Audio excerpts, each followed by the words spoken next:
looking up and fading out. Cirrus shapes I found blow me away. Van Allen right around, pushing through. Skin is brown. Nature has us trapped in fear, so I get lost in sound. I wonder if you'll ever know why I am the way I am. I've been thinking a lot about time and space surrounding. Is there anyone who is thinking like me? I've been thinking a lot about life and it's never ending. Is there anyone who is thinking like me? Constellation theme, mapping stars they're meant to be. Geminis are free of suicidal kings. This misty maze of me, so obvious yet never seen. Feeling though the fog will lift to find me lost at sea. I've been thinking a lot about time and space surrounding. Is there anyone who is thinking like me? I've been thinking a lot about life and it's never ending. Is there anyone who is thinking like me? Myself and I am so lost, it's beautiful, far away from life. But I want to try feeling to be mine. Oh, I just don't get it. Then will your heart beat with my mind? Oh, I've been thinking a lot. I've been thinking a lot about time and space surrounding. Is there anyone who is thinking like me? I've been thinking a lot about life and it's never ending. Is there anyone who is thinking like me?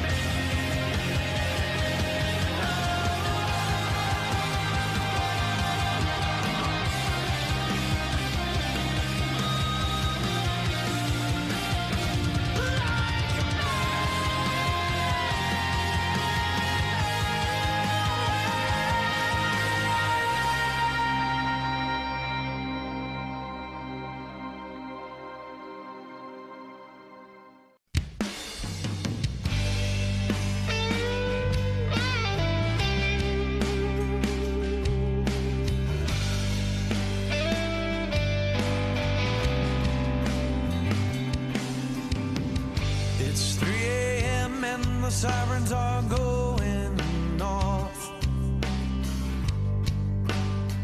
Another rocket attack. I've got my boots and got my ammo in my 50-pound sack.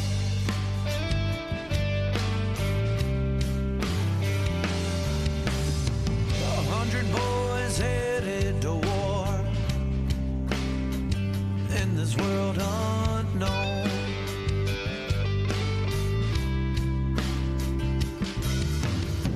The only peace of mind I've got are these letters from home.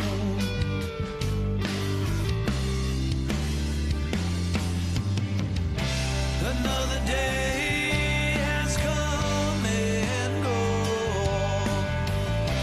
Another night I'm all alone. I didn't think I'd be this far out here.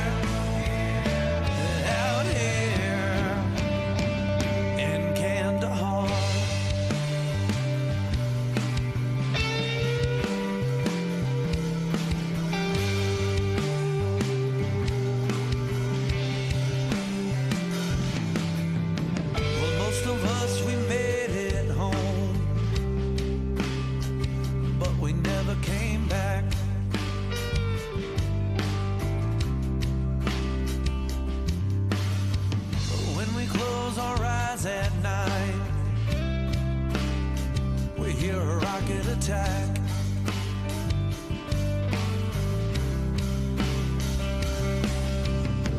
I've tried to talk and tell you about it,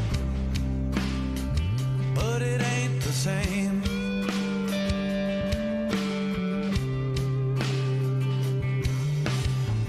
All these thoughts that run through my head, well, they can't be tamed.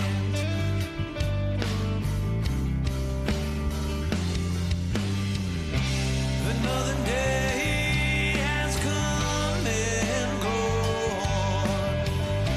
Another night I'm all alone. I didn't think I'd be this far out here in Kandahar.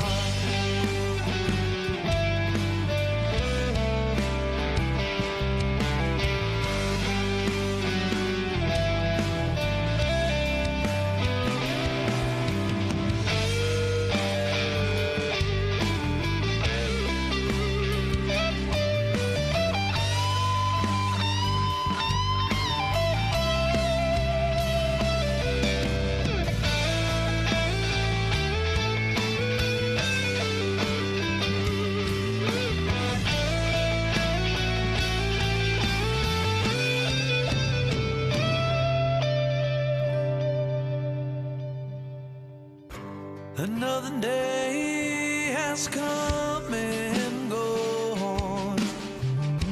Another night I'm all alone. I didn't think I'd be this far out here.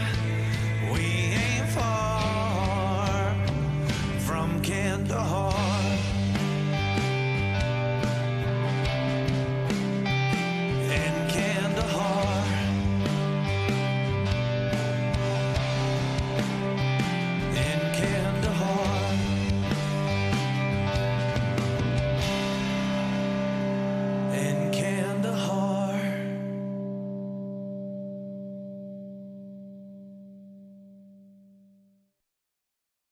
I am here determined to stop this future atrocity. This station is now the ultimate power in the universe. I suggest we use it. The voice of U.S. Army, WTF Moments. This is WTF Nation Radio. I find your lack of faith disturbing.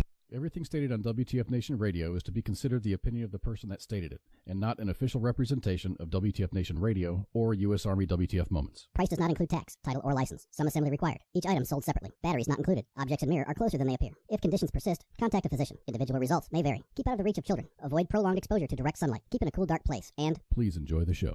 Shouts. All right, we're back. Man, part 2, I guess.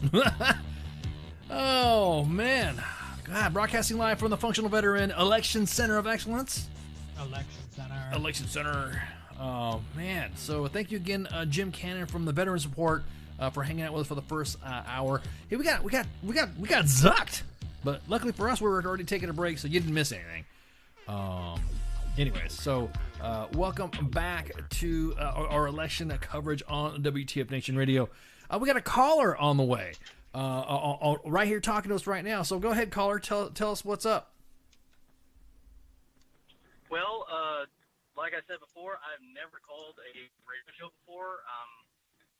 This is pretty cool to hear myself on there. I'm totally going to listen to this again and see, how wimpy my voice sounds. But this is really cool. I'm a huge fan.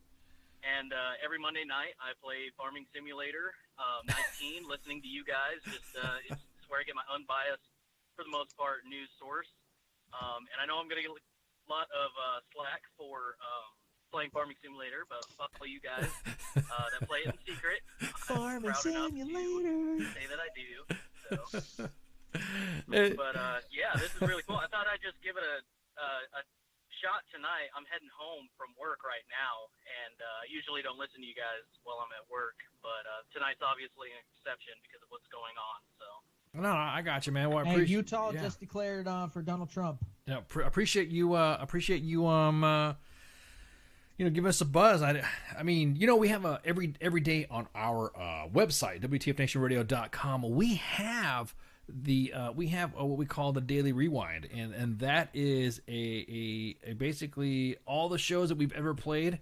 We'll go on that and we'll play on the website, and that way you can always hear at 1500 Eastern Standard Time the Daily Rewind, and it has all the shows that we've ever played here.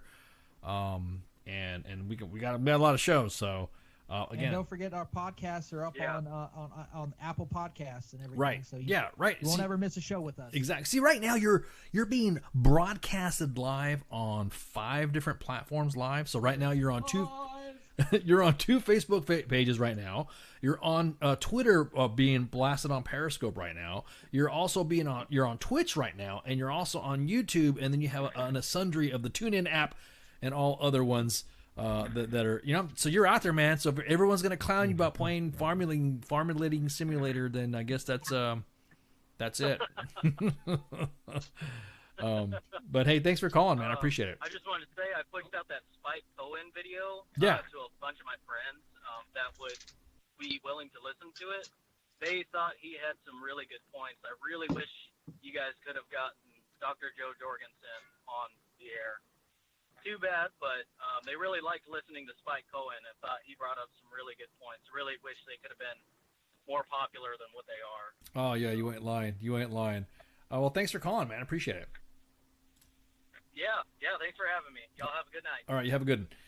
Wow. Somebody said some stuff in the chats earlier about calling us out on some racist stuff on our Facebook pages. Please, what do we do now? I don't know. Yeah, please allow us to. We'd be more than happy, because the way we see all the chats and everything. What's up, William Wallace? I want my case of 3 Cletus right now, son. How you been, man? Someone said that there was our pages and stuff like that were being racist or what have you. So please, if you have any receipts that you would like to have on to discuss, I'll be more than happy to discuss that issue here and now on WTF Nation Radio, U.S. Army WTF Moments, about what you think is considered racist or whatever. Hey, don't forget that number is scrolling on the bottom. Feel free to call. Right, you can call us. We'd love to clear the air. We've already done it once or twice on the show before with people. Right. We've cleared the air on misconceptions and misunderstandings and whatnot, which has been actually great dialogue. So please give us a call now. Right now, too early to call. Arizona, Florida, Pennsylvania, Michigan, Minnesota, Texas, and Wisconsin. Right now, North Carolina, he's starting to pull away. Almost at that, he's needs about another half a point to be at that 2-point margin, where I think is a good safe spot for any candidate to win a state without like some serious serious backlash. Joe Jorgensen, I know we talked about Spike Cohen being on the show and Dr. Joe Jorgensen. While that yes, they're not winning any states and stuff like that, they are on all the ballots, which is I think a great accomplishment. But it's also, if you're looking at the percentages, you're seeing the impact that these third and fourth party candidates are starting to have on our general elections. Even with our popular vote, Donald Trump currently 50%.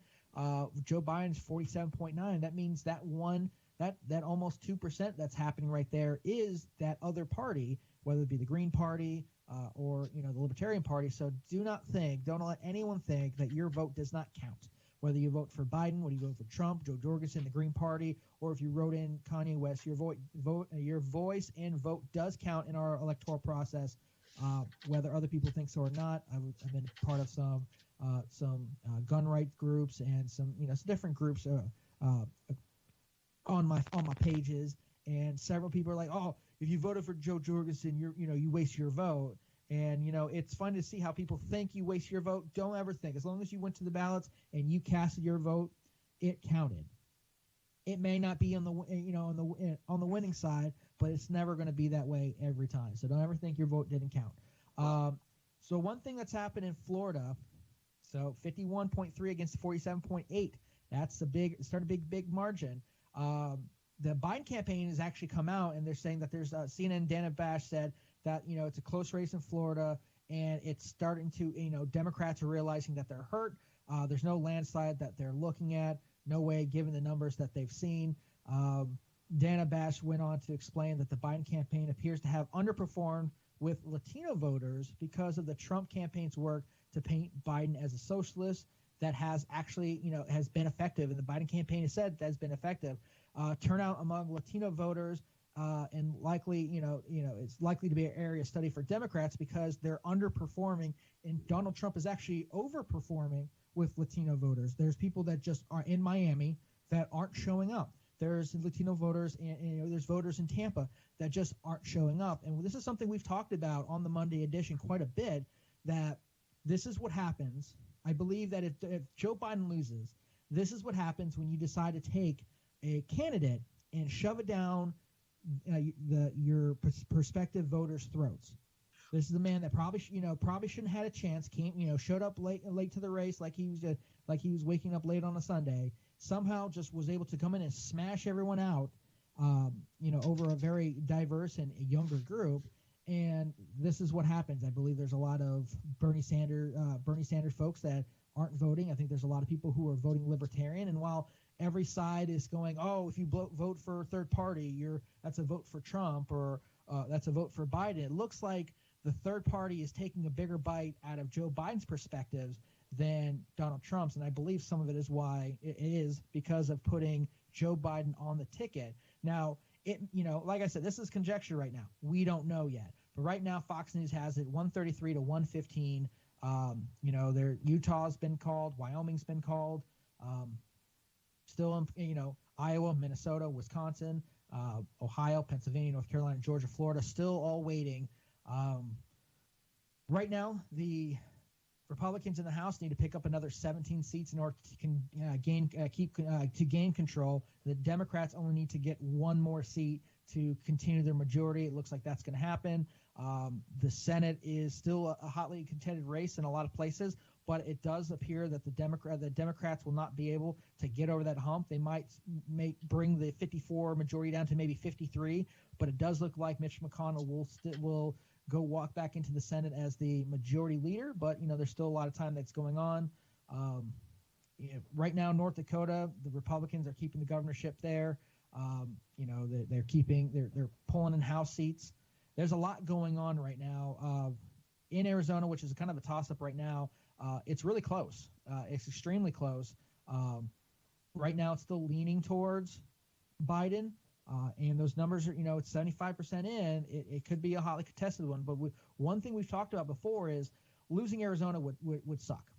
They're not going to get he's not going to get California. He's not going to get Oregon. He's not going to get Washington. Losing Arizona would suck for him, especially losing Minnesota and Iowa if this continues. That would also be, a hit for the Trump campaign, considering they won in 2016. But if you're looking at Wisconsin, Michigan, Ohio, Pennsylvania, which, Pennsylvania, we've been watching that closely because I feel that's a linchpin. 55, right. Almost 56% against Biden's 42. He's starting to run away with it. Granted, it's only 36% of the vote, and they're still going to be counting it. It probably won't be called until, if we're lucky, tomorrow or the day after. But that's some of these races Trump is starting to pull away, and if you add. You're going to take a big hit. That's 55 California votes. But if, Texas and Florida pretty much neutralizes that. If they are able to, right now Trump is holding on to North Carolina 49.9% opposed to Biden's 48.8. So he's got a bigger push in that to take that away from Biden, which would be an accomplishment because that's one's been highly contested. But is it now with that? Now you talk about the votes. Now I got something how you were talking about courting the Latino voters and stuff like that.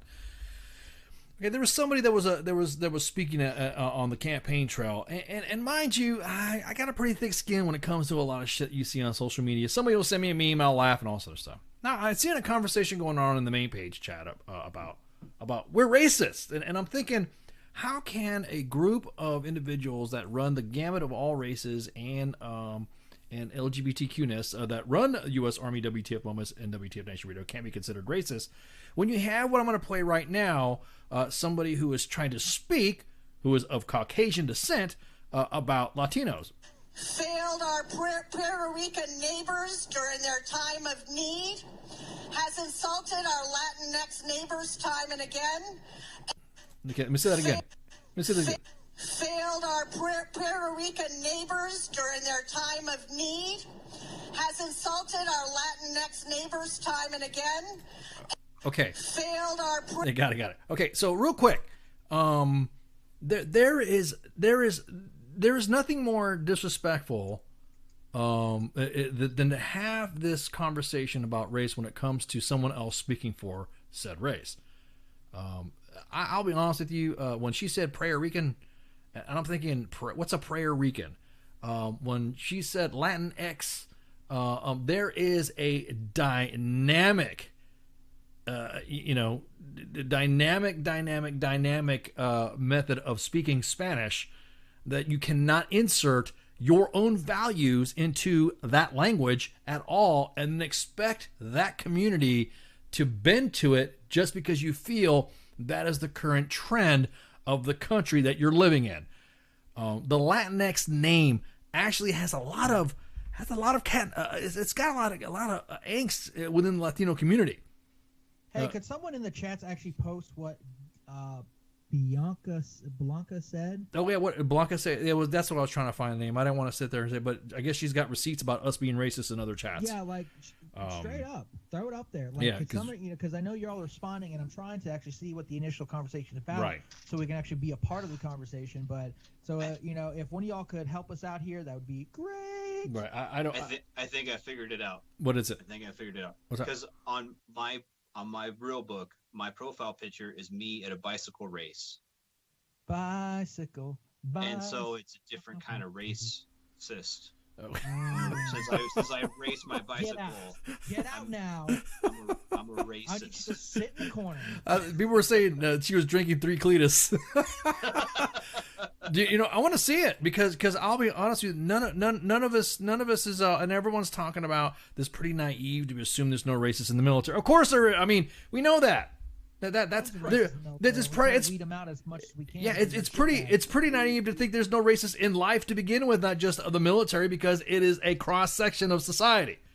I'm sure there's racists here in this chat too. They're straight racists in there. So I'll be honest with you, when you have that straight stupid, BS of, you're just saying, you just don't call it out, because unless you got receipts, unless you have something to say, then it's not, and then of course make a generalization. Then that's where that's a stupid private joke. Exactly, it was a private ass comment. Exactly, and a dad joke all combined. If there's no system, you can't be racist. You can be biased against the military, but you can't be racist to the military because the military is an entity. I love those people like it's just when those individuals get in there and start talking shit about a culture they don't fucking understand and realize who is behind the mic. that's what pisses me off. No. Right. Oh, I guess not. Sorry. I'm just a two-toed Mexican here, not knowing what's going on. You know what I mean? Far about it. Well, until somebody starts posting some screenshots that I can actually see and respond to, I want to move on. Right. Go ahead. Michigan reporting 40%. Trump is up 55% to 43.3. They are, on Fox News, they're talking about, potentially that might be called soon, even though there's still quite a bit to go. But Wisconsin, 51 to 47.2%, with over half of the expected vote is already in. North Carolina, it's still, he's got 1.2% on Joe Biden over there. He's inching towards where I feel like that 2% threshold is a safe space to be. Georgia is starting to widen out there with 60% of the vote expected. Florida still stuck on that 91%. Not much change there. Texas, the margin has widened with 73% of the expected vote has gone in. Man, there seems to be a lot of. Y'all need to go find one of these states that have medicinal marijuana and jump in, because y'all are just. I'm going to say this though.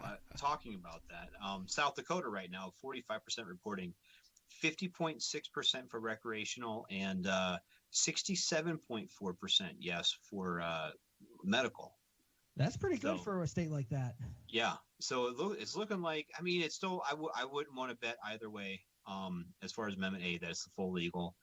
That looks like it's kind of going to be close. But it sure looks like medicinal is going to pass. I mean, 67.4%, and that's with almost 50% of the vote coming in. I mean, it's going to be tough for it not, I think. But we talked about that a little bit. Initiative, the other ballot initiatives and school board and all of the other local state house and state senate and county commissioners and whatever else is available to vote for this election. Then that's almost going to be more applicable to what happens in your day-to-day life than the president. I mean, nobody is naive enough to think that Donald Trump is actually sitting there in his fucking office losing any sleep over whether or not my kids are getting a quality education. What are you talking about? Yeah, I'm about to say whatever, man. You know what I mean? Exactly. Real quick right now, Fox is calling it right now is calling 115 electoral votes for D. Treasy, and then Biden is 130. See, we are equal opportunity. We don't give a fuck. See, everyone's talking about what Trump. See, that's what it is. I think the issue was somebody was making some racist, assuming that Trump was making some racist comments, but I'm gonna tell you what, it's all on a point of view on what either candidate has said was racist, and I can flip it back and forth on who is saying right. So right now he's at 115, and I could say Biden. That's the thing. Remember me and Flash talked about this pendulum that's going to swing back, because should Biden win, I guarantee it. If you thought all the hate and drama that was going to D. Treasy was oh yeah, okay, yeah, he deserved it, we deserved it. Wait until what happens if they get elected. You better have some thick skin. That pendulum's going to swing right back, and everyone's going to. Remember when President Obama was doing I think he was doing a State of the Union address, and he was getting heckled. Yeah. He was getting heckled after he had won his second term, and he pretty much went, I won the pretty much he went like, I won the election, bitches. Yeah. Right. Expect that. Like that, He's the one that coined the term. He's the one that coined the term elections have consequences, and he's the one that told John McCain at a table, I won. Don't worry about it. The election's over. That's what he said to John McCain's face. I won. It's happened.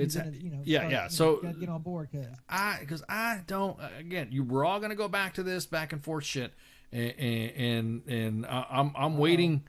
I'm waiting for someone to drop the receipts on us being racist, because you're looking at our texts and looking through our tats and all that sort of stuff. I want them to see it. Oh, how about that map? Y'all want to see that map? I don't know, man. That's what I think got us zucked. Maybe we change it out. Like maybe there's a fair use thing that but you guys kind of have to keep playing with it. Florida is reporting 95% expected votes in. Trump is currently winning 51.3 to 47.8. That's a big margin. So one thing I was reading about when it comes to Virginia, which is one of those that it's still, even though the numbers are 46.2 to 52.2, but they're still calling it for Biden, is apparently the metrics they're assuming that the mail-in ballots and stuff that haven't been collected yet that is going to change those numbers. We'll see, and that's why I think it's kind of weird that if you know that those numbers are out there, you don't know. Granted, a lot of the people who have been early voting have been voting more of the Joe Biden, the Democratic direction, but that still might not be enough to make up the difference, even in the Northern California. Montana has just flipped. According to Politico, Montana's just flipped red with 30% of the vote in. He's got about less than a point lead, but that's some movement over there, which is kind of expected. I was kind of waiting for that to happen. Yeah, I really didn't expect. I mean, of course, with the count being closed down and all that, there's still tallies to be done anyway. So it's not like it's gonna. It's still. I mean, Florida's still not considered reported in 100%. Texas is still not considered reported in right now. They're barely at 73. So, leading and declared right now, it's kind of iffy until we get the. You were saying about Alaska. They're still open. So any exit polling, has anybody seen any exit polling come out of Alaska? I think Alaska and Hawaii, as much as I hate to say it, are just like, they're, inconsequential. Like, that's not really going to make or break the election, which I think is a shame because every electoral point counts. Currently, Lindsey Graham is actually giving his winning speech. Good for Lindsey Graham over there.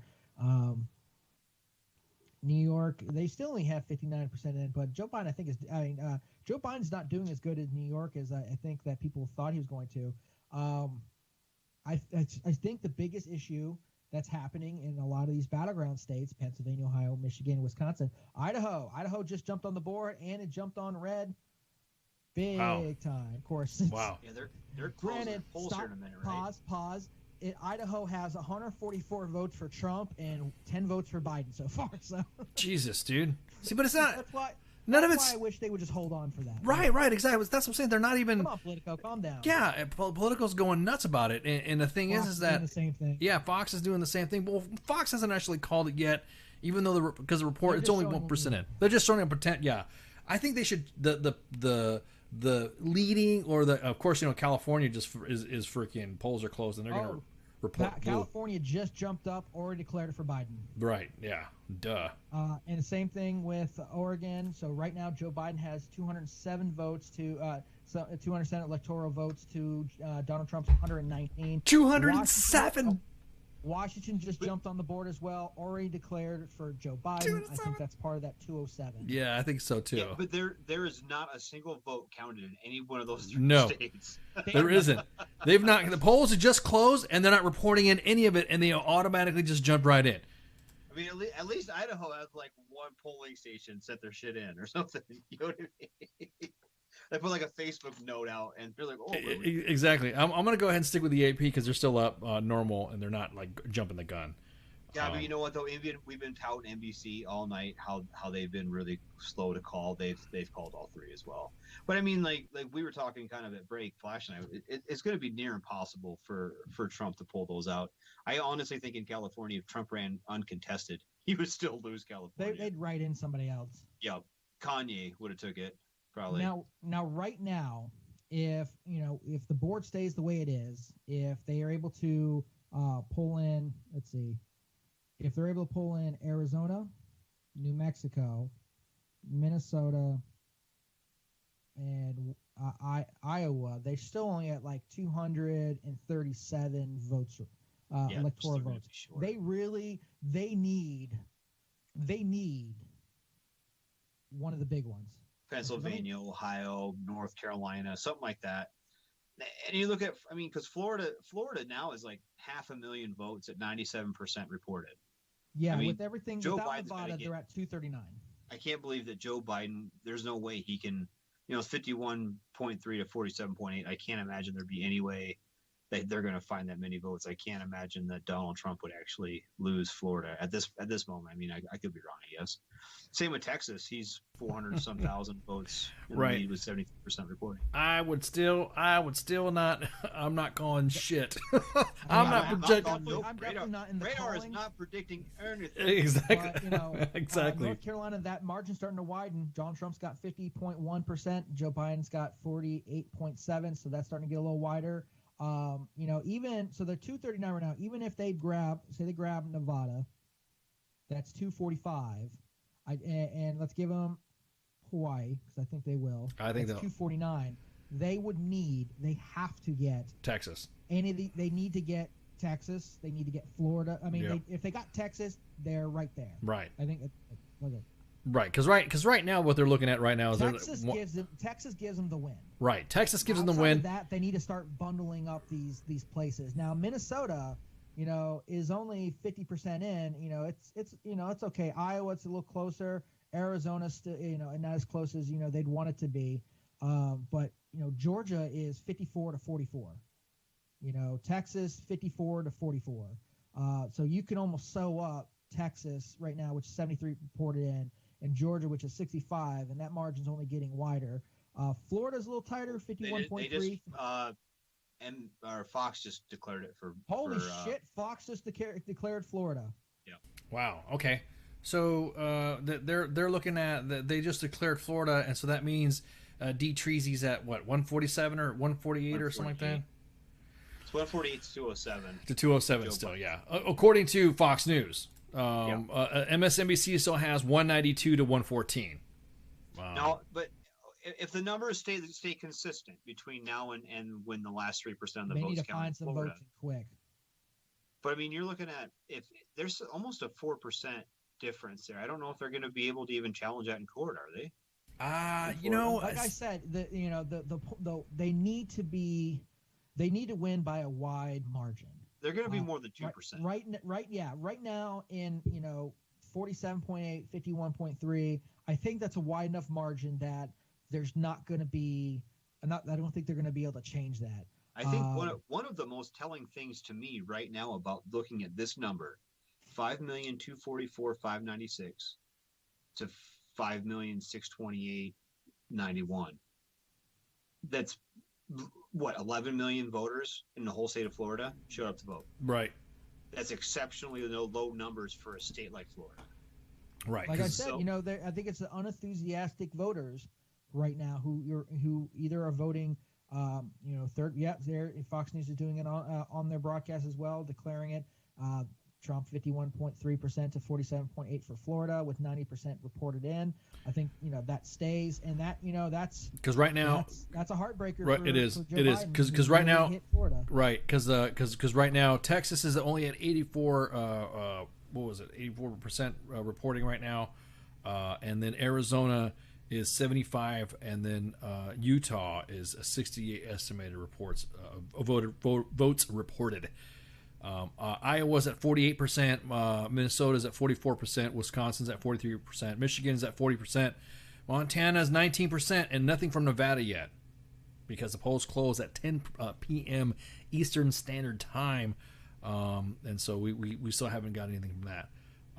Honestly, I think I don't think Alaska's going to go that way to Biden. I don't think. No, I think if with Susan Collins, which oh wait, do we have yeah, so they're calling 207 to 148. Let's check over with the senators over there. Yeah, I mean, right now, it's people are they're actually talking about it on Fox News that Susan Collins, looks like will potentially keep it. Montana. Good night, Matt. Thanks for hanging out with us, man. Montana might flip. Minnesota doesn't look like it's going to flip to the Republicans. Iowa is a big one to watch out for. Joni Ernst with 60% of the vote in is down 51.7% to 45.5. But the Republicans could flip Michigan, which would help their cause. Looks like they're going to hold on to North Carolina. Looks like they're going to hold on to Georgia, or at least one of the seats in Georgia. They're going to hold on to the state in Mississippi. They're going to hold on in Louisiana. They flipped Alabama, which is a big one. Special election type thing in New Mexico. Arizona, McSally still losing with 72%. I was about to say, yeah, because right now the numbers just jumped up 209 to Biden, as opposed to 112 to Trump. That's what who the hell is reporting this one here? That's the New York Times. Are we even looking at the New York Times? Are we using them? That's even a thing. They're a newspaper. They'll be relevant tomorrow. I hear what they say tomorrow.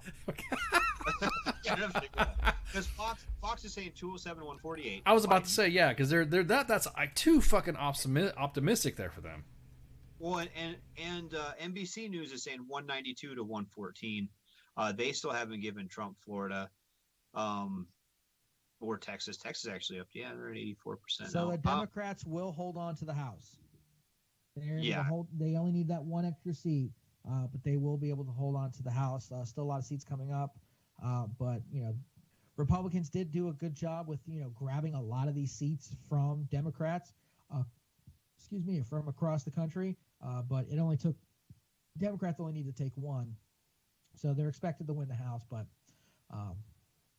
currently, I think the Democrats could drop. I think that margin could be 52 for. 52 in the Senate. I think they, depends on what happens, but it'd be kind of a shock right there. Yeah, Politico still hasn't called Florida yet, as well as other things across. They called Idaho, Utah, Wyoming, Colorado, New Mexico. Yeah, for our prime reporting. Yeah, exactly. We're using AP because I don't know. They seem to be more cautious in doing the reports. You know what I mean? I always bounce around. We get multiple sources because we try to give you the most unbiased opinions possible. Right. According to NBC, they haven't called they've called Oklahoma, Kansas, Nebraska, South Dakota, North Dakota, Wyoming, Utah, Indiana, Kentucky, Tennessee, West Virginia, South Carolina. But they still haven't called Virginia, which is still which is interesting. They still haven't called Virginia. Arizona is still tightly contested, but 75% of the votes in. So if Republicans want to hold on to Arizona, they really need to pull that in. Nevada is expected to close pretty soon. They've already called Idaho, but not here for NBC. So there's still a lot in play. Right now. But you look at either side is going to have to get Pennsylvania, Ohio, and Michigan, or North Carolina. So they're going to have to take some of those states, for either side to win. Honestly, if Texas drops off the board, Joe Biden would need to pick up a North Carolina. Let's see what's close. What's close right now? 50. Wisconsin's decently close, 51.2% to 47.3 with 59 in. So that's not too bad. Michigan's 55% Trump almost. Yeah, even with only 43 in, I think that's that's a large margin to be this late in the game. Ohio 53.2 to 45.4. That's 92% of the expected votes in. That's getting down to the wire, and that's one that Biden would definitely need. Pennsylvania 46 in, and Trump has got a monster lead, 55 to 42.4%. That's the lead you need to be uncontested in that state. Well, see, but I mean, we're still not having. And slowly pulling away North Carolina. He's got a state exactly. lead, but not a safe lead. Exactly. He's got exactly. He's only up by maybe 2.5% in North Carolina. But he's still not. I mean, we still have Pennsylvania. That's only reported 46% right now. We still have. I mean, he's got Ohio already. That's what I think. I mean, just how are they figuring Virginia for Biden? I'm still. I mean, they're almost 60% in. Well, yeah, they're basing it off the metrics of I guess maybe not the early voting, but the mail-in voting. Apparently, they think that there's enough of that in a lot of these counties that is going to tip the scale. So that might be one that, while it's being called already, might come down to the wire. We don't know. We won't 100% know, and that could change. That'd be kind of interesting. Let's see. Looking at Iowa, 64% of the expected vote is in. Biden holds a lead, 51.3 to 47, so he might be able to take that. Same thing with Minnesota, 56.5, 41.5, with 53% of the vote in. I want to take a better look at that. So there's a lot of counties that still haven't, can't come in yet. A lot of counties are red. There's a couple of blue counties, but a couple of big blue counties. So you possibly, these smaller counties that haven't come in yet could sway it. We saw it happen with in where, in Iowa? And Minnesota. We saw it happen in North Carolina. We saw it happen in Pennsylvania. But I mean, you're looking at Hennepin County that's Minneapolis, right? Yeah, and that's 70% for Biden. 525,000, 200,000. Let's see, where is? Yeah, we were gonna play that video, but we can't do that because that's what we're getting zucked. We didn't want to get zucked again. I think everybody who's doing a live thing right now is under intense scrutiny to make sure they're not putting out misinformation. Right, that's exactly what it is too. I think it was the FBI director did say come out. I think it was yesterday or today and said that it seems like there's no foreign actors in play right now messing with our elections. But there is. I think that news outlets or I guess social media outlets are on the lookout to squash any kind of misinformation or stuff like that. Let's see. I did want to look. So Donald Trump still holds on to the popular vote, even though they're starting to those votes are starting to come in for California. 77.3 to 21. Jesus, man, yeah, exactly. 77.3. It's obvious. I thought California though would have at least a more of a County, Santa Clara County. Yeah, but I thought they would be so at least just by some what they've been going through with this pandemic lockdown and everything. I would have expected at least a higher return for it being more red as opposed to it being, because right now, like you said, like you just said, 77% for Biden and only 21% for Trump. That man, you would think that all the hype and all the campaigning that they were doing in California would have expected a little bit higher return, for, or at least bump it up a little bit more to maybe a 40, 35-40% for Trump. But I didn't it's only 4% reporting. Well, I guess they just jumped to 10%, and actually it's 66 to 32% now. Oh, okay. Yeah. See that? So it's coming up a little bit. I expect it to be a little closer, but I do believe that Joe Biden. I feel like Joe Biden's going to at least get 55, if not more, percent of the total percentage out that way, which is not shocking. There's some of the. Chris, you're right. Only a couple counties have. I see Madera County is actually it seems to be pro-Trump over there. Let's see. Oh, in Orange County, Biden's got actually not as big of a lead as I thought he was going to have, but still he's got a big lead there. The counties that are pulling in right now are big. Are heavy counties. Like there's a lot of votes there. That's why California makes up 55% of the electoral votes, is because it is a big fucking, big state with a lot of people. That's why when people argue about the electoral college, you're seeing it in action, because, you take, with only 10% reporting in, you're looking at over, 1.6 million people with 10% of the state just who can vote. I mean, that outdoes Montana, Idaho, Wyoming, stuff like that, which is why we have the Electoral College. So I know a lot of people shit on the Electoral College, especially when their team loses, but this is why we have it. So places like Oklahoma, Arkansas, Alabama, North Dakota, South Dakota actually get a voice compared to Washington, New York, Virginia, Florida, Texas, and California. So it all, you don't win unless you cross that finish line, and that's something that people tend to forget. Going back to the 2016 election, Hillary Clinton only went to Hillary Clinton spots. She went to San Francisco. She went to New York City. She went to Napa Valley. She went to Portland. She went to Seattle. She didn't go to a lot of the places. She went to West Virginia that one time and got, kind of booted out of there because she said she'd get rid of coal, and then had to tell a coal miner, no, what I meant was you're just not going to have a job, and we'll find you another job in something else. And that didn't go well. I mean, granted, you knew West Virginia wasn't going to go out that way, but she only campaigned in those spots, and Donald Trump won. Now, Donald Trump did follow Joe Biden in a lot of these places. He was in Pennsylvania as much as Joe Biden was. He went down to Florida to court Latino voters and the elderly voter. That's one thing that I saw. Apparently, in Florida, the elderly vote was like 70% to like 30-something%. There was, apparently Donald Trump is, he's got that gray matter going on down there, man. That's one thing that's kind of swaying some of the vote. What about some of the people that I follow wrote breaking news right now? Biden wins in Ukraine. Donald Trump won in Russia. No, he won it. He's projected to win in Turkey. That's what he tweeted. Can we even say that? Because now I know everyone's going to be talking smack. I guarantee it. The reason why, I mean, we didn't want to talk about this stuff because I knew it was going to get us zucked. Because anything that had to do with this Facebook talking about we balance it out while talking about Trump and Russia, so it's okay. Right. Here's the thing, exactly. Though, too.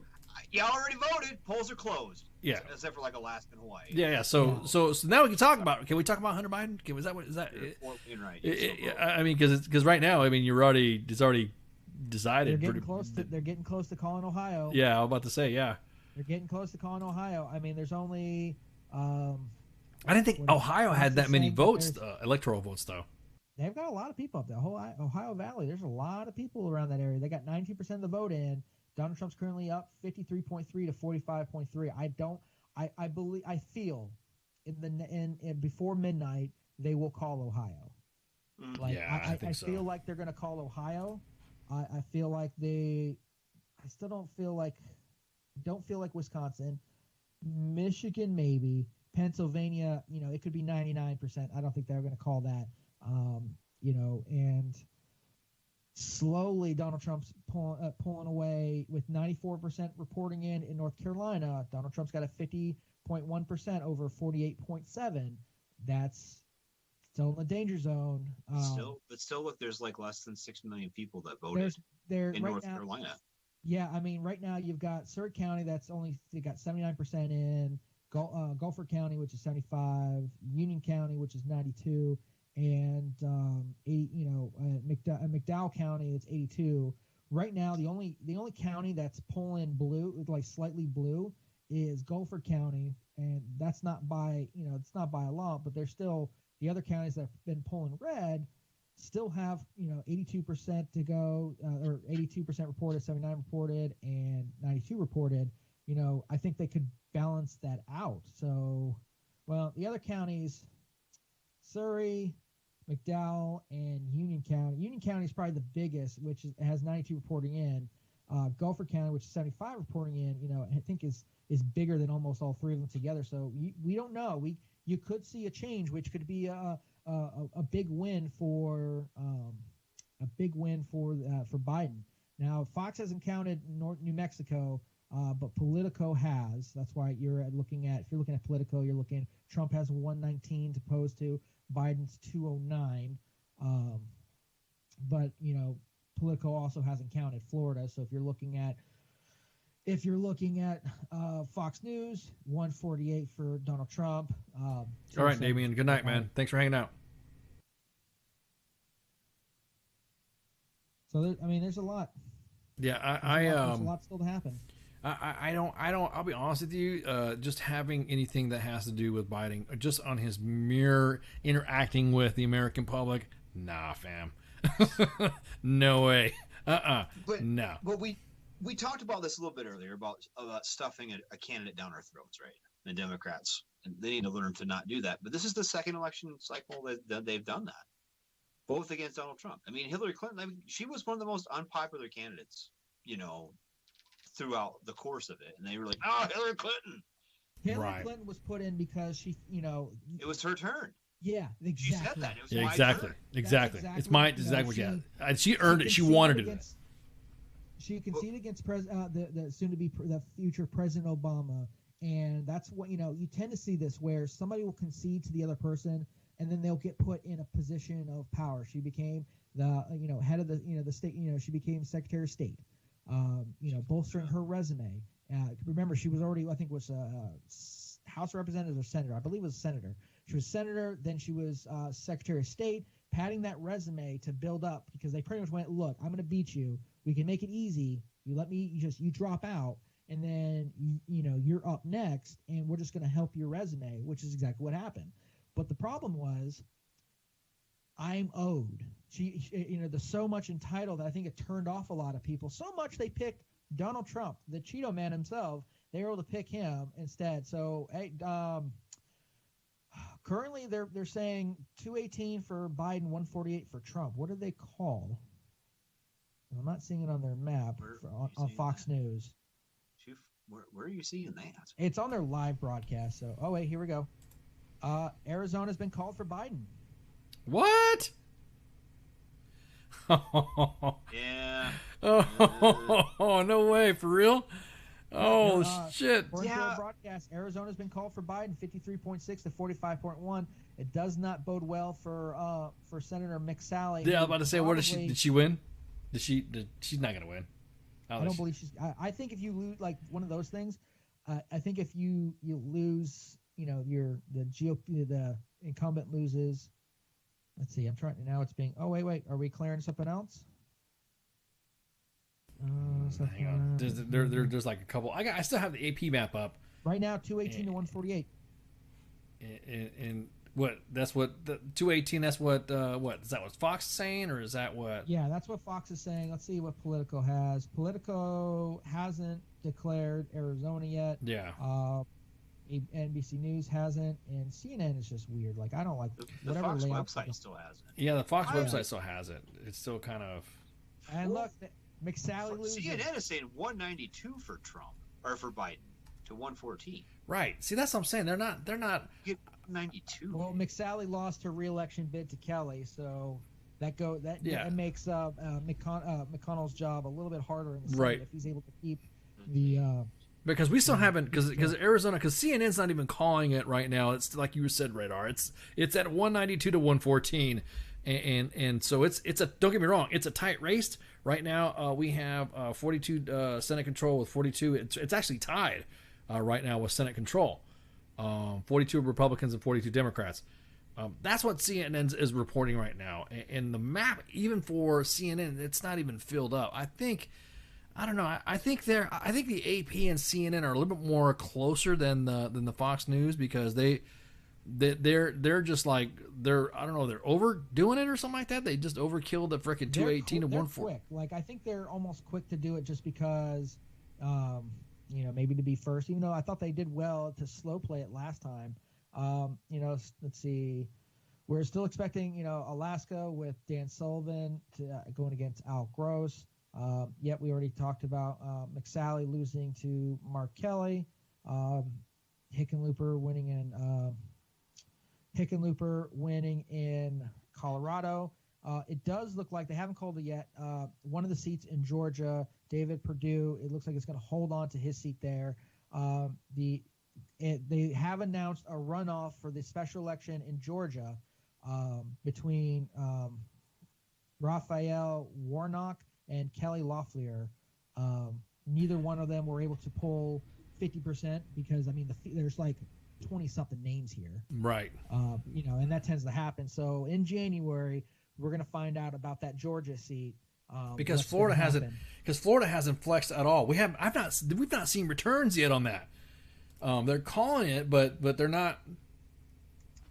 Everyone's calling it. No one's calling, but we've not seen the count right now. Jody Ernst is in striking. She closed the gap. It's 48.62 for Teresa Greenfield, opposed to Joni Ernst 48.48 with 73% voting in. So she might be able to pull that out, which would be huge for the Republicans just trying to keep on. Apparently, numbers are already coming in for Maine. Looks like Susan Collins is going to hold on. They haven't declared it yet, but she's up 50. She's up by 10%. So I find it. What do we got for Colorado? We haven't heard. Have we heard anything from Colorado yet? Yeah, I told you. John Hickenlooper was able to. Hickenlooper. That's what it was. Okay. Corey Gardner. No, I'm talking about the state itself. That they already call. They had like 9 votes or something like that, right? So what was their? They're going for Biden. They called it like as soon as it came out. Oh, okay. Yeah, it's 56.5% to 41.2% with like 86% reporting. And Colorado's been blue for a minute now. A couple election cycles, they've been pretty blue. Let's see. Michigan's looking like Michigan might flip. Oh, what did I do? Go away. Michigan might. The Senate race for Michigan might flip. John James is currently up by over 10% over the incumbent Gary Peters, which would be good, especially if since losing both Colorado and now Arizona to at least to flip one back. But in Montana, with 33% of the vote, that one's close. Steve Bullock, the challenger, with 50.47. New numbers just came in and closed the gap a little bit, 50.47, opposed to Steve Daines, 49.53. I think, honestly, if you're the incumbent, close numbers is good, especially as the reporting numbers are low. North Carolina, it looks like Tom Tillis is going to hold out with 93% reported in. He's got about a little less than 2%, a little less than 2% of the difference, 48.71 against 46.96. But that might just be enough, which would be good. And then Lindsey Graham holding on to South Carolina. So still a decent night for the Democrats. Pulling, flipping two states. But remember, Alabama was already flipped. Alabama's got flipped, and then Alabama got flipped, and then they might flip Michigan. Oh, Joni Ernst just moved ahead in Iowa. That's good news. That's good news for Republicans on many levels. For both, for the presidential race and for Joni Ernst, because more likely she'll continue those 74% pushed in. There's still several outlets that are being real cautious on reporting some of that too. Right. As they probably should be. I mean, I don't know. We're sitting here fucking chomping at the bit. Oh, we're Yeah, in dude. Pennsylvania now. There's like 50% in, and you know what I mean? Like, shit. Speaking of that, Trump's kicking Biden's ass in Pennsylvania. Yeah, he is. Hang on. Yeah, I almost spilled my drink laughing when you said that. In Pennsylvania, Donald Trump's got over a 10% difference, and with 50% reporting in. He's got over 10% in Michigan. He's Ohio, it's 90. He's damn near 10%. They flipped Iowa. Iowa's now leaning red, 49.7%, opposed to Joe Biden's 48.6%. I told you, Joni Ernst is doing good, and that's six. That's big, getting to that 270, considering you're running out of outlets. Well, and when you got a state like Iowa, that's kind of pretty much a blue state, voting for Trump. It kind of makes you wonder about Minnesota too. Well, in Montana's looking like it's going to go towards D-Trees. In Minnesota, you said Minnesota's kind of like split, right? Isn't that, or is this already done? Right now, 55.6 opposed to Donald Trump's 42.4. I think Donald Trump is probably going to. I think Donald Trump's going to lose Minnesota, but if they keep Iowa, that takes away from those numbers, and they're running out of. They're running out of paths. Yeah, they're running. They're not, that Texas margin 51.7 opposed to 46.9. Libertarian Party's doing pretty well in Texas, or other parties doing really well in Texas because of the Libertarian and Green Party out there. So they're not going to get those 38s they need. New Mexico. Yeah, New Mexico, according to Fox, has just been declared. Politico already had it. Yeah. I wonder if anyone else did. Oh wow! Yeah, you know what? You're right. Reporting it. Let me see what. Let me see this. The CNN's not reporting that at all yet. I think they're even NBC's reporting that now. Is it? It's their 69% is reported in Biden's ahead. Okay. A lot. Well, he's like 187 to 114 is what the count is right now, according to according to ABC News, as well. NBC's got 192 to 114 for Biden. They still haven't called Florida yet. So there's one thing I do want to take a second to talk about: the state of our country. Yes. So much of DC, much of Dallas, much of these big cities are boarding up their doors and their doors and windows for their businesses. To you two, what do you think that says about how the those business owners feel the losers will act about will act out if their person loses? Oh, I mean, I already got people talking about if there's going to be who's going to be shirts and skins, who's playing shirt, who's going to be wearing the Hawaiian T-shirts, and who's going to be wearing plate carriers and all this stuff. I'll be honest with you. That's why I voted early. So instead of having an I voted sticker, I got an I loaded magazine sticker because I'm not. I'll be honest. Look, I will have some respect on individuals on who they voted for, who they didn't vote for. I don't give a shit. But once you start fucking up property, once you start fucking up a lot of you start attacking people for no fuck. I kind of draw the line. I do draw a line on that stuff. You fitting to get clapped if you're in my neighborhood and you're acting the fool and you want to start riding through houses just because your party won or your party lost. No, my sister and brother-in-law who live in Dallas, who are they're right around where all the riots and everything were up. They're actually moving. They're actually moving to the East Coast to get away from that because they hate how that was handled. They hate all the destruction. They had stuff stolen. They had stuff stolen. No reflective belts are required. Somebody say, "Hey, Sergeant Major, do we have to wear?" No, we don't. No reflective belts. No PT belts. Much of DC is boarded up. Several people I follow that are journalists in DC were driving just up and down, and what do you call it? They everything was boarded up. It's scary how everyone is predicting how this is going to go down, how the aftermath is going to go down. Yeah, I mean, I'm that's another thing too. That's even worse. Everyone wants to talk. I keep going back to that vitriol again. There is going to be some individuals that again are going to take it to the max on either side, and they're going to go fucking nuts on this shit. Exactly that. Antifa wants to riot in the countryside against people who will not wait. You know what? I'll be honest. The Antifa, you could try something, but you ain't gonna bode well for you.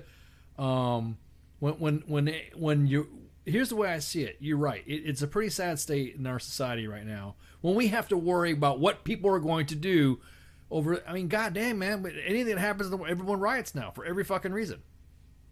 Oh yeah, let's go. Hands only. There we go. We should just have a local arena open up. There you go. Hands. Let's throw hands. I'm all about throwing the hands too. They're still not Mississippi incumbent but there's for the something to be Senate said is, though. holding on. God, there's something to be said though. Like, one of the guys at work was like, "Well, how much ammo you got?" And I was like, "Well, enough to get more ammo if I fucking need it." Right, right. They're gonna. But what makes me mad is that, yeah, don't talk about ammo. I of course have all of my freedom devices that I've been lost in an unfortunate kayaking accident at Lake Belton, and oops, they just kind of fell in the lake. But I'm gonna say this. Is that if you think that you're going to go and intimidate people out in the countryside just because you won or you're lost, you got another thing coming. You're really fucking wrong. And that's one thing that pisses me off is that, again, everyone is now reaping what they sow, whether they win or lose. And I'm going to tell you why. All the shit talk. I go back to the saying, all that shit talking that everybody did against D. Treacy, should Biden win, everyone's gonna fucking go nuts and just shit talk Biden for like 4 fucking. It's gonna, if you think fucking memes are bad. Talk Biden anyway. Well, no, I'm just saying you think. Loses. I fucking hate that dude. Well, yeah. Even if you lose, but if you think it was bad now, oh my god, dude, everybody, exactly that. Oh, Madison's a good question. How can we fix this? How can we fix this? Legalize marijuana across the country. And exactly. Okay, take 10 minutes, smoke and relax. Yeah, just smoke some weed. Seriously, honestly, like I think the country, and being serious, I think the country's just, everyone is just so, civility has been lost. Like I totally, I today at a polling station, even though I do want to talk about a little bit of voter intimidation. So I came up to the polls with Mrs. Flash, and this guy comes up, and there's always people that are like, hey, here's a sample ballot, pretty much how we want you to vote if you're a Democrat or Republican type thing. And usually I kindly tell him, yeah, go away. But the guy come up and said, sir, you can't vote here. And I stopped and went, we're going to play this game. And he goes, didn't anyone tell you Yankee fans aren't allowed to vote? And I stopped because part of me was like, the fuck you say? Like, I can't vote? And then I was like, he's fucking with me. But still, I'm like, That is kind of funny, though. That is I laughed funny. about it later, but I told my wife, I was like, I even joking, you shouldn't even say shit like that because... It's like saying bomb in an airport. Yeah, it's just like, dude, you can't, don't say someone can't vote no matter what. I got the joke. It was funny. I laughed. He's a Red Sox fan. Ooh, even worse. What was he doing there? Ugh. I know. He actually gave us one of the sample ballots, which I was better able to explain a couple of the measures that were non-political candidates. They had the better explanation. So I was like, this is what you're going to be looking at. And we were able to talk about it for 5 minutes before we went in. But still, I'm just like, dude, I wanted to go back to like, dude, I would even joke like that. Just because somebody's going to hear it and all of a sudden you're going to end up Facebook viral. Oh, this place in this part of the state, is voter intimidation and stuff like that. There a lot of the stuff when you talk about that voter intimidation, there's idiots out there that are making it worse, though. There are idiots out there that cannot, that want to, I don't know, do you... There's a dude that was wearing a fucking a black beret, and he was sitting in his freaking I don't know. He looks like he was part of Meal Team 6. He looks like he was part of Gravy Seals. The dude, Gravy Seals. The dude. I mean, he was at a polling station and he was sitting there crossed arms and looking. I don't know what he was. If he was trying to project or some shit like that. And it's like, dude, you don't. I'm kind of fucking like laughing at you and shit. But that serves no purpose to even have even to come out like that. I mean, really, if you want to sit there and play Billy Badass at a polling station when you got your fucking weapon with you, are you projecting something that you have some sort of inadequacy to do it? Because of all the polling stations that I've driven by, of all the polling stations that I've seen, I have not seen any need for anybody to carry. No, I'm not even seeing anybody fucking like, not even like protesting. Like no, it just says polling station. The poll here, polls and all that. No one said anything. I mean, it's just like, okay, cool. Well, how do we fix it? We fix it. You know, I've never had an issue at a school. I've always voted at schools. Never once felt intimidated because usually they allow. There's always, you know, I think there was even like a libertarian like table there and stuff like that. You know, I've been, you know, pretty lucky. I don't know of many polling stations at churches. That, you know, I can understand that might be a little weird having people voting at churches because you might feel so priests would be like, do God's work. Like, oh shit. Well, I mean, there's.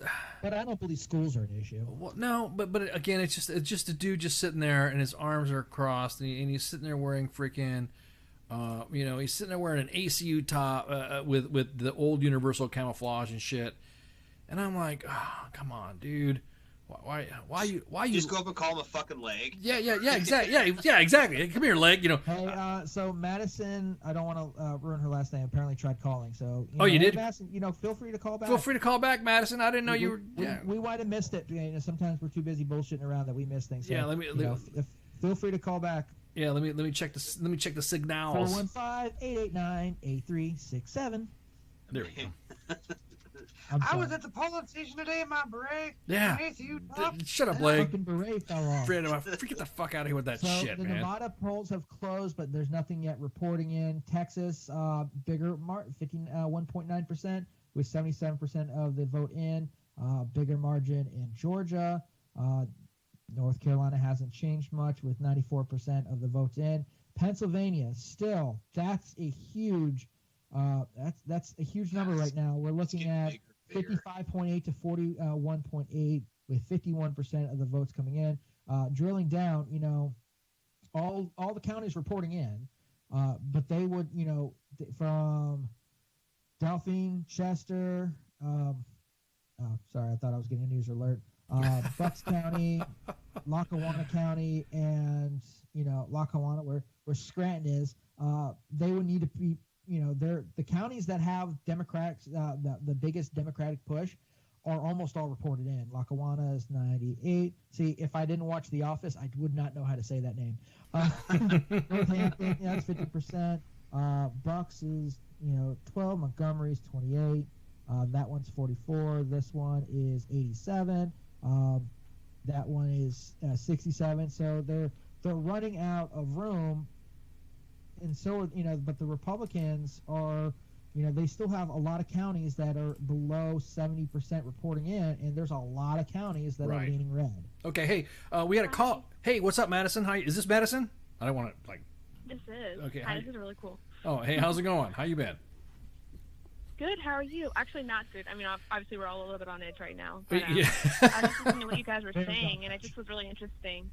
And it's just my main focus has been right now during this crazy time is getting back to kind of loving a neighbor and trying to read your hand out and try to get back to a civil discourse. Because I remember being a kid back in my hometown in a small place in New York and, being able to have that conversation of just respecting each other's opinions, but being able to get along. And I'm trying my best. I'm 24, I'm in college, and I'm in California right now.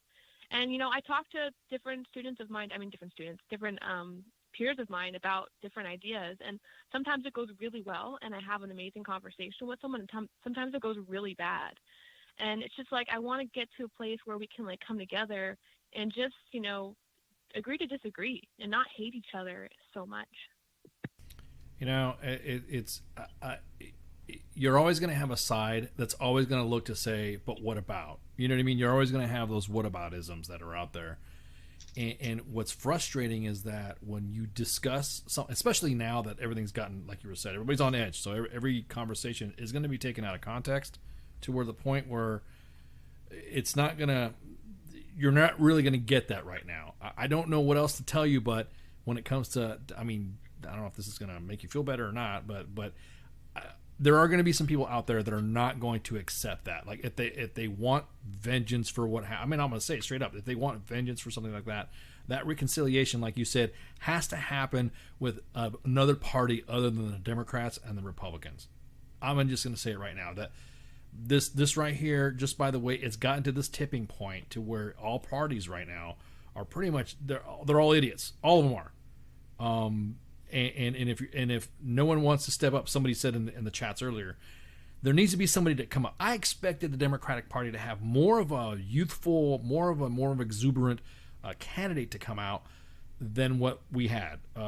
Trump was obviously going to run for re-election, so we already knew where we're getting there.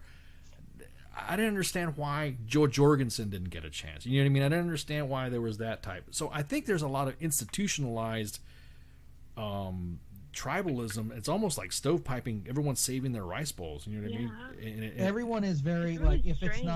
it's not fun. If they feel that you have a fundamentally different outlook than they do, no one wants to bridge the gap. Maybe try to. No one ever wants to just explain, hey, this is my point, and why are you at your point? So we get to the point where I've had family members, my stepmom's side, who have straight up like cursed me out at Thanksgiving dinner, the last Thanksgiving dinner, when I already decided who I was going to vote for, and the ways to vote, stuff like that. Instead of going, hey, let me talk to you about these candidates that are potential for the Democrats, they pretty much boxed me out. It cursed me out and everything, and to the point my dad almost like ripped my uncle's head off, which would have been hilarious. But everyone's got this where if you have a fundamental difference, there is no discourse. It is immediate. I'm going to cut you out and reject, which only adds to divisiveness. Now, my only suggestion is and this goes to everybody. This isn't even a Republican, Libertarian, or Democrat, or conservative, whatever. Holy snap, crackle, and pop! Fox News just declared Ohio for Donald Trump. Okay, real quick, Madison, what do you give us your insight on this? What's the? Yeah, sure. I mean, I just feel like every single thing, and I think it's a tool. I mean, maybe obviously it's my own theories of what's going on. Every single argument that's been made is a tool to kind of attach to one party. Like some things that I believe, and I don't know if I'm allowed to share my views here or not. I'm not going to talk about whether I'm Democrat or Republican, but I'll talk about my views. Go for it. Because I'm still serving, so Gotcha. Okay, go ahead. So, for me, like, I believe in the Second Amendment, right?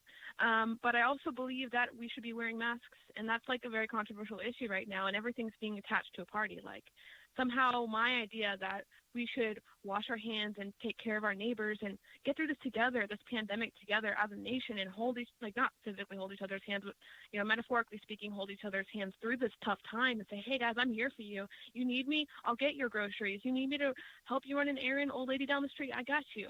You know what happened to us? What this whole pandemic and everything that's happened, and we're talking about this election, everything's been politicized, like down to like the minute, like inconvenient details of like something that shouldn't even matter along party lines. Right. Did you think being attached, and I feel like it's being weaponized against us? Did you really, think like, it is? Irritating. It is. So when you on your stance about wearing masks, did you feel like there's talk of a mandated federalized mandatory mask wear? Look at the Constitution and look at we have to talk about the Constitution because I actually study the Constitution and constitutional interpretation. You have to look at what our freedoms actually mean, and our freedoms are guaranteed that they do not infringe upon another's rights. So in this case, when you have a global pandemic that we're still unsure about, we are now infringing on others' rights by not wearing a mask, by not sanitizing, by not taking care of each other. So the same way we can't have a loaded gun on airplanes. We've decided as a country, we've agreed, we put our hands together after 9/11 and said, you know what, we're not going to have carry and conceal in like 99.99% of circumstances on a plane because we know what that could lead to. We came together on that, and here we're so divided. And now it's like, I don't think the pandemic should be attached to Biden or Trump. And here it is, and I don't know. I guess it's kind of crazy, and I know I'm taking up time on your show, but thanks for letting me listen. Thanks for listening to me. And no, you could put my view out there. Yeah, no, of course. The reason why I asked is because I'm kind of like on the same way. Mask. I mean, and we talked about it too. Mask is now you're saying not wearing a mask is an infringement on somebody's right, only because of what it can infect somebody else, or what? When you say that, what does that mean to you when you say it's an infringing on somebody's right? So infringing on someone else's right is basically saying, if you're saying that your freedom to not wear a mask infringes upon another's right to be safe and to be secure. Now, I know that there's always the argument that masks aren't absolutely 100% guarantee that you're not going to get the virus, and that's true, but statistically it's been proven that it helps reduce. And right now we need to bring it in on team time. Like, I feel like it's halftime, guys, like, let's bring it in here and just take care of each other. And there's a lot of misinformation out there, but I trust the experts, and that's also been politicized. Like, somehow if you belong to a certain party, you can't then listen to experts. Like, it's very strange, isn't it? Because the fact that we were talking about this too is due to the fact that we have had individuals who are in the theory and in the practice of medicine have said, hey, straight up, this is what needs to happen. This is the protocols that we need to have, and it has been rebuked by individuals in power by these same experts. It's almost an insult to even say why is anybody even seeking higher education if government officials are just going to rebuke it. You know what I mean? I mean, because like right now, and I 100% agree with her. Yeah, you're studying because you're studying. No, but you're studying. You said the Constitution, right? I mean, yeah, it's a constitutional interpretation, like originalism versus like the living document. And so I'm very aware of like how the modalities of the Constitution like affect us and how we can look to the Constitution because it's a rad document, and I think we should look to it and study it. I think more people should study it, honestly. Right. Do you know part of the election law that everyone's freaking out about is that nobody really knows that there's a specific amount of time that the Congress by statute controls the when the electoral votes are counted and the states at Congress. I don't think anybody is aware about how the Electoral College works or how even that type of requirement for what the states have to send in for their electoral votes to Congress is about. You know what I mean? It's almost like it's picking and choose, but not looking at the facts. You do understand that the originalism of the Constitution actually says that it requires the states to send in their electoral votes to Congress by a specific time that is not even near the election. It's almost like in the middle of December. So the sphere of somebody had asked me earlier about delaying the election or holding off to it. This is not something, and Jared just said too, speaking the truth is a dangerous tactic. Did you not? Oh, she got cut off. Oh no. No, she's back. She's coming back. Okay, we got Sorry, you I'm back. back. We got you back. Did you real quick then? Just Sorry if I'm taking up too much of your time. no, this is what we're here for. We got straight all night to talk to everybody. The thing is that it's curious because you're a lot of the youngins there don't like it when the olds are telling them they're full of shit, and you're actually speaking like you're one of the olds. You know what I mean? It's almost like a common sense, a reasonable person expectation of what some law is, and I'm tired of everybody exceeding that reasonable expectation. For instance, I'm like you. I wear a mask when I'm told to wear it. I go into a building and I'm wearing it, and they require that I wear a mask. I wear it. If they have freaking hand sanitizer, I hand sanitize up, and that's it. Right. I go into the store, and then I come back. I get back in my vehicle, and then I take my mask off, and then I go home. You know what I mean? It's you know, there's individuals like you said that are making a big deal out of when they shouldn't be. I mean, they're right. So 100% agree. This isn't a political, stopping this pandemic that's consistent, that is still killing U.S. citizens should not be an issue that we, grant. I get it. If you have a medical condition and shit like that, got you. 100%, I got you. But if you're not, like you're like people like me, that's fine. It is in your best interest as well as others to wear a mask, to socially distance. I know it's inconvenient, and we're privileged. This is one of the weird times I'll actually use privilege. But as Americans, we're privileged compared to other countries around the world that we get all hoity-toity over. Oh, I can't be 4 feet next to you. I have to be 6 feet away, or I have to wear a mask. Like how I was telling people when I was in Korea, everyone was wearing masks. When I visited China, everyone was wearing masks because it's just the best way to stay safe. Say that again?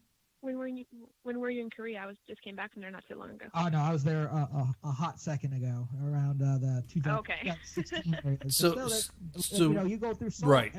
Most of the people are wearing masks because they're close by, they're close quarters. It's the safe thing to do, and it's something that I think Americans kind of need to, you know, it's not infringing. I don't believe it's infringing on your right to be a good person and to make sure that people who are more susceptible to this virus are in less danger.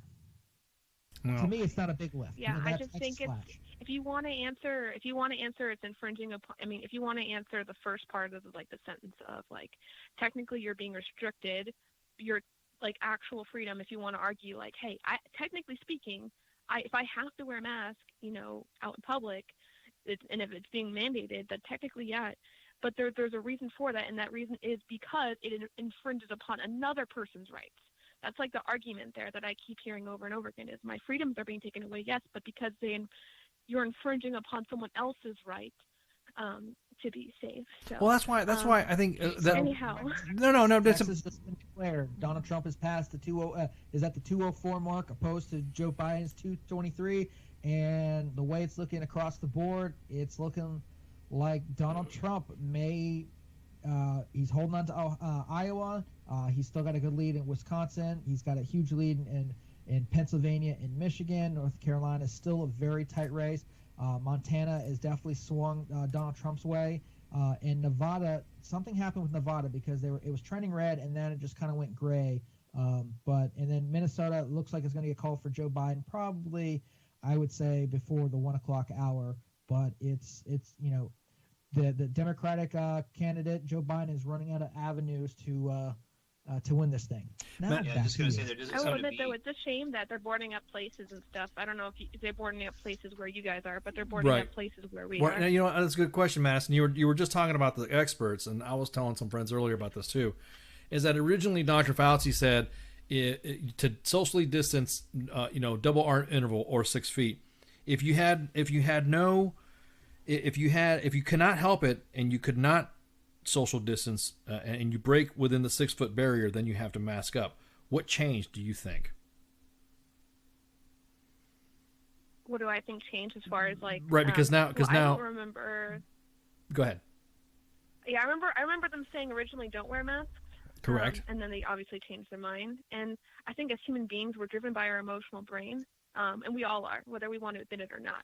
And when we hear information and then it changes, an immediate emotional reaction happens where hey, you just told me that. Right, Sometimes right. Information changes. Right. And are we not able to be intelligent enough to rise above our emotional part of our brain and say, correct. Okay, correct. An expert who's been in the field for a long right. time, Exactly might that. have made a mistake. Can I be angry with that? Yeah. But then can I also take in that information and be respectful of it?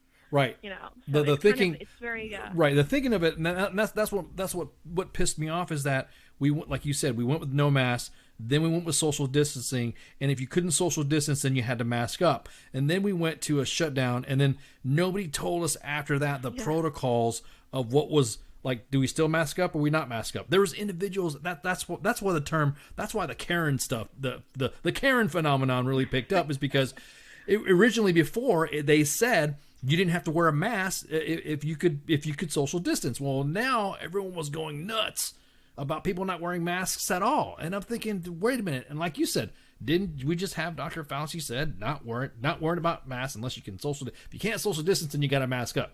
And then it just fell off the map from there. It just whatever. And you're right, Savannah. You know, one way, I think a lot of people have looked at how they operate. No. We're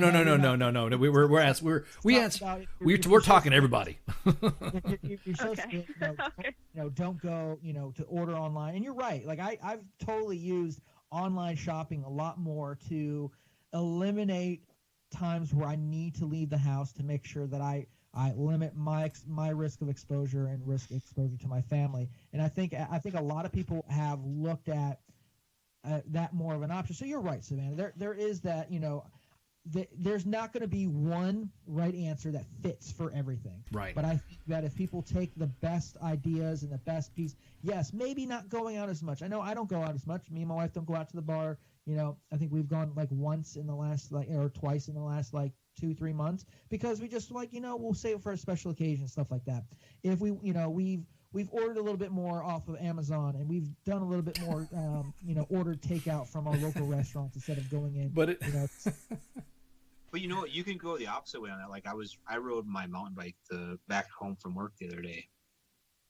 Like all by myself, ride my bike down the trail that kind of meanders through town or whatever, and across the street.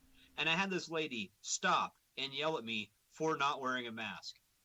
I'm not within 20 feet of anybody fucking else, except for right. See, that's their fucking cars. Yeah, that's the point that I'm making. I mean, Madison, don't you think that would be a reasonable application of that type of policy? You know what I mean?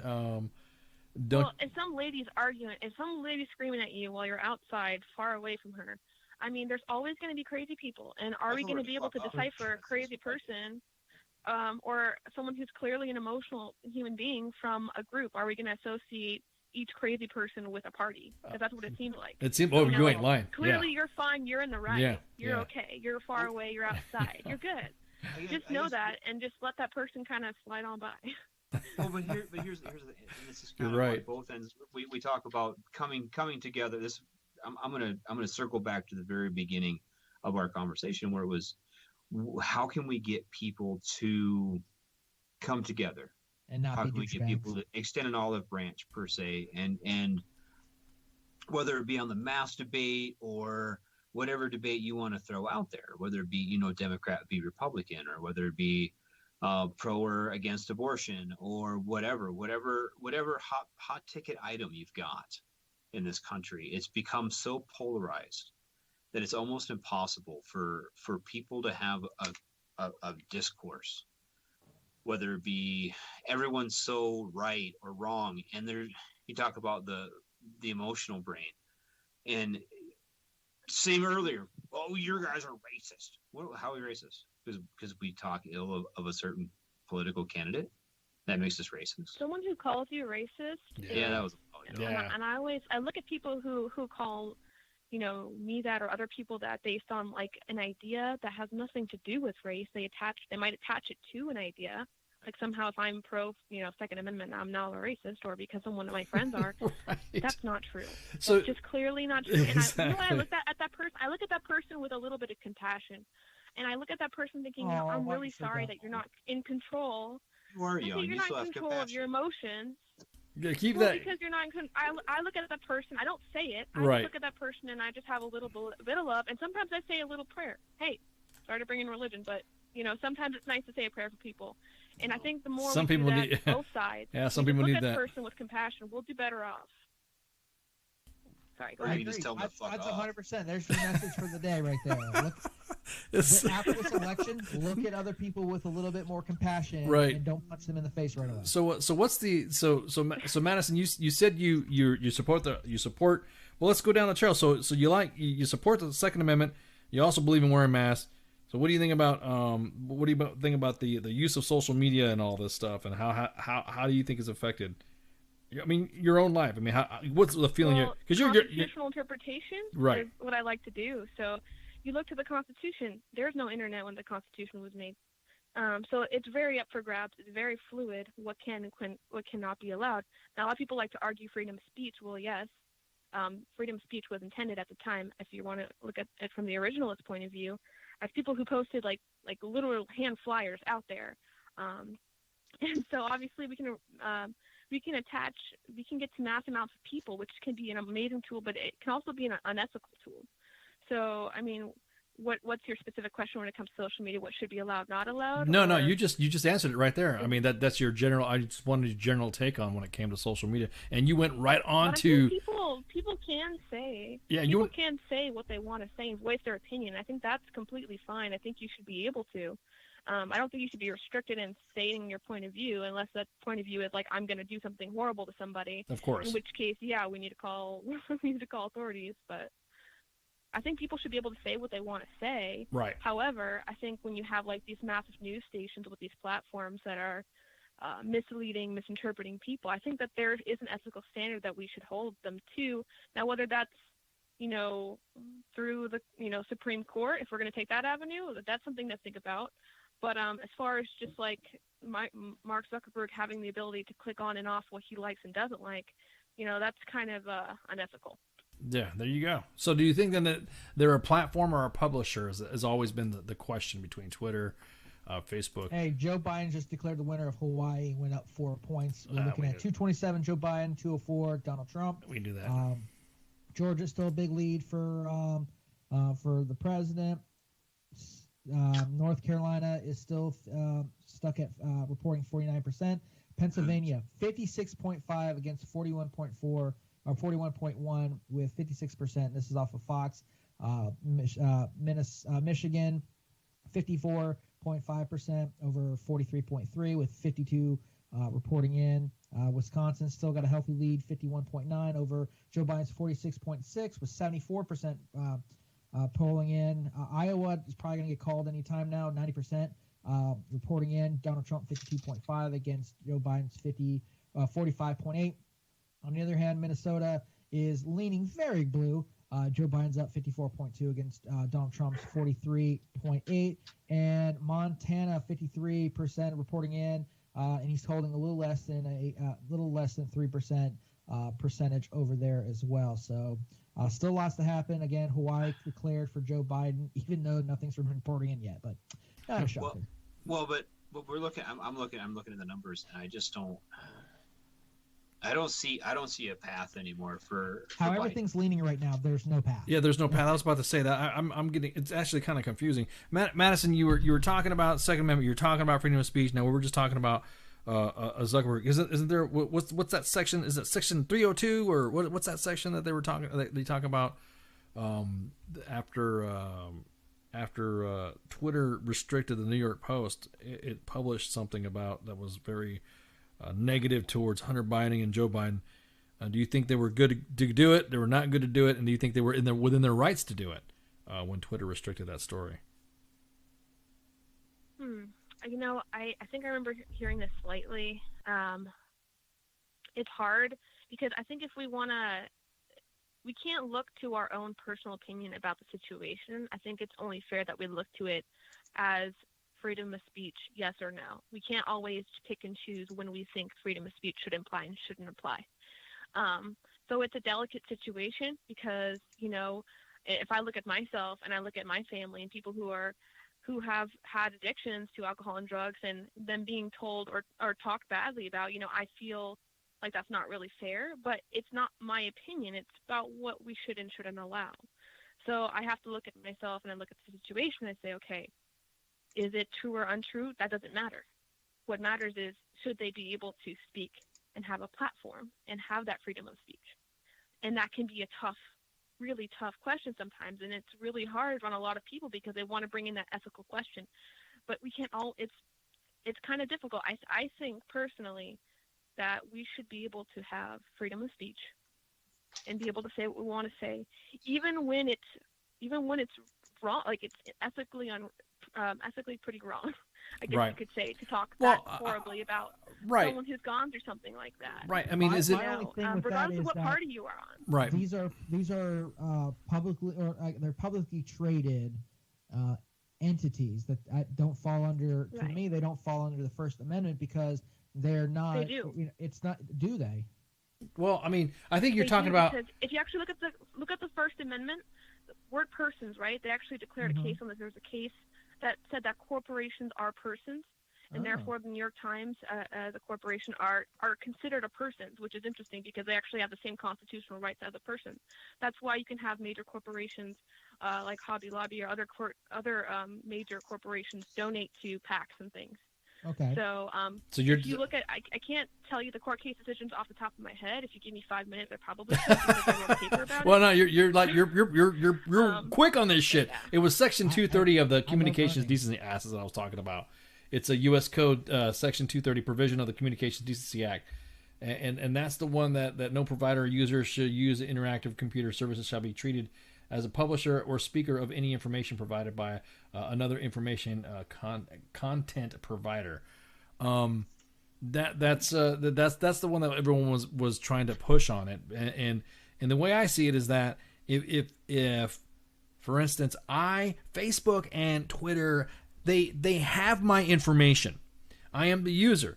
Part of the terms of service is that understanding that in order for me to use the free stuff that Facebook has, i.e. phones, messengers, a page and all that, then they have my information. I would think that as my information's being given to them, it should be reciprocal, that I should be able to say whatever the hell I want, right? I mean, wouldn't you think that's like an exchange of goods, like you're paying for goods and services? Would that qualify as well under the Constitution, do you think? Okay, I need a little bit of clarification on that last sentence. So you're saying, can you just repeat exactly what you said? Oh, no, I'm just saying. I'm trying to listen to it. It's just kind of. Oh, it's okay. Or I'll shorten it up real quick. So then, Facebook uses your information.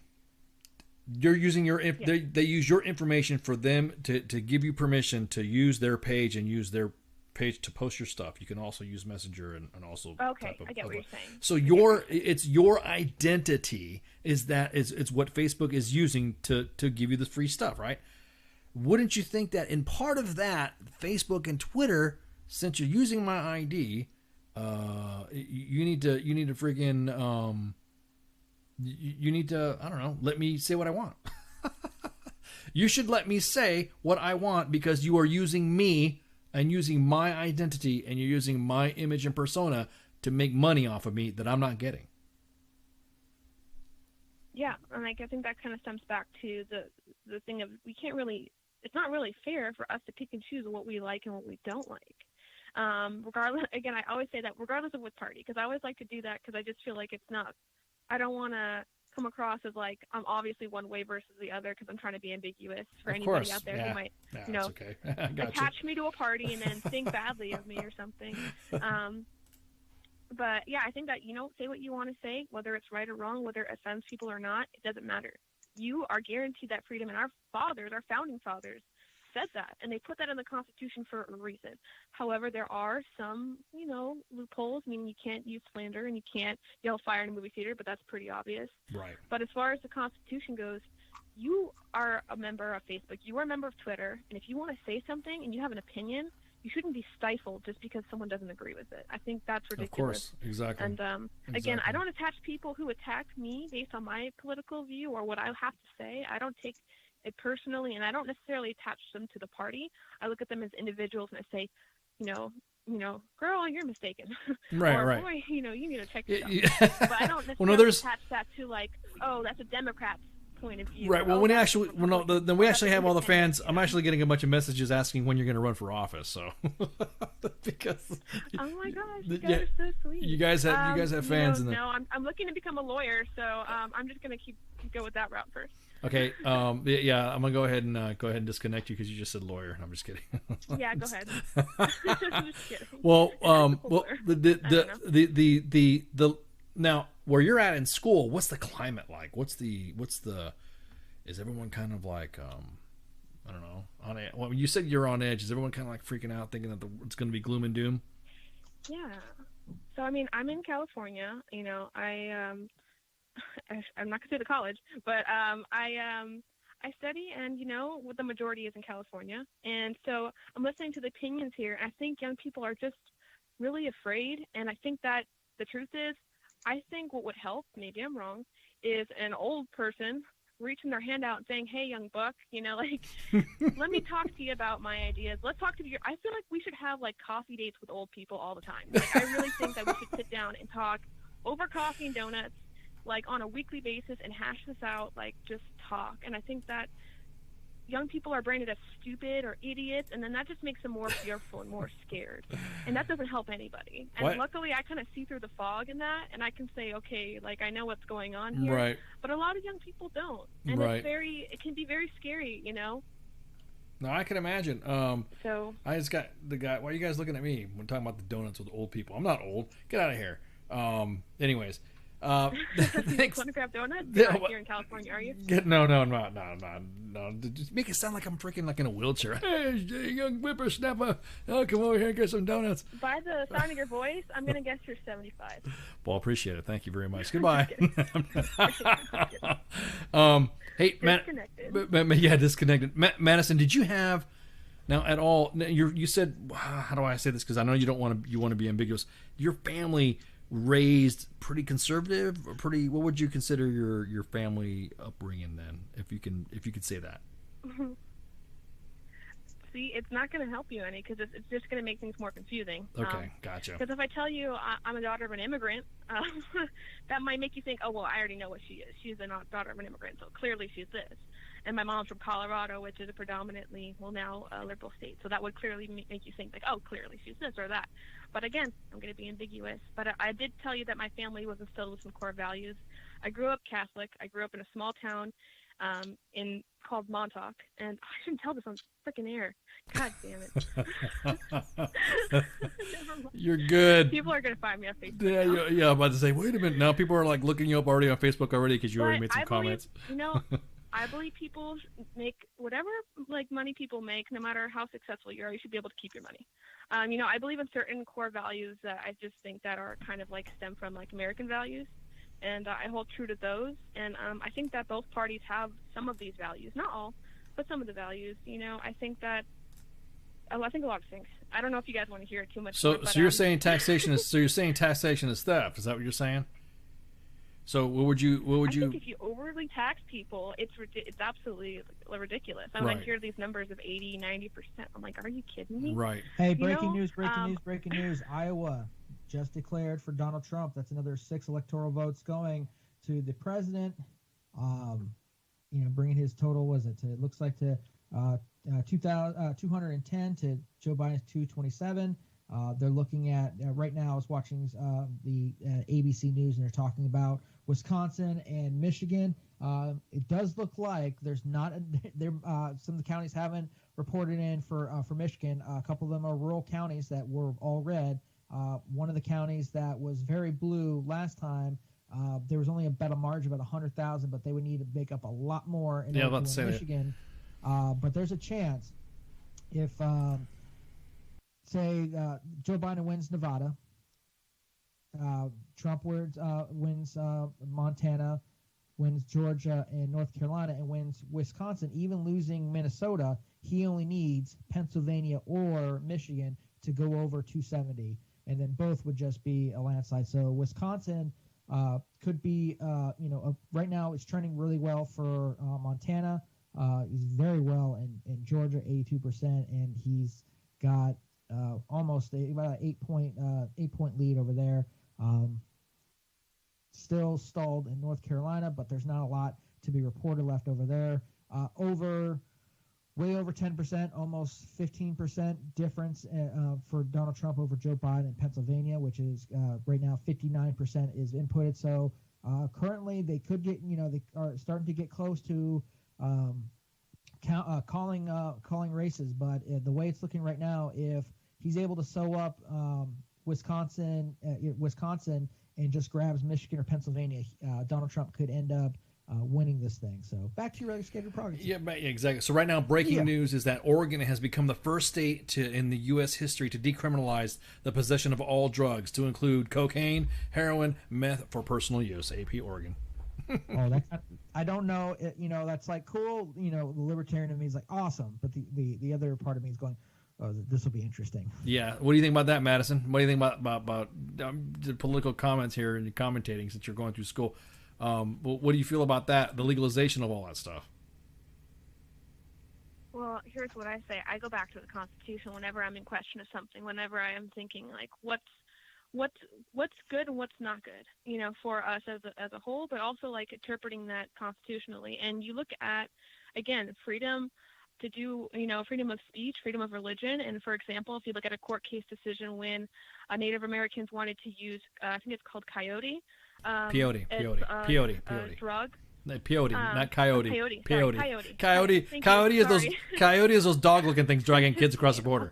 So go ahead. There was a court case decision about this, and they looked to the Constitution for answers. And this Native American guy wanted to use peyote as a form of religious freedom of religion, and just the same way that Catholics, we like to use wine and others as a freedom of religion. Technically, wine, alcohol is a drug. But the question is, does it now infringe upon other people's rights? Meaning that if the drug you're taking and takes you to such a place that you're not in control of yourself, and that you're so disoriented and not able to have full motor control by using it. Like, for example, if you're taking meth, I'm sorry, you don't have control of what's going on. However, if there are legal limits to consuming alcohol, there are legal limits to and laws regarding marijuana use. But as far as decriminalizing all forms of drugs, I think that is unconstitutional. I think that does go against the law, and I think that's not really what we need to have as a country. And I don't think that's going to solve any problems. I think that's going to create more problems as a whole. So again, that's my personal opinion. I think that's ridiculous, and I feel like I'm really sad for places that decriminalize all forms of substances like that, because I think we're going to see a rise in homelessness and a bunch of other issues, and it's not a good look.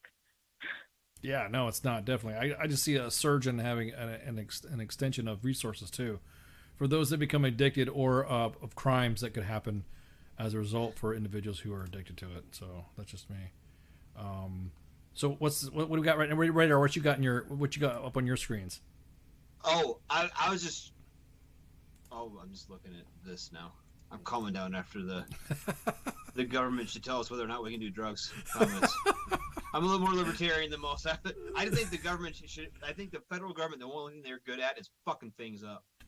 And I feel like the federal government sometimes should not tell me what I can and cannot put in my body. That's and true. I don't even put anything bad in my body. Right. Like, you can't eat enough red meat. Fuck you. I'll eat all the red meat I want. Right. I'm drinking booze right now. Guess what? I'm buying two then. I'm drinking some booze right now. Should I be drinking and being on air at the same time? Is that like a is that regular? Is that regulatory? Can I get that for drinking and broadcasting? I mean, is that but well. And part of it is too. I'll throw a couple things out there. One, prohibition doesn't work. Period. The government telling you cannot do something has stopped nobody that wants to do it. Period. That's just the way it works. Right. All it does is create a black market. The market will provide, and instead of it being a relatively safe product, and it comes from cartels or whomever, and it's still there. It doesn't go away when the government says you can't do it. So with that argument, would you say that people who sexually assault, it should be legalized because people do it anyway? Oof, damn. Or would you argue that we should keep it illegal because against the law because clearly it's wrong, and just because people do it doesn't mean it's okay? I'll throw this out there. When you assault somebody else, you use that word. But when you say something's illegal, when you say something like cocaine is illegal, and then all of a sudden you make this person who uses some sort of substance a criminal, and then they can no longer seek help to battle their addiction because they face criminal charges and they face having things in their life taken from them, their children or their job or whatever. So they don't seek any help until the issue becomes so big. And then you look at what you just said is a valid argument. It's a valid argument. You're talking about homelessness in Oregon. You can have cocaine in Oregon, so everyone who does cocaine is going to run to Oregon. That's possible. Same when Colorado first legalized marijuana. But what happens is you can use that funding. When you decriminalize things like that, you no longer make them a prisoner. You make them a problem, and you can fix that problem. You can give them help instead of just locking them up in jail, because that does nothing to solve their problems. Period. I agree with you. Yeah. I think that there's two separate arguments. A non-violent person, you're making them a criminal. Hey, taking a second. Joni Ernst has continued to win her Senate seat, so that's been called. And Montana, according to Politico, has been called for. Never mind. They changed it back, but they had called Montana for. I'm sorry, I'm in the wrong one. They. Hold please. Switching back just to make sure I'm 100% right. Yes, they have called. Politico has called Donald Trump for Montana. Montana goes to Donald Trump. Yeah, real quick, someone's saying that the Biden campaign, he's going to be speaking in about 5-10 minutes or something like that. Do you, hey, Madison, thanks for hanging out. We appreciate this conversation. Probably one of the most interesting conversations we've had in a while when it came to the legalese and the stuff like that of the Constitution. And we appreciate you listening. All right. Thank you. Have a good one. All right, you have a good. Bye-bye. Tell you what, that's the most intelligent conversation we've had in here in a long time. I was about to say, and we were just like really freaking. We could go off on the Constitution stuff, but she just straight. Man, Radar, I thought she was gonna like friggin' like having her own Amy Cohen Barrett on the show. Yeah, exactly. It's like you were like it got kind of dicey there, bro. She was like, "Wow, what?" I'm gonna get all Radar ranty. I didn't even hear it. I was just like, I'm a Radar. I'm out. Come on, I'm here listening. No, she's entitled her opinion. I'm not saying she's absolutely wrong. I think it's good to have that discord. Right. I also think that But you know what? She brought up a good point though. She respected when you said what you said, and it didn't really counter, but she was agreeing with you on that. That's what it's all about. You know what I mean? Absolutely. That is what it's all about. Not beating each other up or attacking. You actually brought in a different side that had her agree with you too, and that's what the conversation's about. You actually looked at the situation when some of that. I should have asked her about the crimes bill. So a lot of places have already officially declared Virginia the winner.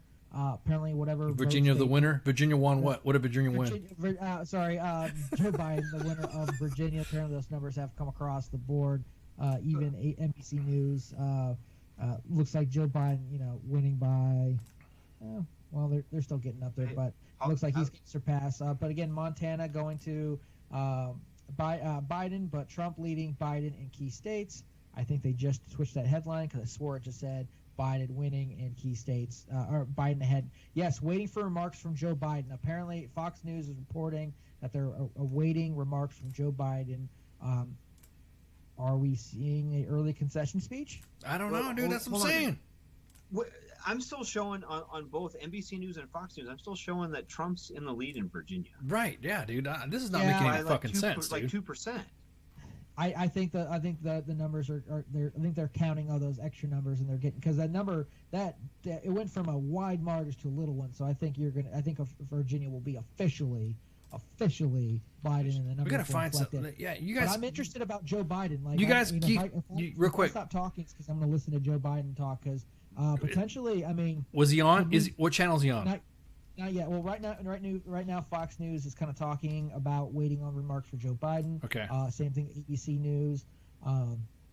I'd be interested. Maybe it's hey, we're still here. We're going to continue fighting. This might be the rally cry that Clinton said, do not concede, do not concede, and maybe this is him going, hey, I don't give a shit. We're going to fight this in court. We're going to fight for every ballot. We're going to make sure every vote counts, type of thing. Or could he be seeing the writing on the wall and decide, to throw in the towel? Because right now, 78 Wisconsin is running. The 78 reporting now. That number has risen. That just hit up 87 right now. I just got an alert saying it's about to 87 now. So let me see. Pennsylvania's up to 66%. I'm sorry, 64%, and he's winning by like a 13. Or was it? 16%. Yeah. I'm about to say he's winning by a large margin over there in Pennsylvania. Now let me hit let me hit some of the news and stuff here. Let me see. Go ahead, you guys. Go ahead, keep talking. I'm gonna cut myself off here so I can look and stuff. That way you guys don't hit. So I can. If there is a speech, I want to get it. So hang on. Go ahead. You guys keep talking. One thing I definitely, I do believe this. I'm looking at my Twitter right now, and I have friends who have political leanings that I do not agree with and who don't agree with mine. But, people who were big Bernie fans, people who were big into Bernie Sanders, just did not vote. Right. I think we're seeing disenfranchised voting because of the Democratic, who the Democrats decided to put forth. I mean, we saw Bernie Sanders. Granted, I didn't want Bernie Sanders to run anyways, but we got proof thanks to the emails, the Podesta emails, that the Democrats actually, they throttled down Bernie Sanders in order to give Hillary Clinton a leg up. This time, even though they had one of the most diverse groups of presidential candidates, we had people Minnesota just went to Joe Biden. Minnesota just went blue, bringing the number 237 for Joe Biden. Donald Trump 210. But just looking on the board, it's a lot of red still. A lot of leaning red, and a lot of time. It's a lot of ground that needs to be made up that I just don't think it's going to happen. I don't see it happening, and that's okay. I'm going to say this about the only saving grace, I think, and for our country, especially tomorrow morning when we all wake up and go to work or do whatever. I think if Joe Biden concedes tonight, we're not going to go through 4 or 5 months of fighting over this, or probably another decade, another 4 years, honestly, of fighting over this. Do you think the Democrats decide to take the high road and they see the writing on the wall and go, hey, for the good of our country, and try to set up for, in 2 years when we have another election? Mm-hmm. I think that'd be, and anybody out there's like, well, you're just a Trump fan. I'm not. I'm not.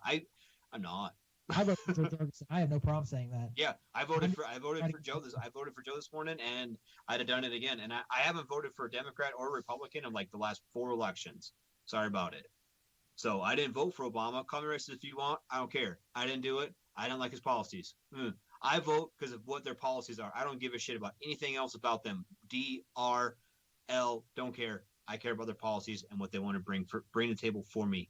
So suck it. Anyway, if the numbers were reversed, I would say I hope Trump gets up there, and I think there needs to be a concise victory for whomever this election. That's what I think is one of the first steps we talk about. We've talked all night about how do we start to heal the country. I think that's the first thing, is we have a concise victory and someone just saying, you know what, hey, I gave it a run, didn't work, sorry about it. And we haven't had that for a hot minute now. That would be a good look for the Democrats right now. Absolutely. Like, if you're looking at these things, and across the board, across Politico, NBC News, Fox News, CNN, they're right now besides North Carolina, which is the only tight, it's a point and some change. Georgia, Pennsylvania, Michigan, and Wisconsin have wide margins. Mm-hmm. You're not, granted, Pennsylvania is one they're going to hold on to but I think, he rolls in Wisconsin, Georgia, and Michigan. He's about there. I would, it would be great to see, I don't expect this. I expect this speech to be, we're going to keep fighting. It would be a good look that if Joe Biden was to lose, if the numbers were to stay the way they are, leaning red in a lot of places, that it would be honestly a good and refreshing look for the Democrats to accept and vow to do better, and to vow to bring, continue to fight and bring policies and whatever they want. I think it would be. I think honestly it'll make seeing how this is going, I think it'll make the Democrats look worse, which will hurt in 2 years as well. If they're way past, which is looking like it's going to be way past.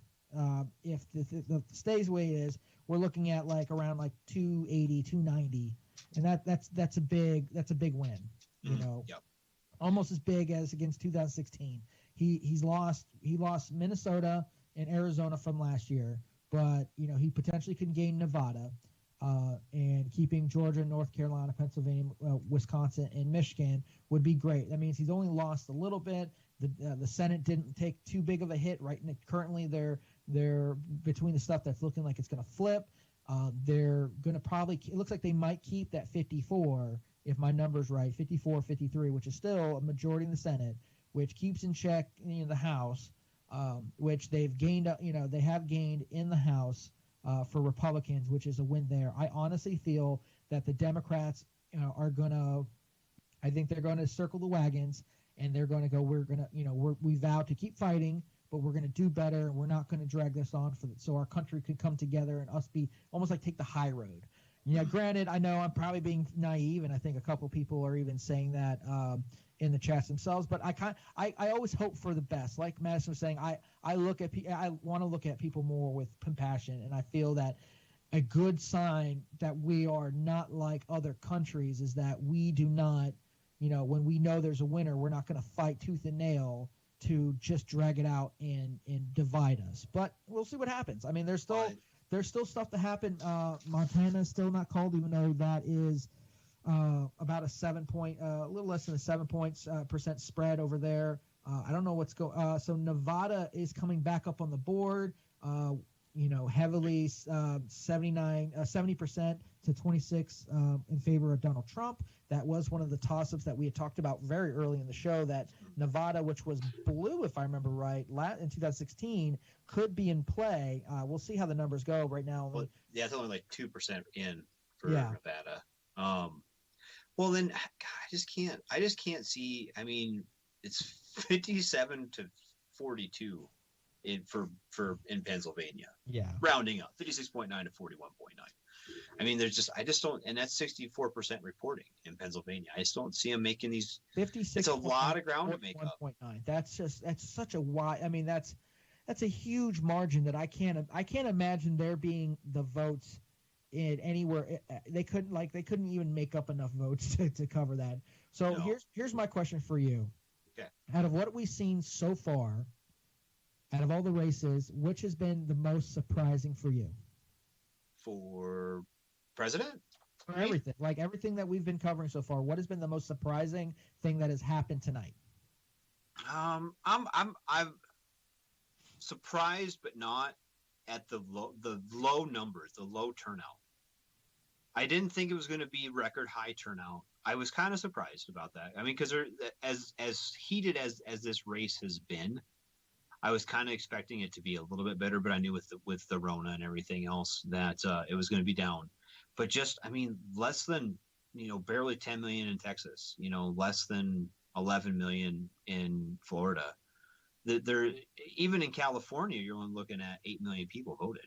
You know what I mean? 8-9 million people. So, I mean, the number of votes that you're looking at for the countrywide even is so low. The turnout this cycle was so low that I feel as though a large subsection of the country was not represented. And I think that's the most telling thing about this election, that if even a small portion of those people would have, you say 10%, if 10% more people would have voted, that might have drastically changed the outcome of this election. And I think that's the thing to me. As I sit here and look at this map right now, and the other surprise to me too is that, and it's something that I really hope it changes, not for any other reason than it needs to maybe help heal this place, but you're looking at Biden with 61,166,000 some odd votes and Trump with 59,854,000 some votes. That, Trump is going to win the Electoral College and then Biden is going to win the popular vote. And that I think is going to cause more issues too, as far as, well, who really won? Who really won? You know what I mean? Well, sorry about it. According to the Constitution, Donald Trump is going to win, most likely, just by the numbers that I'm seeing right now. So right now, North Carolina is reporting at 94%. Donald Trump still 50.1%. Joe Biden 48%. And that goes to the rest of for everyone listening. I post in the comments what's the most surprising thing that you've seen so far during this election day, because I'm very interested. For me, it's Georgia. There after Stacey Abrams, who lost for governorship, who has been touted as like the rising star of the Democratic Party. The big thing in Georgia was touting voter suppression as the reason why she lost. And advocating for things against voter suppression and stuff like that. Who was some thought might have put her toe into the presidential race during this election season, but hasn't yet. Or didn't, sorry, and who think that come 2024, she is likely to be a presidential candidate, like she's being groomed, potentially, going out for a Senate seat or something like that. That I'm surprised after all that and the calls for everything that Georgia, with 83% in, as 53.1% is Donald Trump, 45.6%, including one runoff seat, which is going to be Republican Democrat in January, and one that is still Republican held. I felt that Georgia, I'm not surprised so much about Arizona, a little bit about McSally. I thought she was going to be able to hold on. Arizona was kind of like an if one for me. But Georgia being like a big impact. I mean, that's 16 votes right there. I was expecting with a little less than 5 million votes in, I was expecting that to be a much more competitive state, if not Joe Biden winning it. I felt that if there was a state that was going to go blue, it was Georgia. I felt North Carolina was going to be a tight race like it is now, and then everything was up in the air. And then right now, and so that's the biggest surprise for me. That and the fact that the Republicans were able to stack up so many House seats. Granted, it's not going to be the Democrats only need to really to add one to one seat to really be in control of the House. That wasn't a shocker. But the fact that the Republicans were able to put up double digits, even though last year the last of the 2 years ago when there was supposed to be the blue wave, and the blue wave was kind of like a blue. There's a little bit of a win. There's some things happening, but it's not nothing crazy. We'll show the map as soon as we can. I know, Laura, I know you're waiting, but ICE is trying to listen to Joe Biden's speech. He's trying to listen to some of the stuff that we can give you the best commentary. Currently, the motorcade is pulling up to the site. We don't, I'm kind of trying to read the closed captioning. Does not look like they're predicting some kind of early concession or anything like that. This is looking like more of a, we're going to keep fighting. We're going to keep, we're going to make sure everything counts. But he's in Wilmington, Delaware right now, so we'll see what happens. Pat, you can't show the speech because we don't want to get zucked and taken down. I know it sucks, but every channel will be playing it. So if you want to, have that open in another screen, you go ahead and feel free to drop stuff in. Pennsylvania, 56.9 to 41.9 with 64 reported in. That's 20 votes. That's a huge margin. Yeah. Huge. I'm going to look at, okay, so I'm looking at NBC News, and they have their kind of ticker over here.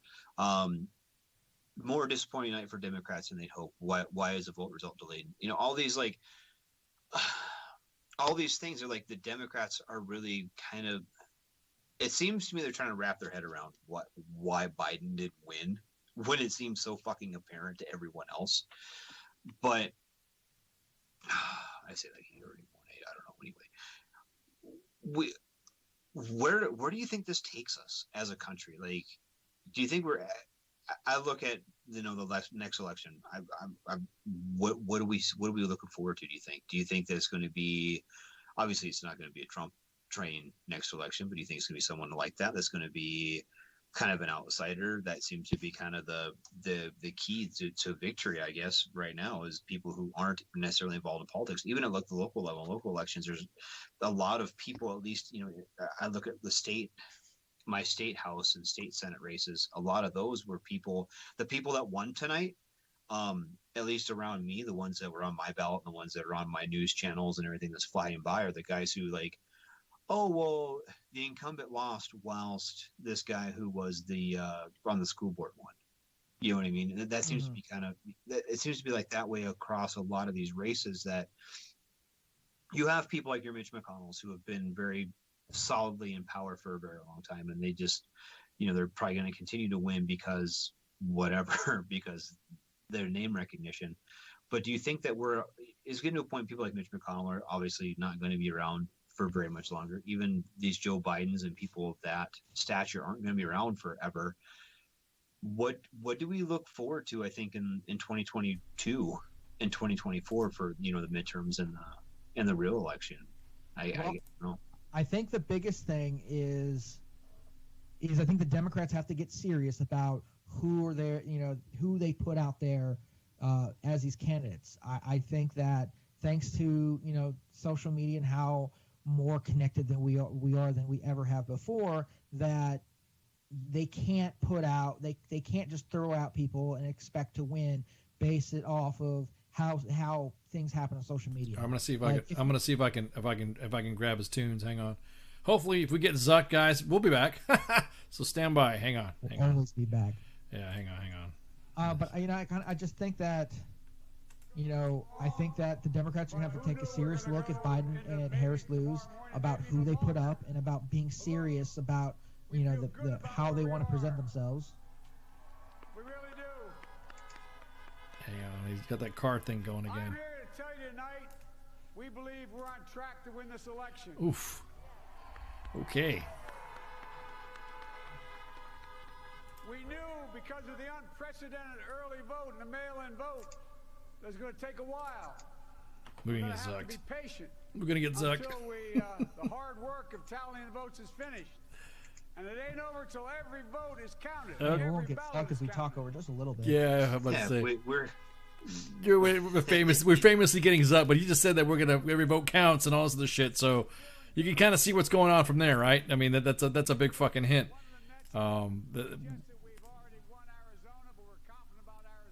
Yeah, so let me go to voice here so that we don't do the vid. So hang on. Yeah, I told you it wasn't going to be a concession. Yeah, dude. We're gonna somehow pick it up. I love that face. Dude, face, dude. Yeah, if you guys are watching right now, just. We're gonna win Pennsylvania. Oh. I just don't see, I get, you want to be optimistic, but I just don't see how the vote, both sides are saying, apparently Donald Trump, the Trump campaign called Fox News and was like, there's still like 1 million votes out there in Arizona, and Fox is like, I don't know about that. But see, they're saying, we feel good about where we are. We believe one of the Nets has suggested we have already won Arizona, sure, whatever. That's a turnaround. We also just called it for Minnesota, and we're still in the game for Georgia. Are you, though? I mean, yes, I guess you're more in the game for Georgia than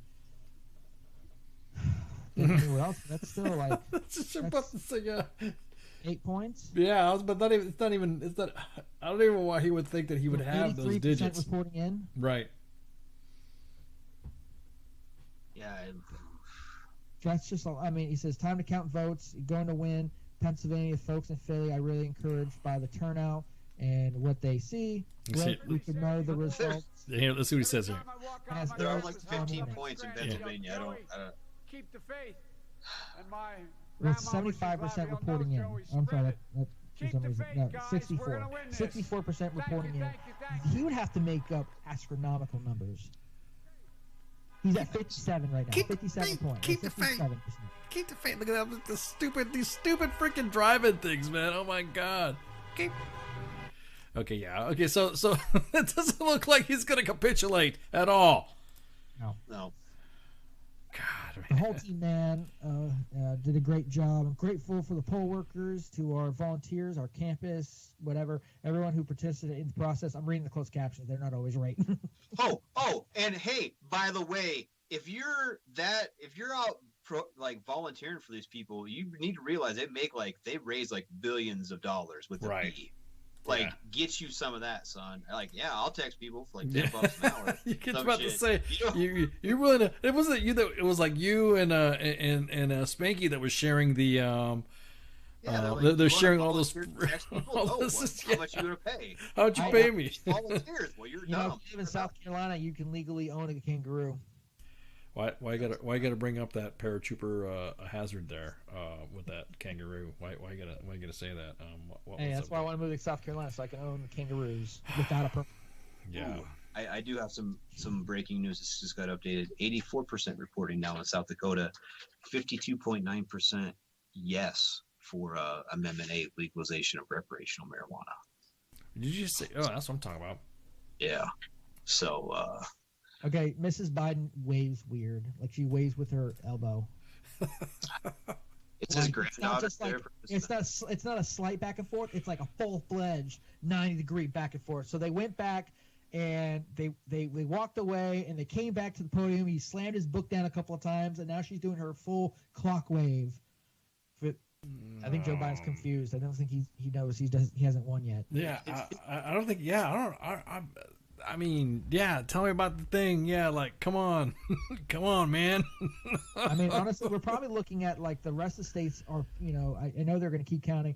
North Carolina's still at 94%, hasn't budged. I wonder what, a lot of things are reporting 100%, 100%, 100%, 100%, going across the board. So, maybe literally everything I'm seeing right now is reported 100%, but maybe they're still counting, they're still counting those mail-in ballots and stuff like that. Where's that at? That's North Carolina. Now looking at Georgia, there's still Thomas County is at 95% accounted for. Big Trump lead over there. Hancock County, sorry, it hasn't checked in at all. Gwyneth is, it hasn't really reported. I guess their numbers are a little off over here because they're not showing up. 71% in Fulton County. DeKalb County is a shit county, I tell you what. Big on Biden. Floyd County, but there's just, let's see, what's the difference here? Glasscock County. That's 300. There's about 300,000. They need to make a little over 300,000 in order to at least catch up to Donald Trump, and that's hoping that Donald Trump doesn't add any more to it. I don't know. It doesn't seem like there's a lot on the board for that. Looking at Michigan, there's Berry County that is only 66 reported in, but Trump's got weirdly enough, the other has the biggest percentage in that with 39.6%. Donald Trump is splitting the vote there, and Biden's coming in last with just a little less with 20.3%. So that's having a big impact over there.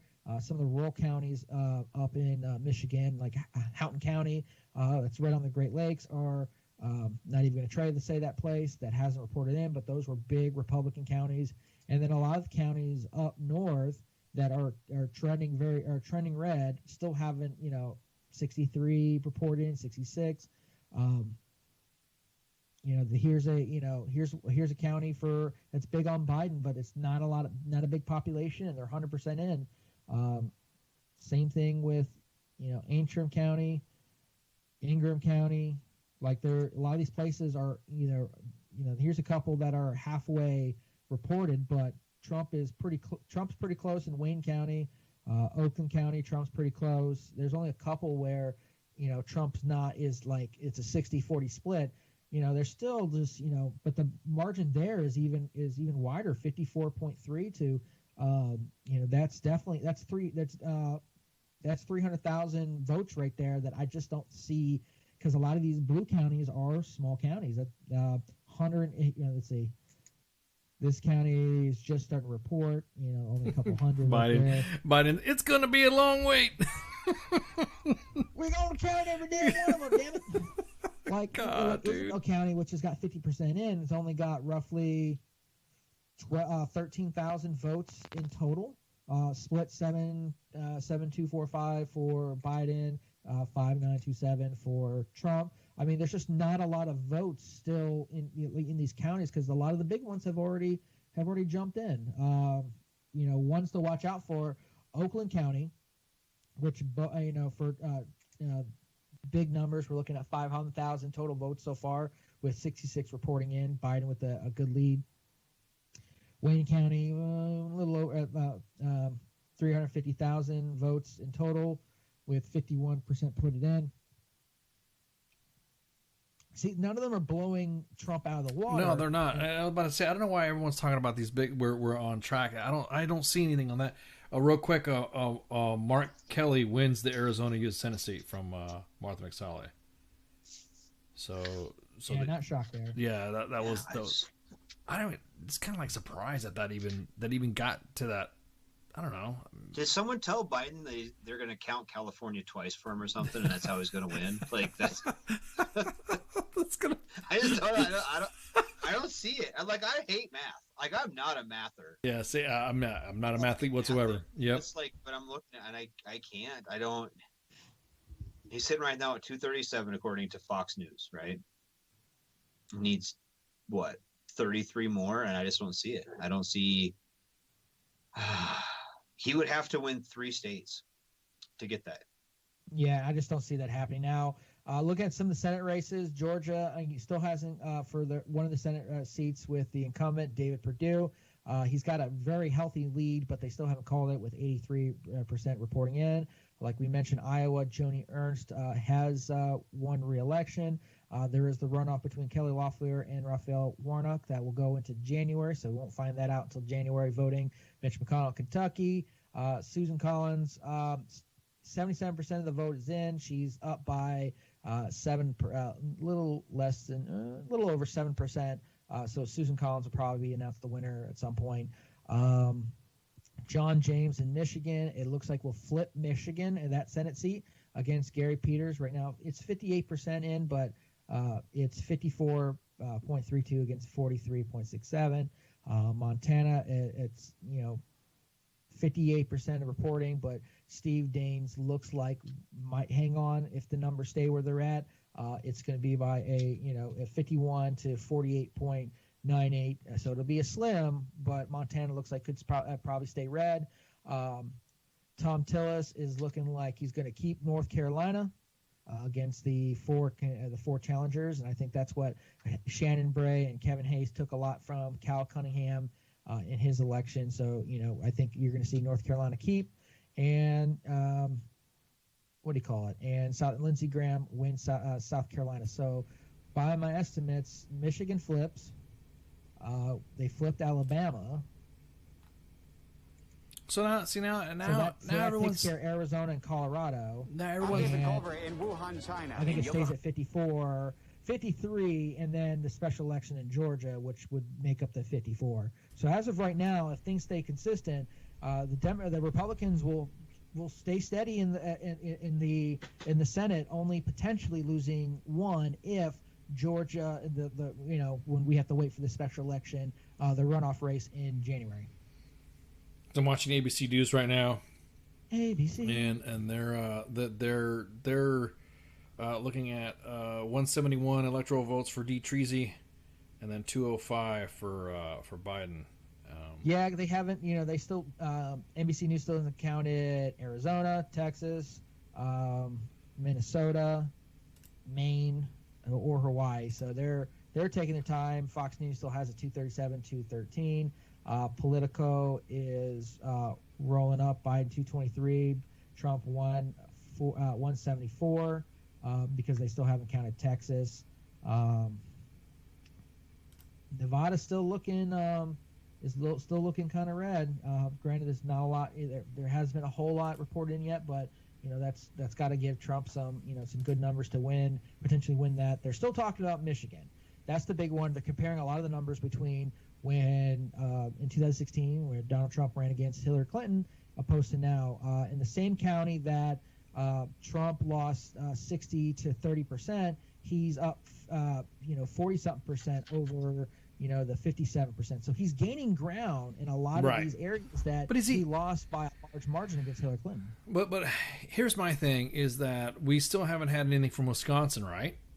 We still haven't had anything from Michigan locked in, right? I mean, so what happened to Pennsylvania? Didn't it just go back to him being? Wisconsin just rose to 84% coming in. Currently, Trump is leading 51.1 against 47.4. Okay, and that's not been called yet. And then we have Montana. A lot of places have already called Montana for Politico's already called Montana for Donald Trump. Pennsylvania still with 64% of the vote in, huge. I mean, over 10, way over 10%, 56.7 for Donald Trump, 42.1. Apparently, the Biden campaign still feels that there's votes there that just haven't. Let's see if I can dive. They're still in boxes they got to unpack. There's votes there. We just have to wait for them to show up. Dumpsters. We had to find more dumpsters. I'm looking at this. A lot of the Democrat counties are, 61% in, 59, 94, 98, 87, 31. But there's tons of Republican-leading counties. Granted, not all of them are really huge, but there's a large enough number when you add them all. I mean, numbers count, and I just think that I would be surprised. I don't see how Pennsylvania, unless there's a magical amount of numbers that just pop up out of nowhere. I just don't see it. Yeah, I don't know. I've been looking at it. They've been delaying. I just can't see it. I can't see it. No, what makes me mad is that they've not had any updates to that. It's like they pushed Biden up as much as they could when they were reporting his numbers, but then when it came to how they're reporting Trump's numbers, they're delaying it so much because right now Politico still has it. Trump 174, Biden at 223. Again, we still don't even have other states counted up that have locked in and said yes, aside from just the recent one with Florida. Did that number even go in there? The Florida number went in that 174? I mean, it just, what the hell, dude? So right now, like they're talking, like the closest it could be is, say, if if Biden wins Nevada, he wins Michigan, he would still have to, he'd still have to win Pennsylvania to get over that hump. Yeah, well, we've heard nothing from We've heard nothing about Texas. I know a lot of places have called Texas already, but pretty much if Trump wins Wisconsin, North Carolina, and Michigan, he's over the 270. That's if he doesn't win Nevada. Like I said, I think North Carolina is a big hinge on this, but Pennsylvania is it. Pennsylvania is why everyone is we're not gonna quit. We're not gonna stop fighting because they know. But he's getting his ass handed to him in Pennsylvania. He's down 42 to 56. Well, they seem to think that there's all the absentee ballots that they just haven't got yet. Well, they also thought he was a good fucking candidate in the first place. So I mean, we got that. Exactly. There you go. No, I mean. So looking at Pennsylvania right now, it's something like a little less than 700,000 votes they'd have to make up. Right. They're looking at some of the counties that like Allegheny County that Trump is not doing the hottest, but he's still hanging in there. Right. Well, there's still counties that in that area as well that are still not counted. I mean, they're still literally not in. Again, this is one thing that frustrates me about some of these numbers when they go back and forth. When you have one side that wants to report immediately that they think is a lot, because didn't just Arizona go back gray again? Well, what's going on? I mean, it's or did it get a lock again? Fox is calling Arizona blue. Politico is it hasn't called it yet. CNN hasn't called it yet. ABC News or NBC News hasn't called it, but they also slow played on Virginia as well. Right, and I don't know. That right there, I think they shouldn't. They shouldn't even begin to start leading down that path to make sure that there's an accurate count on it. I hate this projection stuff, especially with the 2016 election, how it happened with those projections, and it did. Well, right now they're all the same numbers are going across the board for across the platforms for Pennsylvania. 56.6 against Biden's 42. I mean, that's huge. That's I don't know. Like I like to think that there's those votes out there, but I think that you got to remember that with every Biden vote, there's going to be Trump votes there too. And it's not like you're not gaining. There's 100,000 Biden votes. Yeah, but there's probably at least another 70,000 Trump votes. Right. So you're gaining, but are you gaining that much? Yeah. The thing right now is that because it's still, I mean, like you were saying before about it being 56% in Pennsylvania, and only the reporting has only been in 64. There's only 64% reporting in Pennsylvania. So that right there in itself, I think Biden is getting too optimistic on this side. That's just me, though. That's just me. Yeah, I don't know. Optimism has kind of been the key to his whole fucking survival. Well, yeah, no doubt. Because right now he's optimistic. He's not going to break a hip. He's optimistic. Yeah, right. He's not going to die from coronavirus. Because if you look at the map that I have right now. From the AP, it still has 174 for Trump and 223 still for Biden. With all these platforms not coming up, and then the same thing goes for Politico. It's the same fucking thing. So the AP and Politico is still now. Fox News has already projected that, or has already gone up to 213 for Trump and 237 for Biden. Again, he's still. So they finally went over with Montana. Yeah, they did. They're still looking at that, of course, with the project. So really, when you kind of think about it, you have 1, 2, 3, what? Yeah, exactly. 1, 2, 3, 4, 5, 6 states left. 7 states left. 7. 7 states left. Unless Alaska has to get declared, and then and that's it, and then that right there, because we haven't even heard anything about Texas again, or we still talking about Texas? Or we did not talk Texas about Texas. Is like pretty sure wrapped up for Trump now. They're 52.2% with 81% in. I was about to say their numbers are. Places have already declared it, but the gaps are just pretty wide. Yeah. I mean, there's only a few places, and I think he's had a better shot in Pennsylvania as he does here in Tejas. I don't know. I just don't see it. I just don't see it because he'd have to win. I mean, he's short 33. So if he took Pennsylvania, he's still going to have to take a Michigan or North Carolina or Georgia. Honestly, he needs to pick up 2 states.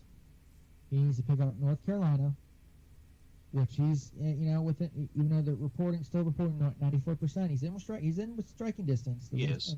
Enough to keep fighting it, but he needs to pick up North Carolina, and he needs to pick up somewhere else. He's not going to pick up. That's not going to give him. He has to get. If he takes North Carolina, he has to get Pennsylvania or take 2 other states. Yeah. Because even if he took Georgia or Michigan at 16, that's only giving him 31. That's still too short. So he would have to take a 3rd state, and I just don't know. I mean, I don't know. I don't know the dynamics of Pennsylvania. Okay, so 237 right now, according to Fox. He takes Nevada, that gives him 243. Say he takes North Carolina, that's 15. He needs more than Wisconsin because that's only 10. That gets him close. He needs Pennsylvania, he needs Georgia, or he needs Michigan. Now, as it's going right now, there's a wide margin in Georgia, and it doesn't look like that's going to happen there. Michigan, to me, 53.8 to 44.6. That's almost 10 points down in Michigan. He's 4, almost 5 points down in Wisconsin. He's close in Wisconsin and North Carolina, but if Trump wins Michigan and wins Pennsylvania and Georgia, he's got it. Yep.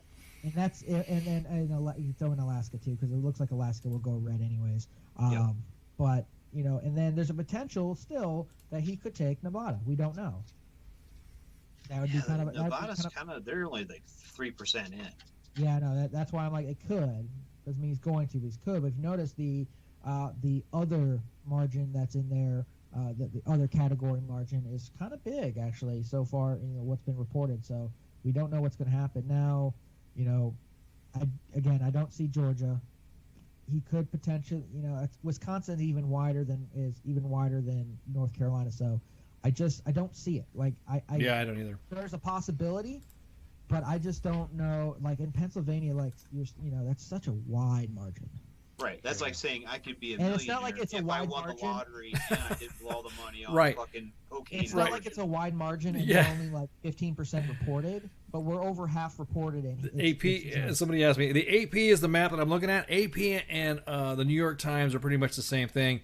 Politico is saying the same thing. The map that I have up. Fox is the only one that we're looking at right now. I've not. Radar and Flash are looking at the other one, so I've been going between the NBC News map and the Fox News map. Yeah, I've been using Fox Politico and NBC and then CNN when it wants to fucking work. CNN, I'm disappointed. I gave up on them quite a while ago. I think they broke. It's all Wolf Blitzer's fault. Yeah. My other screen is nothing but the South Dakota cannabis. I don't have Facebook up all the time, so I'm going by other ones, but nope, the cannabis one stays up. Exactly. Gotta go to. I'm sending the wife to Walmart at midnight to buy all the grow lights and shit. I don't know what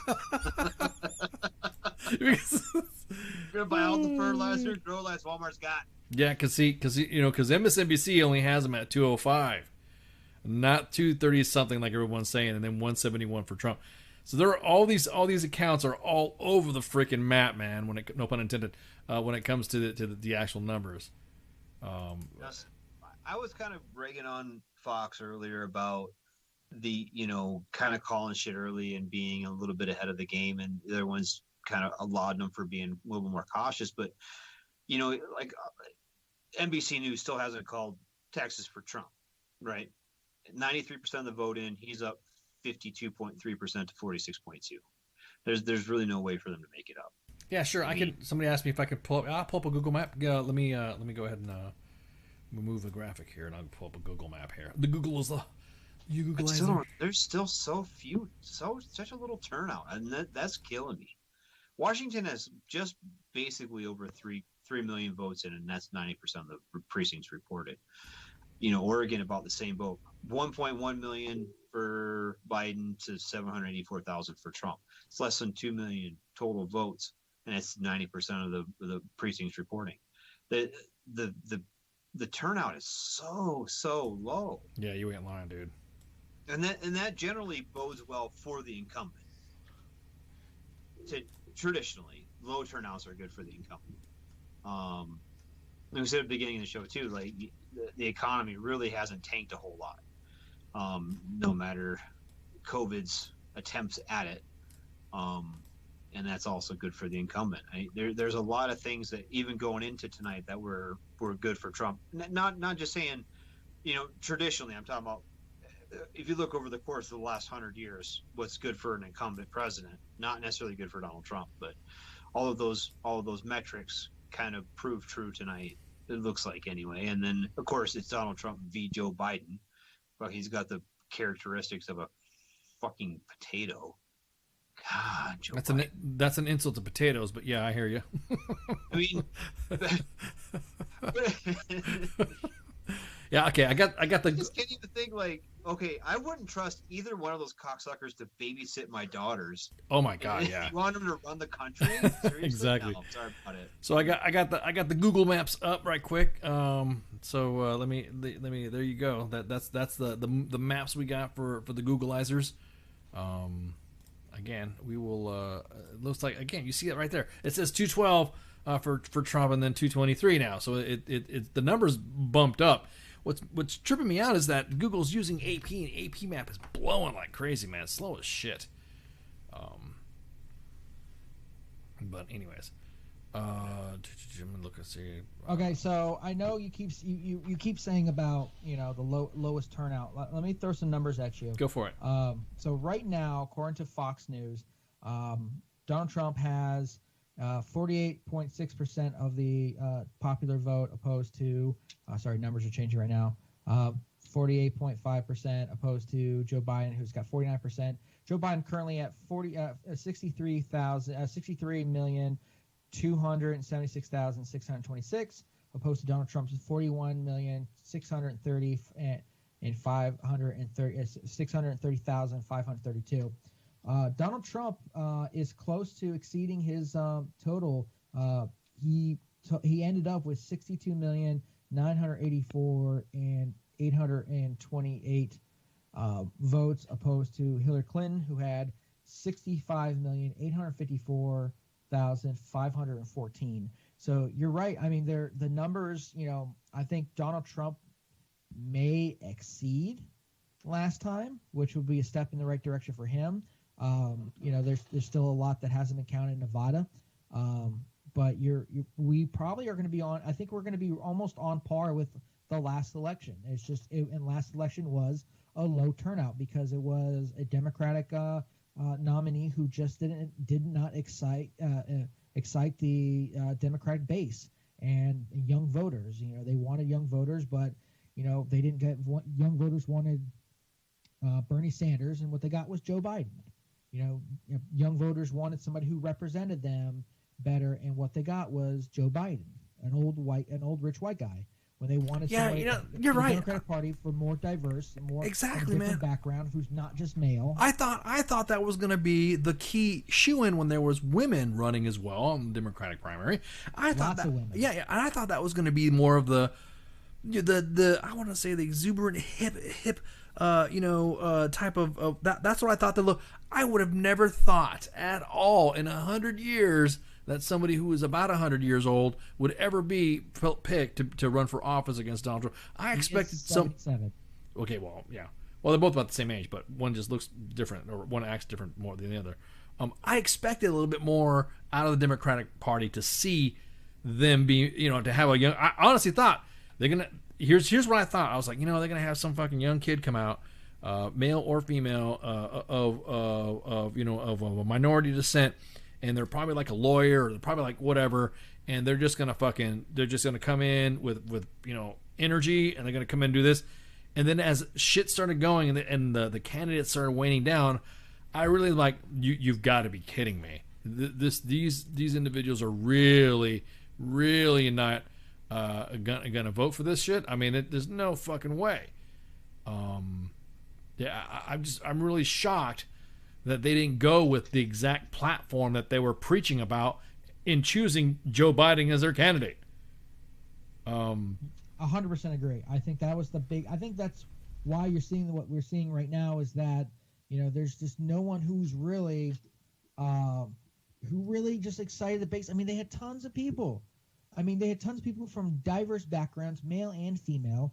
And there was nothing. And they came out with the standard because I guess they felt that they could rely on their older demographic more than the younger vote. Maybe they just assumed the younger vote was going to be all talk and then forget to go to the polls or something like that, and they just decided or whatever. But for those electors, but you have to look at the people who go to these primaries, and these young people aren't going to the primaries and voting.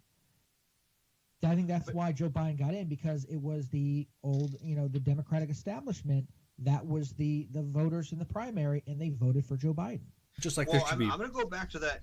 The primaries don't have to go with who they fucking vote for. Exactly, I was about to say that's what they went. So yeah, that's what they went. But you look at okay. I'm gonna throw out some like Mayor Pete.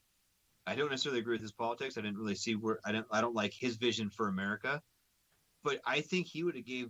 If he was running right now against Donald Trump, I think the numbers would be very different. Oh yeah, definitely. I actually thought that was going to be one of the indie contenders between him, Tulsi Gabbard, and I think those two right there. Those two. Amy Klobuchar, or whatever how you say it. Amy Knoblauch, yeah, Klobuchar, yeah, I could see that too. But I thought Amy Klobuchar had a really good chance. Kamala Harris was sitting there right now. If it was Kamala Harris versus Donald Trump, I think it'd be. Right, a whole lot. That would have been. See, that would have been such a dynamic. I mean, you're going, a black female versus an old rich white guy. Like that would have. I think that Kamala Harris would have had her own issues as president, like Joe Biden has when it comes to everyone's gonna start digging into your personal life. But I think she would have been able to better represent what the Democratic Party wanted. Or Cory Booker, I thought he had a good shot. He's very well. He's extremely well spoken. Yeah. Cory Booker would have been a good one. He represents New Jersey as a senator from New Jersey. I thought he had a good shot too. I mean, we had Peter Buttigieg out there. Mayor Pete. Yeah, Mayor Pete was out there. He represented his own demographics as well. I mean, there was tons of different options, and they just.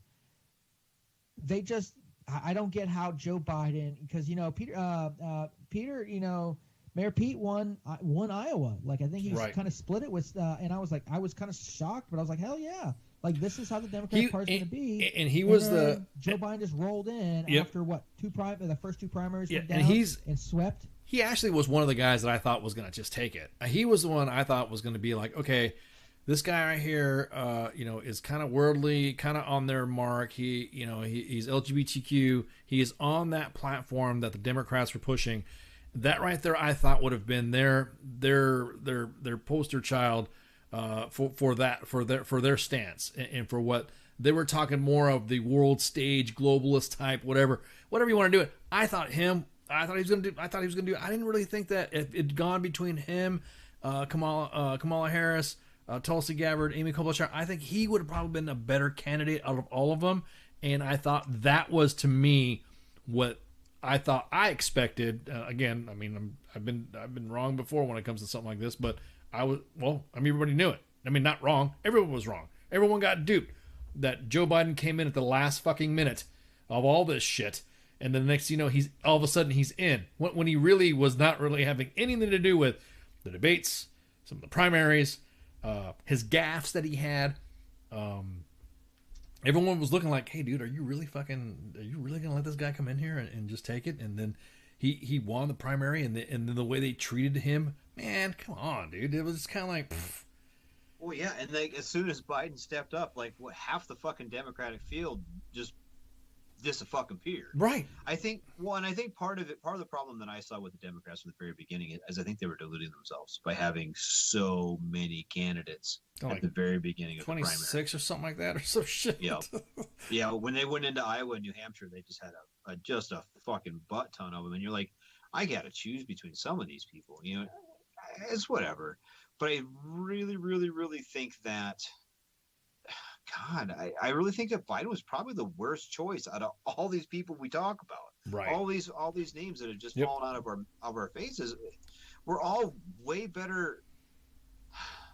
I'm not going to say choices, but way better candidates. Right, than Joe Biden was. Well, I will say honestly right now that if I'd been voting Democrat, I'd been pissed off at the fact that this guy was force-fed upon me after all these years that he's been in office and some of the policies that he had.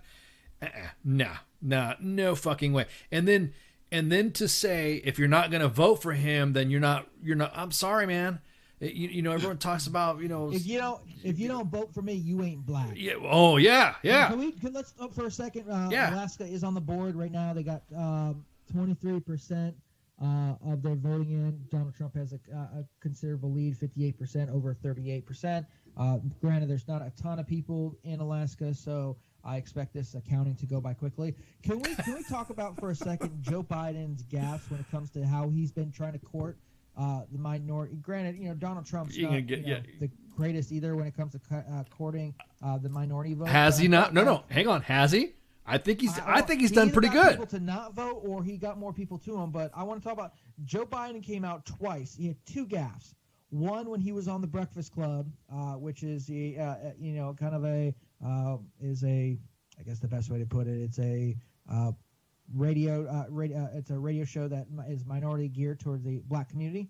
There's a couple of notable artists and whatnot. Charlamagne the God is one of them, and he's doing a kind of one-on-one interview with Joe Biden, and Charlamagne's like trying to get his opinions because he pretty much said, and because Joe Biden's like, oh, you know, ask this, you know, I'm gonna do this, and he goes, no, I want to know your stances. And he goes, well, you know what, if you don't vote for me, you ain't black. And I went, the fuck? Like, I had to sit with a couple of my friends and go like, hey, how do you feel about this? It's that Latinx thing again. You know, they're speaking, you know, because those Puerto Ricans and Latinx, you know, you know, if you're trying to, how do I say this? If you're trying to get down or be one of minority groups, you know, the worst thing you can ever tell a minority group is what to do or what to be in order for them to be accepted. I'm just saying, you don't ever tell anybody from the black community to say, if you're going to vote for me, then you ain't black if you don't vote for me. What? Especially when you're white. That's just a fact of life. You don't fucking do that. You would never tell anybody, the Latinx community, when it completely changes the structure of. It's pronounced Latinx. It's pronounced Latino or Chicano. That's what it's pronounced. There's no X at the end of it.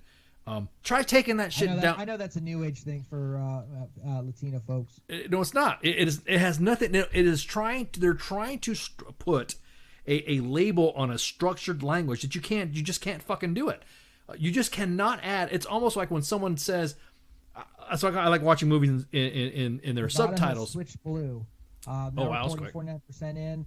Joe Biden is leading 51.8, opposed to Donald Trump's 46.2. Clark County, which is probably the biggest one, rolling in. Lincoln County and Eureka, Lander, Humboldt, and Parrish, and Mineral County still haven't reported in. Churchill County, though, pretty big on the let's not forget Joe Biden's second gaffe when then talking to a Hispanic PAC. Yeah. And and a lot of you already know this. When talking to a Hispanic PAC over web chat, he said this, and I'm gonna paraphrase because I'm pretty sure I didn't get it word for word, but he did say, the Latino community, unlike the black community, except notable exceptions, is very diverse. And I sent it to a friend of mine. I sent that to a friend of mine who's from Nigeria. Nigeria is nationalized, been in the States for 15 years. And I was like, question, how do you feel about this? He sent me, what the fuck? Exactly. What? I'm like, are you not diverse? I said, you're black, right? He goes, shut up. I went, you're from Nigeria, right? I said, does that not make you diverse enough? Well, he goes, what the fuck? Yeah. And he totally said, he said, I might just not vote. This guy No, sucks. when I saw that, I'm saying nobody started talking about this Latinx crap until they started throwing this out. Stop pushing. Usually a lot of the whole idea of equality is just let me be like you. I give them opportunities that everyone else gets, and you would never know what my nationality or background is because I'm American. That's it. But when you start shoving this, I have grown to. I didn't speak English until I was fucking 12 years old, and someone comes in and says, "You're Latinx." What the fuck did you just say? You're Latin. Wait, hang on. Okay, look. Just go ahead and let's remove the pyramids from behind my back here. Let's look at what you just said. You're trying to tell me that the structure, you not being where you're from, where I'm from, it has changed because you feel that my background needs to be adjusted to you so you could use me as your fucking ally. That's not how it works. That doesn't work like that at all. So the way I see it is I hate when people say the Latinx stuff. Again, just fucking stop. You're not going to change a language specifically just because you think it's hip to change it during this time to get a vote or become an ally. That's it. That's just, that's the way it is. But then again, it's Latinx. It's a new label. It's not, man. God, man, I hate that fucking shit. It's really fucking funny that when I hear it, and then I hear somebody trying to say, well, yeah, maybe just because you're not diverse enough or something like that. You know what I mean? How more diverse can the minority be diverse if they're not being a minority? If they don't want to be a minority, they want to be like you, but you are not a minority. You want to tell a minority what to be. Did I just make sense? Or have I just been drinking too damn much tonight, man? I've been freaking. I'm good. How about you? You doing all right? Sorry, I didn't mean to blab. So many numbers right now. Oh yeah, look at the numbers right now too. Go ahead. What we got going on now? What's next? Nothing's really breaking right now. It's. I think we're close to that standstill. I can't get. I had Fox News playing. Here we go. But they're still saying too early call Pennsylvania, Michigan, Wyoming, Wisconsin, Nevada, North Carolina, and Georgia. I don't feel like it's going to be. Nevada's already starting to turn that way. Alaska is on the board, like we've mentioned. Nevada's at 51%. And 88% reported in for Georgia. I think that increased. North Carolina still at 94, not a budge there. Pennsylvania's at 60. Still, so the numbers have kind of stagnated. 62% reported in Michigan with about a 9-point margin there, and then Wisconsin, about a 4-point margin there, but 86% reported in. I think you're going to see Wisconsin. I think maybe why we're having a holdup. I mean, there's not everyone's reported in, but then you also have these mail-in ballots that they're still trying to work through. It's definitely not going to be a landslide, but expect to see that, races in North Carolina are going to be legally challenged. They kind of talked about that a little bit, that they're going to start the legal process for that. We'll see what happens with Pennsylvania, maybe Wisconsin. It just depends. Like I said, they have to win by a good margin in order to really get past the legal challenges where to make it not worth their while. Like if you have to make up 500,000 votes, you're not going to find them, and you're going to try to get votes thrown out. I think you're going to lose either side. Right. Yeah, I'm just gonna see right here. What's the looking at some of the other numbers here. Politico still saying now, the Politico upgraded their shit now to 213 for Trump, and now it's back up. Okay, now Fox, they're in line with Fox now. Let's see, New York Times is saying 212 for Trump. MSNBC is saying 213 and 210 for Biden. Wait a minute, 210 for Biden? I thought he was up further than that. What's up? I think they're behind. Okay, you sure? I was about to say, dude, because now they're like saying 224 for the Googles. That's fucking funny as shit. I'm just kind of looking at these numbers right now coming in, and let me see. What were you saying that was the last one that you think was going to flip blue? Because I know Nevada. No, we still don't have Alaska yet. Did they already count Alaska? Alaska's at 23% right now. Not a lot of people there, but Donald Trump's got a good margin going into with 23%. But there's just not a lot of people in Alaska, so they might be having trouble getting a hold of these polling places, or they're still counting. Remember, these folks, I don't know how much of a mail-in ballot. I mean, it's Alaska, so unless, right. Unless I understand. Fairbanks or Anchorage, it's kind of, if you're in the wilderness, I don't know how you're really voting. Let's see. Nope, it's holding. I mean, everything's holding across the board. Nevada's at 51% reporting. Joe Biden's up 51.5 against Donald Trump's 46.5. Not a lot's changed. I think we're going to see this over the next couple of hours, if not going into tomorrow, that they're just going to keep counting away, and little by little we're going to see, I think we're going to see continued margins, and Donald Trump needs to win just a handful of these states to seal the deal. Okay, well, we're going to go ahead and take a break because my lips are getting numb because we've been drinking. I'm gonna fucking dude. I'm gonna I gotta like drink some water or drink some sweet tea or something like that so I can sober up. Because I don't want to like hit the buttons and shit and start going, hitting, mad crap. And the next it's like, did you hear what happened at WTF Nation Radio? They freaking, we all got buzzed. So, real quick, go ahead. Donald Trump is extremely close to passing his totals from the last election. He's roughly less than 300,000 votes away from passing his complete popular total. And then Biden it's got about another million to go to pass Clinton. So potentially, the turnout might be bigger this time. It's definitely already looking like it's a bigger turnout for Donald Trump, which should be a win for the Trump campaign.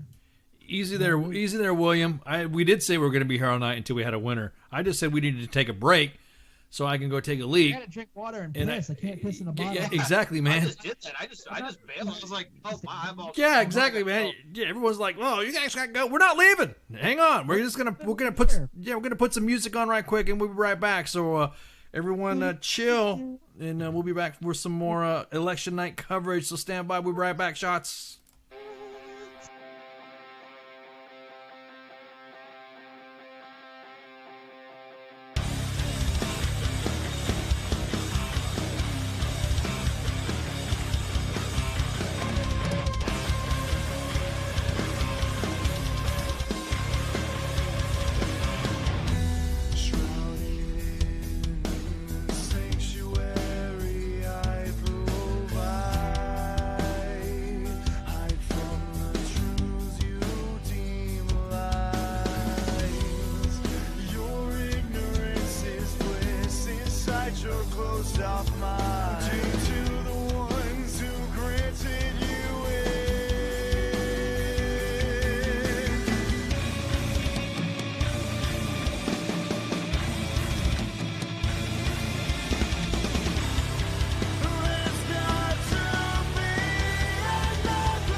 wear a condom.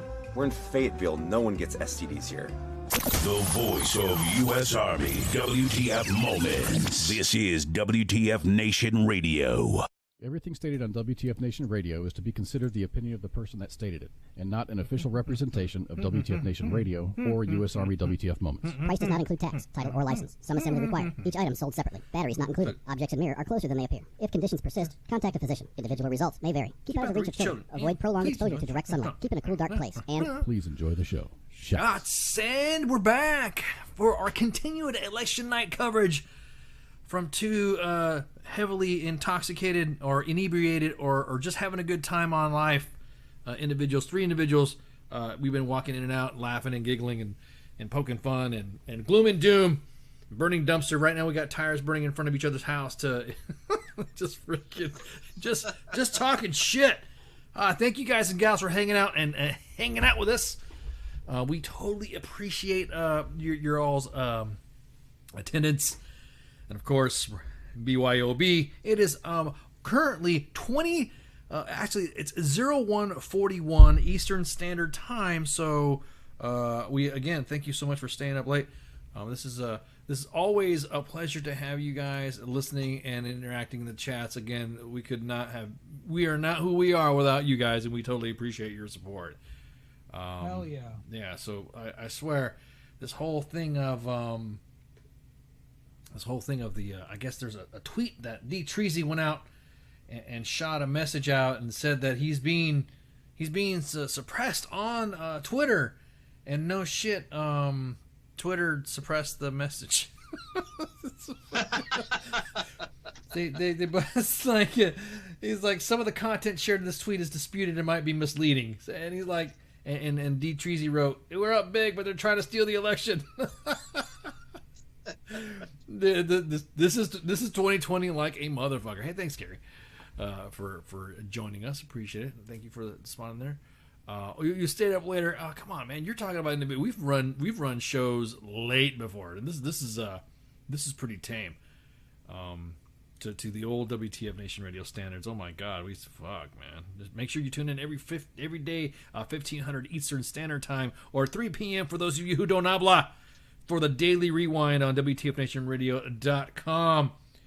And you'll be able to hear all the shows just randomly pop up, and then bam, there you go. Also, you can listen to us after this show is uploaded. It'll probably, I don't know what we're looking at, maybe a gig and a half of information we're pushing up here. Just kidding, we don't have that much. But anyways, the show will be podcasted and loaded up, and you can listen to us obviously on Stitcher, iHeartRadio, CastBox, Mixcloud, TuneIn, Player FM, iVoox, Twitch, of course Periscope and Twitter if you hate Facebooks, the 2 Facebook pages that we're running, and then of course YouTube, Mo Crush, and then Google Play and Apple Podcasts. Yes, we are that far out. So I'm telling you, man, I can't wait to see what feedback we get. I'll be honest with you though, I think this has been pretty. I don't know. I'm looking at some pictures right now, and I'm not really seeing anything that's I don't know. I don't see any civil unrest shit happening. I'm not asking for it, but have you seen anything that looks like it's gonna? I was actually just looking at that. There was a thing going on in Rapid City. There was a group that walked from like City Hall. There's a big Trump shop. You know, I don't know if you have those around you or not, but they're it's like an RV, and like a guy with a bunch of flags out front, like a little fucking. Did you just call it a Trump shop? Is it like a taco? That's what they call it. This is the Trump shop. It's like a taco truck, but it's got a bunch of Trump MAGA stuff. Like MAGA hats. It's a MAGA taco truck. They were like, it was the whatever Lakota Territory News, the local news. They're like, yeah, there's protests outside the Trump shop. The Trump.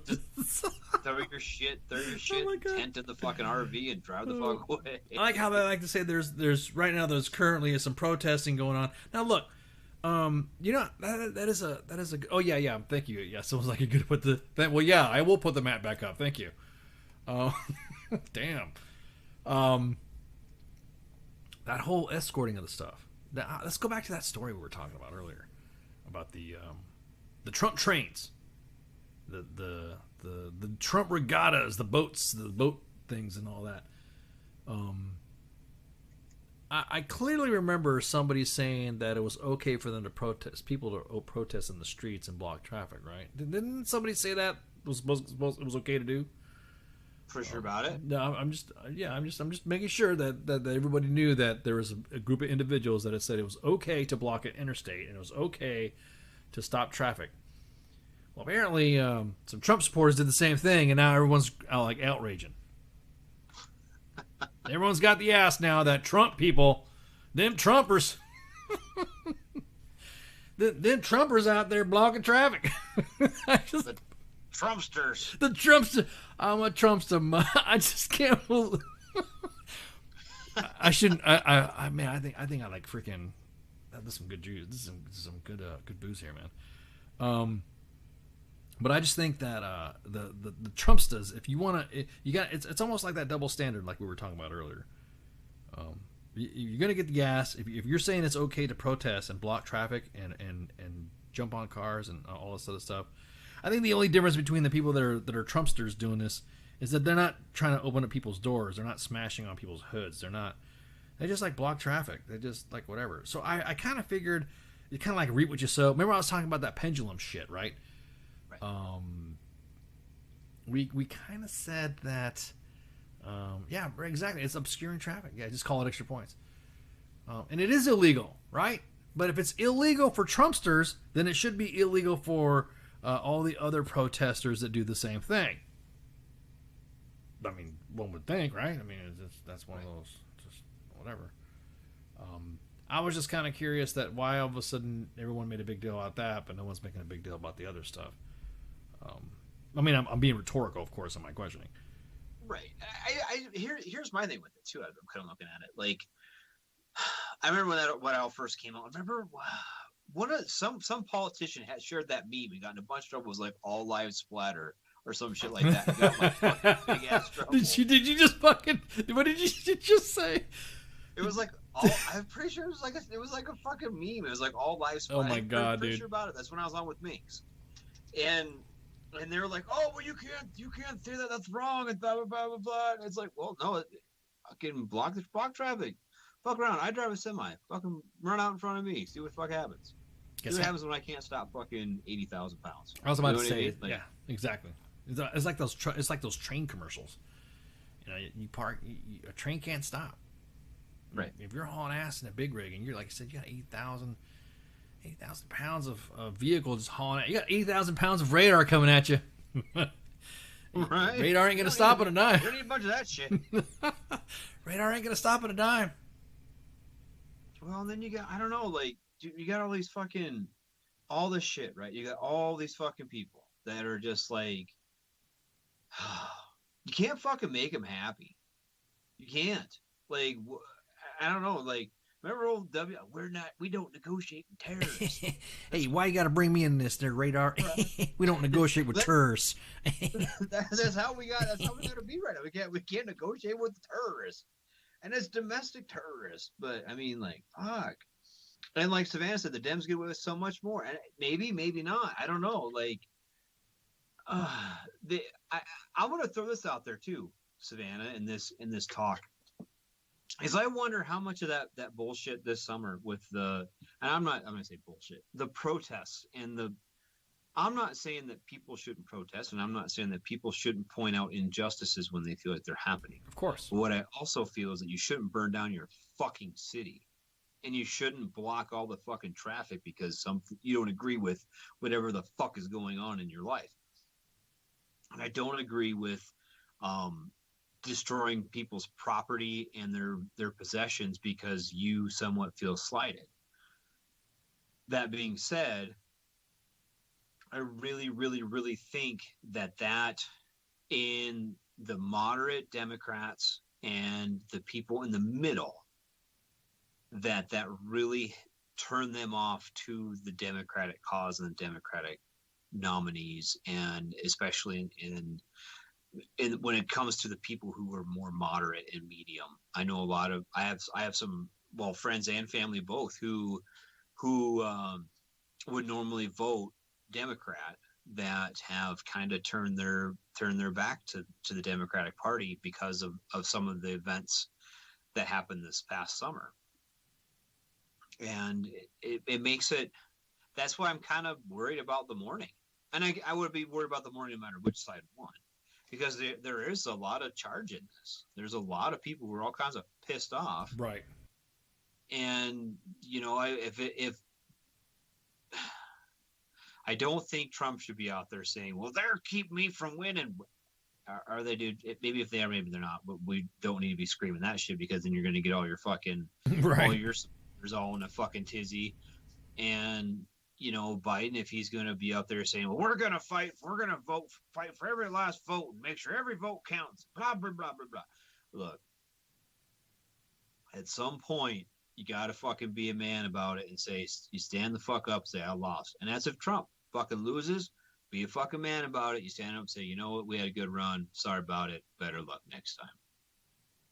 Be a fucking adult. Be a man about it. And, you know, take it on the chin and go with it. I don't know if that's possible with some of these people at all, honestly. And that's going to be an issue in the coming months. So I don't know.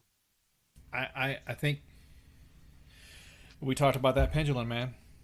Yep. Like now it's gotten to the point where now it's okay for everybody to do the same shit, because other person's gonna say, well, it was because that person said it was okay to do it, or nobody did anything to that person when they did it. And we are clearly seeing that our politicians are the most corrupt fucking individuals on this planet. Yes.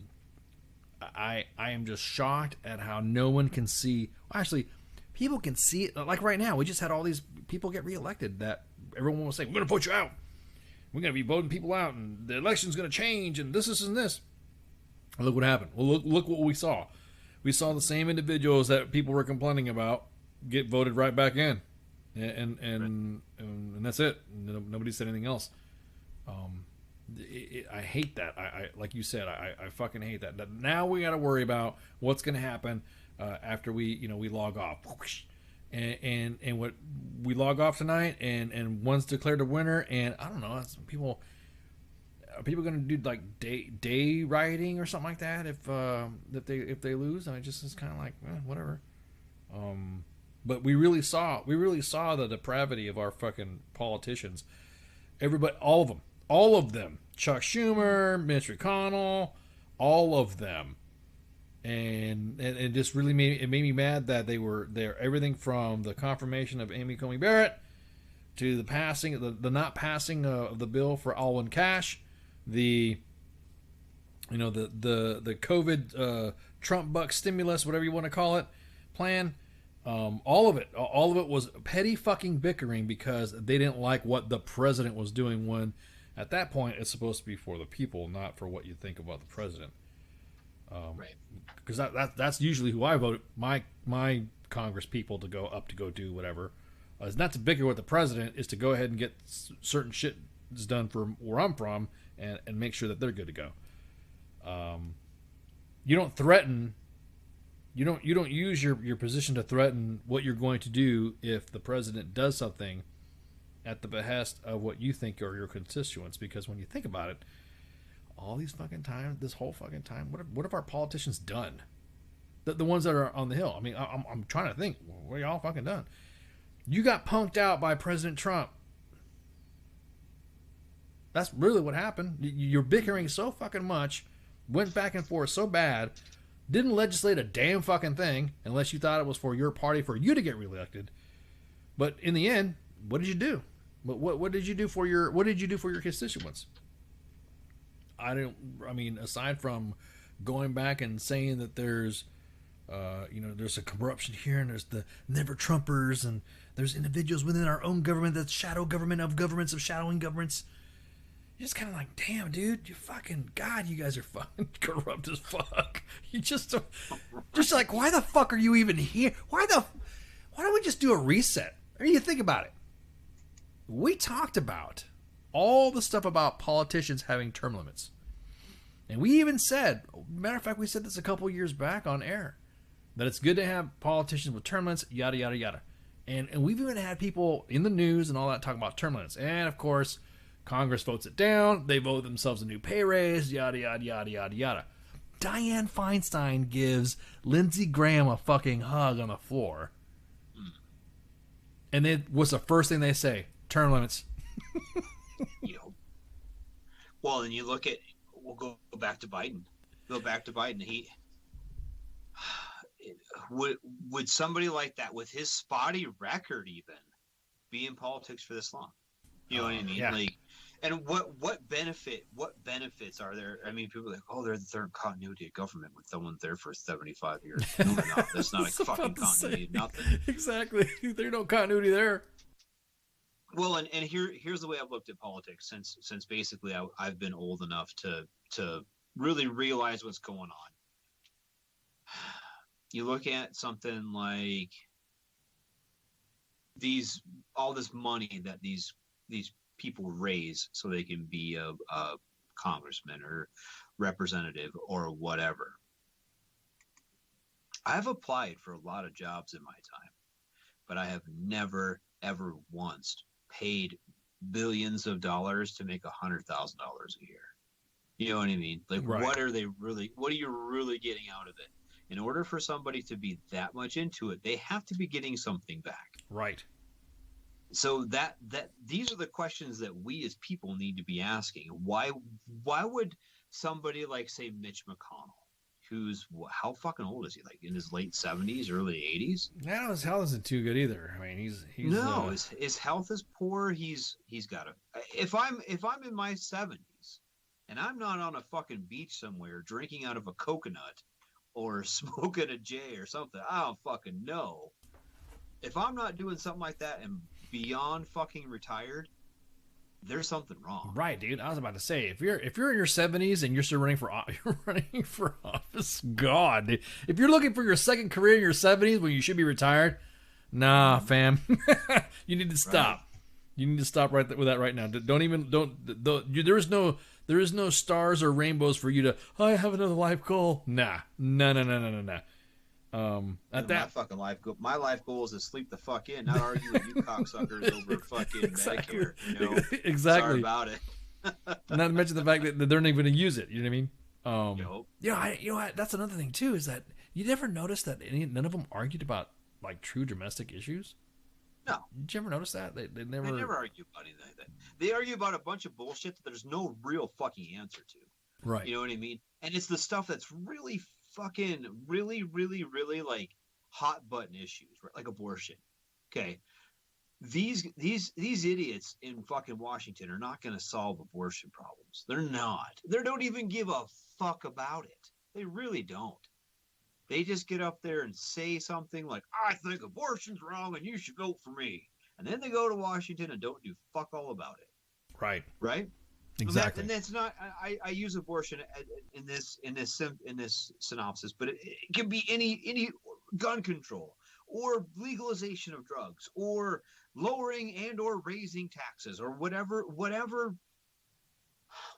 issue, and it's usually a single issue because it appeals to those single issue voters. There are people who vote purely on a candidate's feeling about one certain issue, whether it be gun control or abortion or drugs or whatever. Yeah, exactly. Yeah, you could call William if you want to shoot the shit, man. Give us a call, man.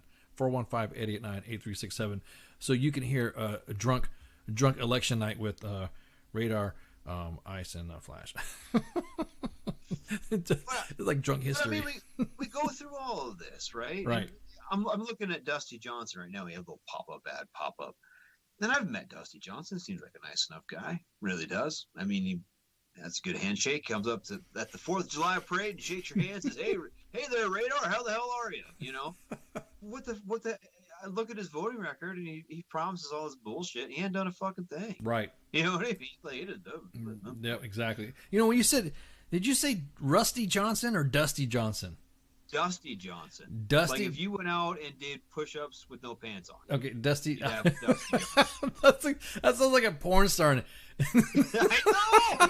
And he's like at least Dusty. He's the least porn star looking dude I've ever met. Dusty Johnson. See a picture of him? Matter of fact, let's clown this guy. Google Dusty Johnson or not, but Try it. Dusty. All right, good. It came up U.S. representative. That's right. I was about to say, I don't want to have like porn showing up here on accident. I don't want to Google Dusty Johnson. Exactly. Okay, I got an unflattering picture of him. Hang on. Yeah, I don't know if he's found. I found him too. His normal fucking whatever. What I'm sure this is like his official picture, whatever. These porn star looking dude you'll ever meet. Yeah. Nice guy, really all right. Oh my god, you don't look like a porn star. He looks like a. Hang on. Oh man, hang on. I'm gonna cough up a lung here. I'm laughing so fucking hard. Oh my god. He looks. Here you go. Here you go. Here's hey. Old Dusty Johnson. My god. Oh, Dusty Johnson. Like I said, he came up and there you go. Yep, Dusty Johnson. He's like, hey, hey, you guys talking about me? Hey, how does he talk? Does he talk like that? What's he? No, he actually has like a very, very deep voice. It was very odd. Oh, what's that? Rick Roll. Fucking, that's what kind of. Oh, he looks like Rick Astley. Yes. Never gonna hip you up. Never gonna vote you out. Oh man, exactly. All right, dude. I don't know. He seems nice, whatever. Like, I don't know, man. He hasn't done shit. Like he had when the Rona first started. He had a couple teleconferences you could listen to, and he would answer questions. But I feel like that was kind of his fucking job. Right. I mean, you know what I mean? Not just because answer questions from his constituents. Yeah, he's not a star at all, no matter how. So you were saying, well, how did we just get off that tangent? So you were saying, what does he do? See, that's the thing when they say I'm going to do this for Congress. Is he really doing something for that district? Is he really doing something? I done dick for me. I'm about to say. I'm trying to find an angry shot, because there's pictures of politicians that you look like they're pretty dramatic, but Dusty Johnson, I mean that. He just kind of, from what I can tell, he just kind of hangs out in the back. I don't think he's actually even introduced the bill. Jamie says it looks like the guy that does the Domino's pizza reviews. Might be the same guy. Maybe that's what the fuck he's doing. I don't know. He's sure as fuck not. I don't know. This is fucking hilarious. All right, let me look. We're just trying. See, here's they always have action photos or something like that. Oh, here we go. Here we got an action photo here of old DJ. Old DJ Johnson. DJ Johnson. What's the D stand for? Dusty. Just like doing push-ups with no pants on. Oh my god! See, let me see if I got some action photos of him, where he's like, because they always have like action.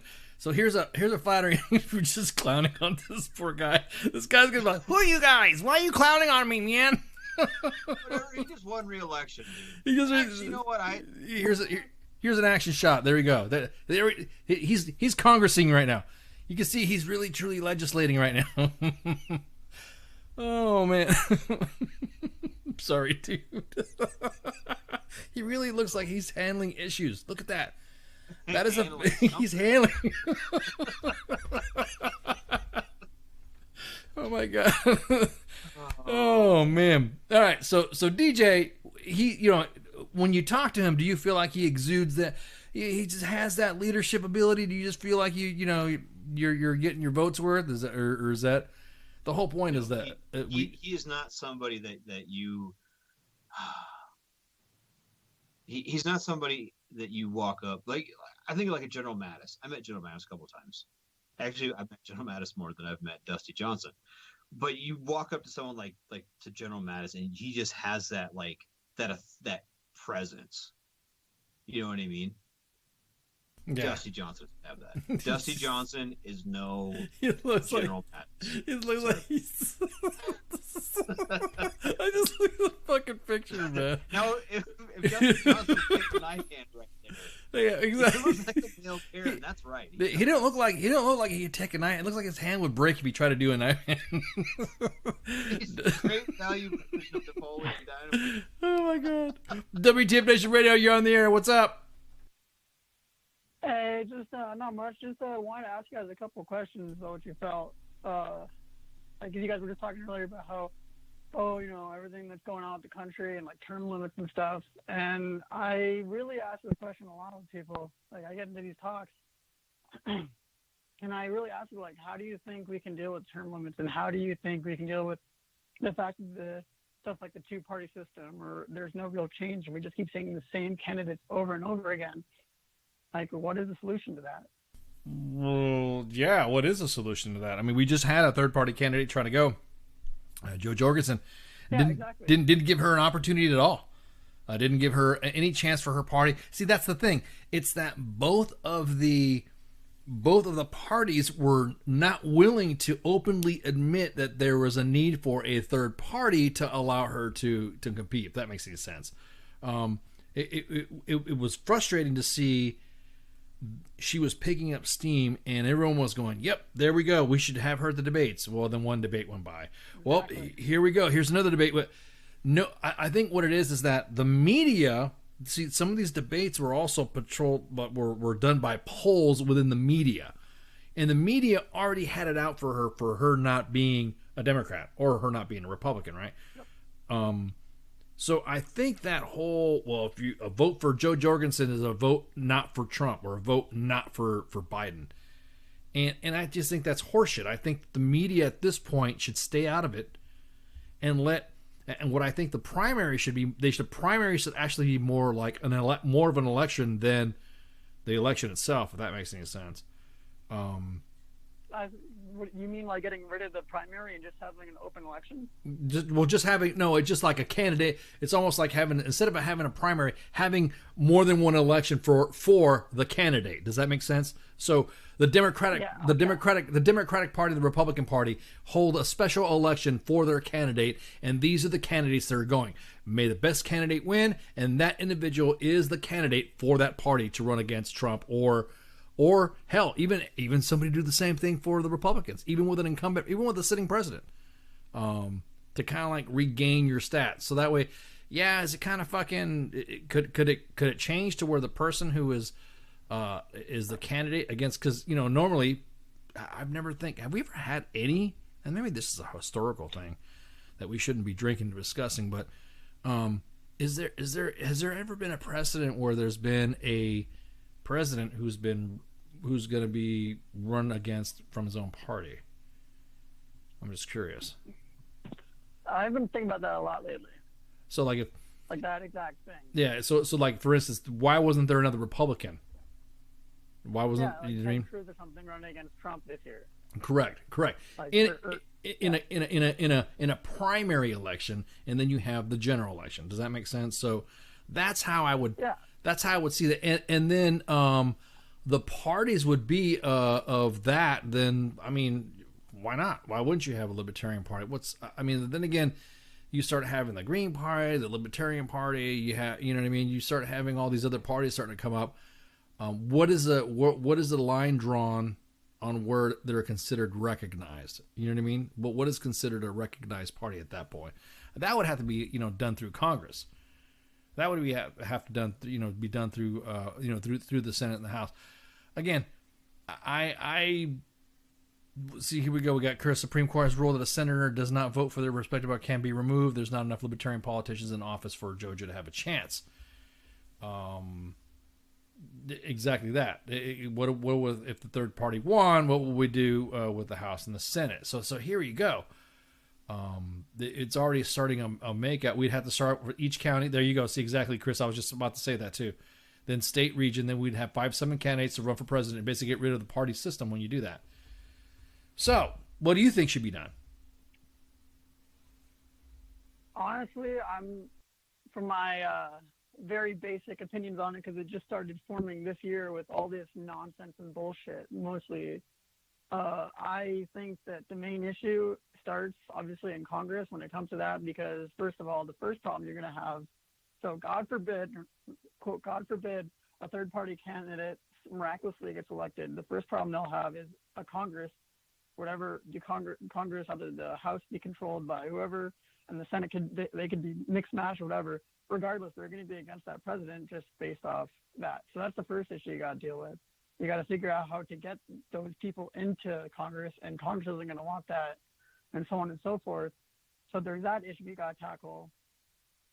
And another problem too, and I hate to be that guy who yells and screams about it, but I think the media is a really, really big issue with how we've seen more and more over the past 4 years alone how much that media can sit, or any news source, like the big ones, so on and so forth, can literally say anything and start a narrative, and people will run with it and take it wherever they want to go and whatnot. And then you have all this misinformation, and you come up with two horribly, horribly unpopular candidates election year after election year after election year with no real change in sight. So I think I really don't know if there is a solution to it, which is a sad part, because the media is protected by the amendments, and Congress really isn't going to slap themselves in the face and, shoot themselves in the foot. I hear you. What's frustrating is that in itself, they're not going to they're not going to let it happen due to the fact of what they're going to lose from it. You got to remember, I don't give a fuck what anybody says about some of these politicians. If they've been in debt too long, it's all about self-interest and who they have mixed up. Because nobody going into Congress making about $100,000 a year should be coming out as a millionaire. I mean, you know what I mean? It's like, It's frustrating. It is. I don't understand how, and nobody wants to tie that to the connections and stuff that all of them are involved with. I'm pretty sure if we were to connect all the scandals and everything like that, the reason why it doesn't get every single politician. Yeah, exactly. Exactly. It would be a fucking bloodbath in terms of legal battles, and it pisses me off that they all go in with like 10 times more just personal, like, gross value of that person than when they came in. And you got to think, why is it that way? Why are these people making millions and millions and millions to their names when they're supposedly supposed to be serving public office, right? And serving right, not themselves. Exactly. It's frustrating because then you start seeing, that you don't understand that there's this. Nah. You used your position, you used your status to, which is what, I mean, isn't that kind of like what's going on with the Hunter Biden shit? Can we say that? Oh, don't even get me started on that one. I can go on for days about that. All of us can. You know what I mean? Yeah, it's like that. Like every politician, both Republican, Democrat, it's scary, honestly. Yeah, it sure is. I guess the president's going to be speaking in about 5 minutes. He's going to be coming on live. I don't know why. Why is he going to come on? I mean, do we even know what? I guess that's my cue then. Yeah, no. I mean, yeah, you can shoot the shit. But I mean, we had Madison on there. We can have you on here too and shoot the shit. Now, you were talking about some of the way that we would change it. How would you recommend a different structure to the House and the Senate? Would that require a change of how Congress is structured just to have that third party in? Honestly, I'm just a 24-year-old who makes about $40,000 a year. I don't know how we would manage to restructure it without, like, obviously the first thing you comes to mind is, we're going to start a revolution. Like, no, that's not going to work this way. Yeah. And that seems to be the mindset that everyone has at this moment with unrest throughout the country and whatnot. So I don't know how to restructure the government itself.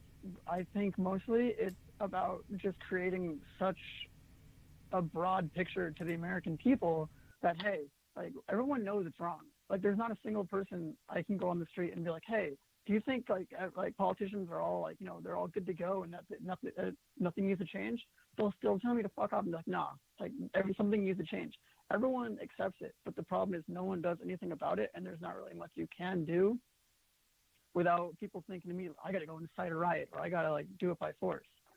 But what I do think is I think there needs to be at least a stepping stone for there to be a general understanding by everybody that, first of all, there is something hugely, massively wrong, which I think everyone can understand. And that second, we can all work to do something about it and start holding these politicians accountable for their failures and shortcomings, which are, quite frankly, just abundant. And they're limitless at this point. Like every week, there could be a new scandal on one guy, and the next week another one, and we'll forget about the last one because there's just so many. Right. Yeah. But I do think we need to hold these people accountable. We need to really start holding them accountable and not re-electing them. That's the biggest issue. Do you notice that that I don't think they're getting re-elected. Honestly, I think they're just getting reinstalled. Does that make sense? As like a different person, like the same mindset, just different people. Well, I just feel. I mean, not to get all freaking conspiracy shit. I see what you mean. It's almost like he was reelected, and I'm thinking, okay, well, do we want to have receipts?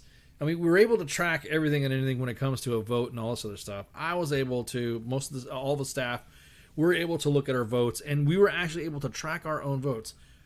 Let's have a fucking, let's have like a roster of individuals who, you know what I mean, who voted, you know what I mean, who really voted for them, and all. It just, I don't know. It just seems like it just seems like some of these guys, they won re-election, and they won re-election again. They want, man, what luck? They're now been in for 10, 15 fucking years. There's not enough. Yeah, I like what you mean. Like, there's not enough oversight, and I don't know. I know exactly what you mean. It just seems like to me they're just getting I don't know. They just like freaking, whatever. So yeah, he or she's gonna get reelected, and they've been reelected themselves. They're once again they're part of the and that one person that that runs against them. Everyone has high hopes for someone there's an incumbent that's been there for almost 2 decades. And the next thing you know, well, just like Biden, how the hell did he get voted again all those fucking times? And then every time somebody would go run against them, they were just like, he was defeated. And I'm like, wait a minute.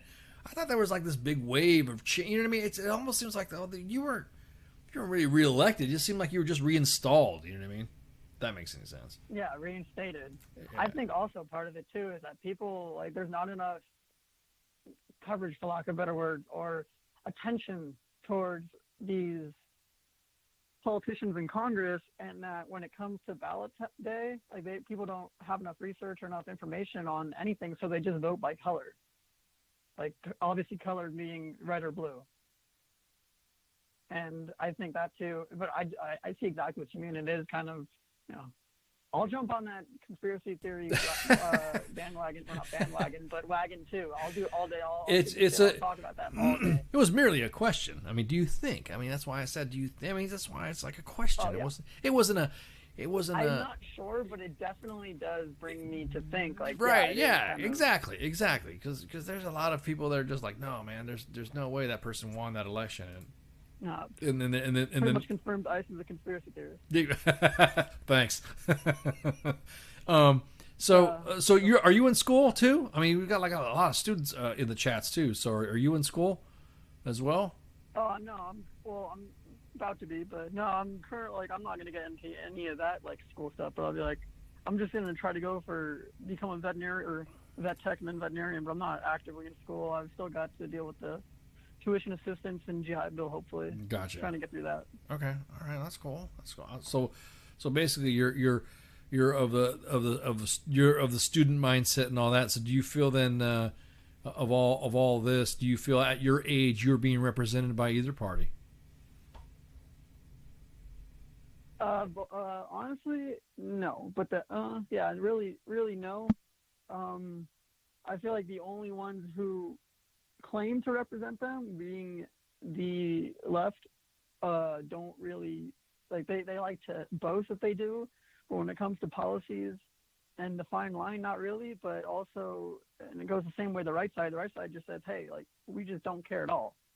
So I really don't think either is being, either is representing, like, at least I can't speak for people my age because I have a very different mindset than most my age, but I do know that like candidates like Bernie Sanders, who literally will feed into these young people's every single demand, however outrageous it is, like, oh, free cars, all right, Bernie Sanders, like, so on and so forth. And I say that as a joke, but honestly, it's not a joke at this point. When we notice how, like, these kids my age are just, it's like they'll believe anything he says because he says it. It's like there's no such thing as the massive student debt forgiveness thing. That wouldn't work. It wouldn't work. The government's going to get its money back from you. I don't care who's president or whatever. You can learn that in the army. The government will get its money back. Right, exactly. And I think that the only people the only person really who was thinking towards the younger age, or at least really, really pretended more and more to care about them, was Bernie Sanders. And don't get me wrong, I can't stand him. I'm so glad he's, he wasn't chosen, but at the same time, I think he would have won the election because of that if he was chosen. But I think he was the closest one to, like, my age group. Yeah,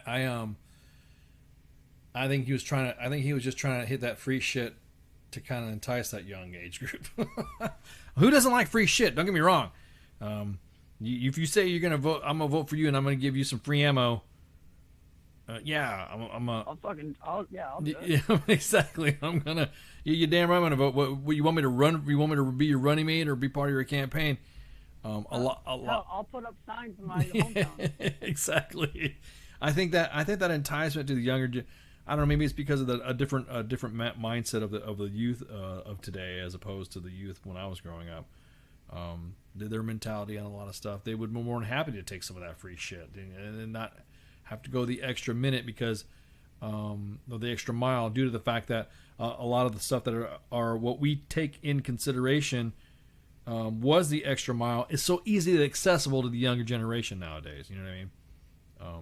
It's convenient. Exactly that. The more we progress as a society and everything becomes convenient, like the smallest things, like deliver, like, oh, we as Americans now can get fatter and fatter by not even having to get out of our house to get food. We can just have it delivered every single day. Right. I do it once in a while too. Right, exactly. But the point is, like, it's the very, very small things that add up, and we're like, oh, like, I'm entitled to everything. Right, exactly. I guess. Hang on. Let me see if we got I got these stupid ads popping up. I have all these election ads. Hang on. Let me see. Oh, he's speaking. Hang on. We were winning everything. Let's see. All of a sudden, it was just called off. The results tonight have been phenomenal, and we are getting ready. I mean, literally. Fox, don't sue us, damn it. We're playing your shit. Get outside and just celebrate something that was so beautiful, so good. Trumpy bear. Yeah. Give him a shout out. You'll be good to go. Thank you, Fox, for the video, courtesy of Fox News. So. I think you have more to worry about from Duck than Fox in that regard. Yeah, exactly. Zuck will probably kill her shit. Oh shit! Oh yeah. See, he's almost sounds like a victory speech, doesn't it? Okay, I got to turn it on. I didn't want to echo for people. Oh. All right. Well, I'll tell you what. Hey, thanks for calling, man. Yeah, no worries. I mostly got what I wanted to know or hear your opinion on it because I do value yours, so I wanted to see how you felt about it. No, well, appreciate it. Thanks for calling, man. We value yours too, man. All right, thanks. All right, have a good one. Let's see what Deep Treasy's got to say. Hang on. This fucking cheering shit's annoying. Hang on. Let's see. Let him talk. 2.5% or 117,000 votes with only 7% left. They're never going to catch us. They can't catch us. Likewise, we've clearly won North Carolina. We're up 1.4% or 77,000 votes with only approximately 5% left. They can't catch us. We also, if you look and you see, Arizona, we have a lot of life in that. And somebody declared that it was a victory for, and maybe it will be. I mean, that's possible. But certainly there were a lot of votes out there that we could get because we're now just coming into what they call Trump territory. I don't know what you call it, but these were friendly Trump voters. And that could be overturned. The gentleman that called it, I watched tonight, he said, well, we think it's fairly unlikely. And we don't even need it. We don't need that. That was just a state that if we would have gotten it, it would have been nice, Arizona. But there's a possibility, maybe even a good possibility. In fact, since I saw that originally, it's been changed and the numbers have substantially come down just in a small amount of votes. So we want that obviously to stay in play. But most importantly, we're winning Pennsylvania by a tremendous amount.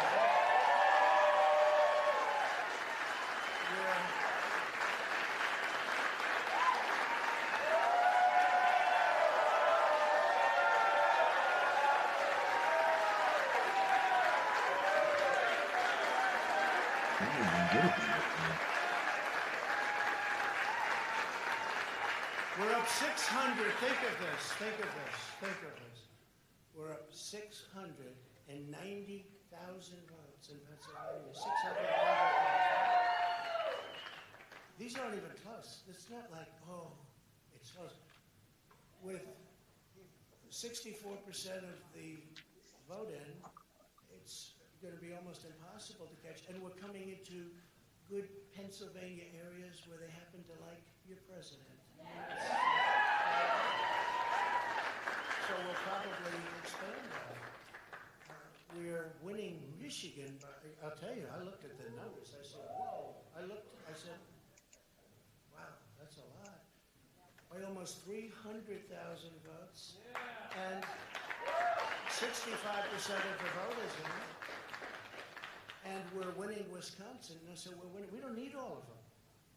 We need, because when you add Texas in, which wasn't added, I spoke with the really wonderful governor of Texas just a little while ago, and Greg Abbott, he said, congratulations. He called me to congratulate me on winning Texas. I mean, we won Texas. I don't think they finished quite the tabulation, but there's no way.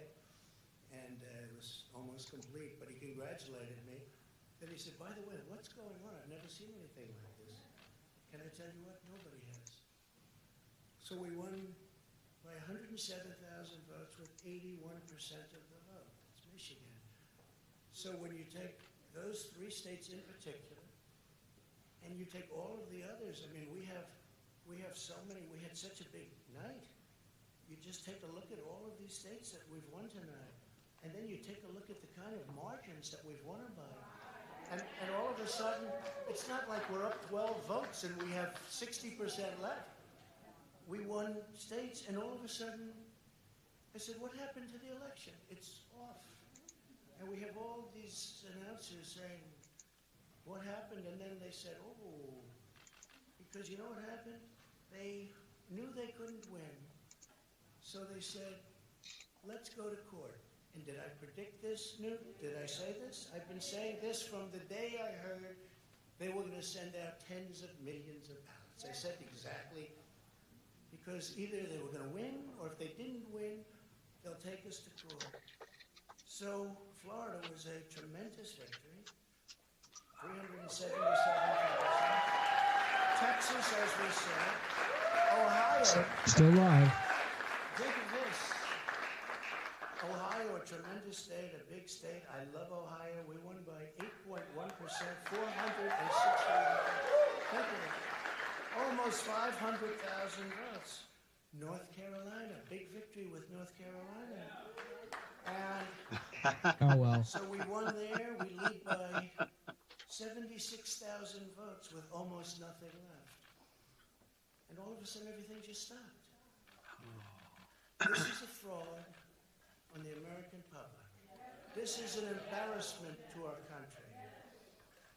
We were getting ready to. But if you look to like the numbers, like Pennsylvania's been at 64% recording for over an hour now. Michigan too. Michigan's been at 70% forever.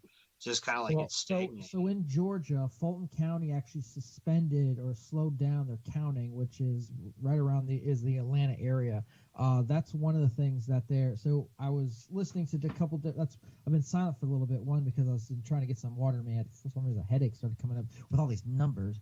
But here's just some of the things. So it looks like we're going to pass the totals for both the popular votes for both Democrat and Republican. Actually, Joe Biden passed Hillary Clinton for total votes, and so did Donald Trump. Both of them outperforming in the 2016 election. Right. So here's some of the key takeaways from how these elections are going on. As you heard the president, they're already gearing up for the Georgia and North Carolina, dealing with potential election. Both of them are within around 2 points. Which is not a lot of margin for error. Pennsylvania, they have they say they're still going to count ballots up to 3 days afterwards, but they're going to try to segregate them just so if they say these don't count, they have them already, which is kind of difficult to do, to both canvass and segregate these votes at the same time. So here's some of the things to watch out for. Right now, according to some of the analysts, Donald Trump's got the edge in Wisconsin and Michigan. Now, here's the things that could go wrong. In Michigan, Wayne County is going to be the difference maker. That's where you have the Detroit, and you have Wayne County that still has a lot of votes that have not come in yet. And you have to wonder, is Wayne County going to be, are they going to have enough votes there to catch up? And they kind of did some bounce between 2016 and now, and there's roughly maybe 300,000 votes there, which could catch up in Michigan. But you also have to remember, they're not always going to be for Biden, so that margin already in Michigan could get a little bit smaller. Right, but right now it's like, go ahead. I'm sorry. Go ahead. I was going to ask. Yeah, right now 53.5% opposed to 44.9%. Right now 70% of Michigan has reported.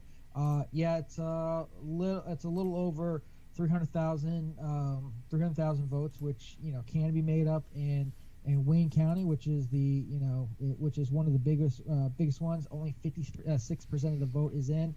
Biden's up 58, opposed to Donald Trump's 40.5. But there's still a lot of places that you have to think about the suburbs around that haven't have full counting in, like Lapeer County, which is 40%, where Trump is dominating. But they're all smaller counties opposed to Oakland County and Wayne County, Wayne County has probably some Washington County and Wayne County have some of the biggest totals in the country, and you can't expect the Upper Peninsula of Michigan to make up for that. So is there enough in Wayne County to sway the vote for Biden? They think that Trump is going to keep the edge in Michigan, but we'll see what happens. Moving on to Wisconsin. Wisconsin it's a smaller margin of error. We're looking, it's 51.3% opposed to 47.2. Right now, 91% of the vote is in. What's going to be the difference maker here? It's roughly 100. Actually, the margin has moved up a little bit. It was 107,000 is the difference. Now it's more of like 120,000 going in Donald Trump's favor. Now for this, it's going to be Milwaukee. It's going to be what is it? I think it's Milwaukee County actually. Trying to find the right one. It's going to be Milwaukee, and will the votes in that city offset the suburbs that are around it? Now, if they don't, and the suburbs, outperform and keep pace, it's an easy win for Donald Trump. But we don't know what's going to happen in that city. I do feel that Biden is going to underperform there, and we're going to see what happens. And then in Georgia, actually, zooming out of my map, like I mentioned already, Fulton County, Fulton County has kind of stopped, even though they're at 96%. They still haven't completed counting. Apparently, they've gone to a stop to slow pace. DeKalb County is another 98%. And then everything else. So those are the big ones right there. Those two, we're looking, Donald Trump is 50.7 opposed to, so about 2 6%, roughly. Not a lot, like 100,000 votes. Could Donald? See, this shit's not making sense though, but it stopped. That's what Timothy. But it's like 2:30 in the morning. Right? They like in Philadelphia, they have less people counting, but because they're rotating in eight-person shifts. So there's a lot of change. And, it's not like last year where around this time they were already calling the election. Now they're still going. So DeKalb County and Fulton County, that's right there at the Atlanta area and the beginnings of the Atlanta suburbs. They're both almost done counting. I guess with Donald Trump still holding on, to a slight lead, which might be enough as it is. Moving to North Carolina, majority of the votes have been counted. I think it's counting the extra ballots and stuff like the mail-in stuff, and how long will they count those ballots for? Donald Trump holding on to a little less than 2%. Joe Biden 48.7%. Donald Trump 50.1%. So about 1.4% in that one. There's not a lot of room for error there as well, with 94% of the votes coming in. Now they're talking, around the Philadelphia area, whether they can make up those points. It doesn't seem like they're like Montgomery County's got 61% of the vote that's still coming. That's coming already. There's a lot of room for error. So I think the Trump campaign is optimistic. I think they're less optimistic than the president is during his press conference, where he's pretty much already claimed that they've won North Carolina and Georgia, which would be big victories for him, because if they lose Georgia or they lose North Carolina, they're going to have to run the table in order to beat Joe Biden to 270. Right, but the thing is that right now North Carolina, they're at 2.7 million for Trump and 2.6 million for Biden. 50.1% for Trump, 48.7% for Biden. It's close. And then the same thing with Pennsylvania, 56.1. I'm sorry, no, actually it's the same thing. Literally that close, 56.1 and 42.7. Michigan's 53.4% and 45% for Joe Biden. I don't know why it seems like this stalled. At this point, at these four fucking states, how they were able to call the other states so fucking quick with those precincts that were already closed out. The polls have been closed in California was already for Biden, and they've reported 64%. North Carolina is at 94% right now, and Georgia's at 93%. Come on, man. I get Pennsylvania because they're still at 64%, but North Carolina and Georgia still haven't called it yet. Georgia did have a water first. Georgia in Fulton County they had a water main issue that slowed down everything. Then they had a technical software issues that slowed down everything. And that's I know that's one reason why they're saying that it's slowed. It's slowed down over there. North Carolina, it seems like according to the maps, it looks like all the counties have reported in. So maybe it's just still going through what's on the mail-in ballots, which I don't think is going to be enough. I'm really waiting for, I feel like you're going to get a call soon for Wisconsin or Michigan. I think before we wake up, and I think what's going to be left on the table is Pennsylvania, North Carolina, and Georgia. I think Alaska is just, I think they're waiting for the next big push before they actually call it. Donald Trump, holding on to a big lead over there in Alaska. I think Nevada, there's enough steam for Donald Trump to help him out in Nevada. Arizona, I know he thinks that there's a ton of votes out there in these counties. Looking at the map,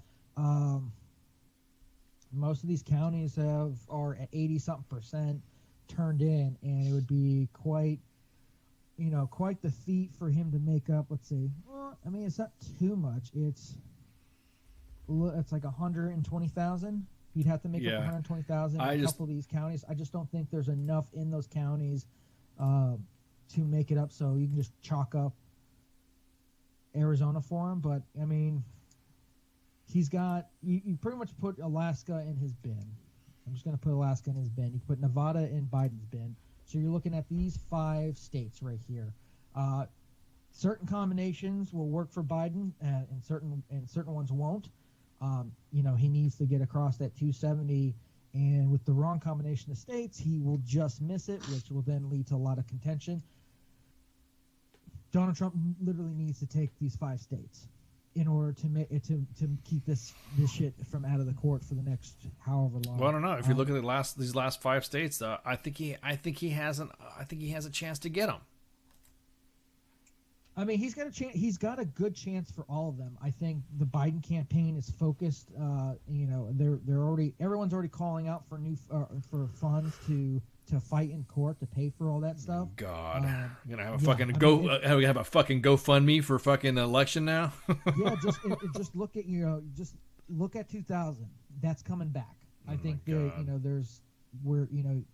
gonna, when we finally go to bed, there's not going to be a winner, and we wake up tomorrow, there's probably not going to be a winner. No one's going to concede on this one, and it's going to drag out.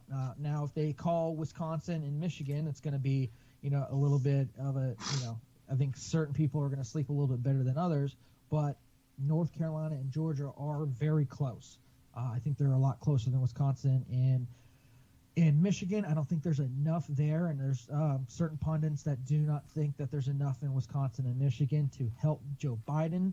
I mean, you're looking, but if Joe Biden got Georgia and North Carolina, that's it. That's game. He doesn't need a lot, but he just needs these states. But so far, there's decent. If I'm Donald Trump, I'm worried about North Carolina more than Georgia. In other news, it looks like it really does look like that the Republicans are going to hold their weight in the Senate, which is a big win, and also gaining all of the House seats that they have. I think they outperformed. I think a lot of people predicted that Democrats were going to have a bigger hold in the House and have a hold in the Senate, and the fact that Republicans were able to outperform expectations is probably going to be a feather in their cap whether Trump wins or not, because that means the Senate can do a little bit more damage control, as they're going to feel for a Biden and a Democrat-controlled House. It's weird that it's just we were rolling, we were going through. Yeah. I give Nevada and Alaska, especially Alaska, they get time because they're way on the West Coast, but these were all called beforehand. Right, and that's what I'm saying. Why haven't the rest of the states? Why hasn't anybody else? And now all of a sudden, now the media is like, fucking stop it. Do you want to stop or what? Everyone's saying Trump falsely accuses that he's won. I mean, we didn't hear him say that he won. He just said, I mean, come on, look at the track that's going on. I mean, do I got to pull the fucking map up again to show you guys? Oh, not show you guys, but to show them. Look at the map already. It literally are those states that are about ready. It's almost like they paused it. It's like, what the fuck y'all waiting for? And if you're gonna just pause it, let us know so we can go to bed. Yeah, about to say, if you're gonna hold this off and save it for tomorrow, then we'll have because I mean we'll run some time here. But damn, dude, are you really gonna fucking sit there and say that we're not? That's it. That it's let's have this. I'm gonna tell you what right now. These numbers coming in, I've not seen anything at all. Have you seen the Fox News ticker going up a little bit? Have you seen the numbers coming in? Or did you see it stop? It just stopped. I've seen some numbers go up in the popular vote, but I'm not seeing them reflected in many places. I guess they're just a little bit of numbers. Michigan has unchanged. Wisconsin. Some of the ones that have been declared are still, like, I'm looking at Montana right now is at 86%, and Iowa's at 99%. I think a lot of those numbers in the popular vote are just the ones that are declared. Pennsylvania hasn't changed in almost 2 hours now. Yeah, same thing with Georgia, North Carolina, Michigan, and Wisconsin. They've all kind of been on hold. Yeah, why? Yeah.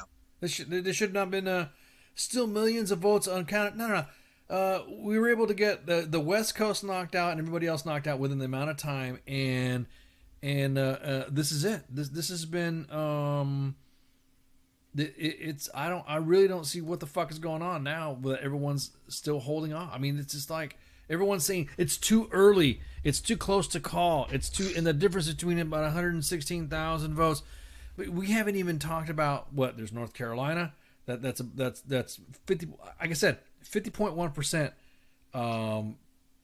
I mean, did we not have what was it? We have what? What was North Dakota? What was their last one? They only had like 3 or something like that, and they only had 88% in. And you look at the other states that had the other ones in there. You look at the other states that had, Jesus fucking Christ, dude. I'm getting pissed because it seems like, I'll say it seems like something's up. Seeing there's fuckery at foot right now, man. Well, it sure seems and that's why I'm wondering if it's. Part of me thinks they don't want to be the ones that fuck it up. Right. You know what I mean? They don't want to be the Florida with the hanging chads and all that bullshit. Well, yeah, but exactly. Part of me is like, maybe they're just like, fuck it, it's fucking 0-3. We're going to bed. We'll deal with it in the morning. You know what I mean? Exactly. Well, because so look at Georgia right now, and it's got 16 electoral votes, and are 93% reported right now. 93%. Okay, what's up with the rest of the numbers that you couldn't get to say?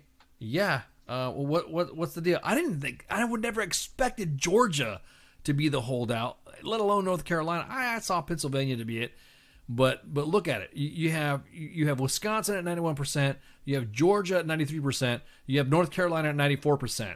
Michigan's at 72%. Okay, I can see those two, and Pennsylvania. But the other 3 states, what's up with that? Why haven't they counted them? Yeah. There's some straight shady shit going on, man. Vegas odds have, it flipped about a couple hours ago, saying that Trump is now favored to win the election. Just so, in case you need to go to Las Vegas and bet. Sorry. Yeah. Yeah, exactly. Yeah, exactly. The numbers aren't there. It just seems like this is fucking way too fucking shady, though, of what's going on right now to sit there and say, oh no, we still have to wait for votes to... Motherfucker, it sounds like you stopped voting that counts. Why aren't you counting the votes? Keep them going. Because this right here is what fucking sets people off. This shit right here.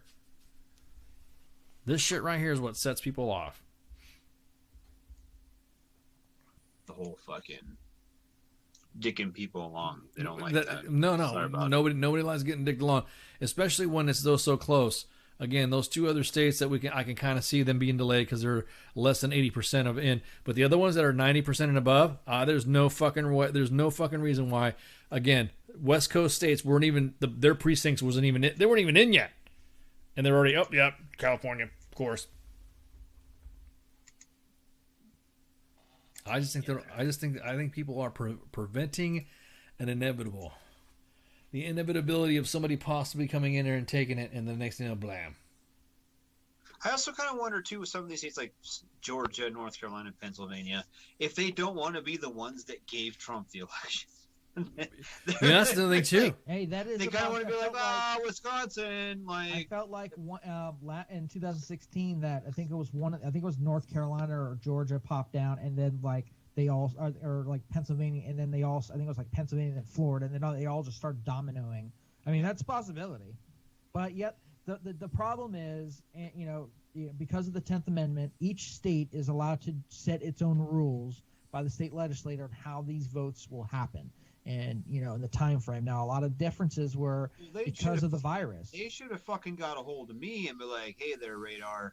What's your schedule?" And be like, by like midnight Mountain Time, y'all need every shit figured You're out. talking about Article 2, Section 1 that delegates the Electoral College deadlines to Congress, and that's when the Congress determines Radar. The time of radar. You're talking the 20th Amendment.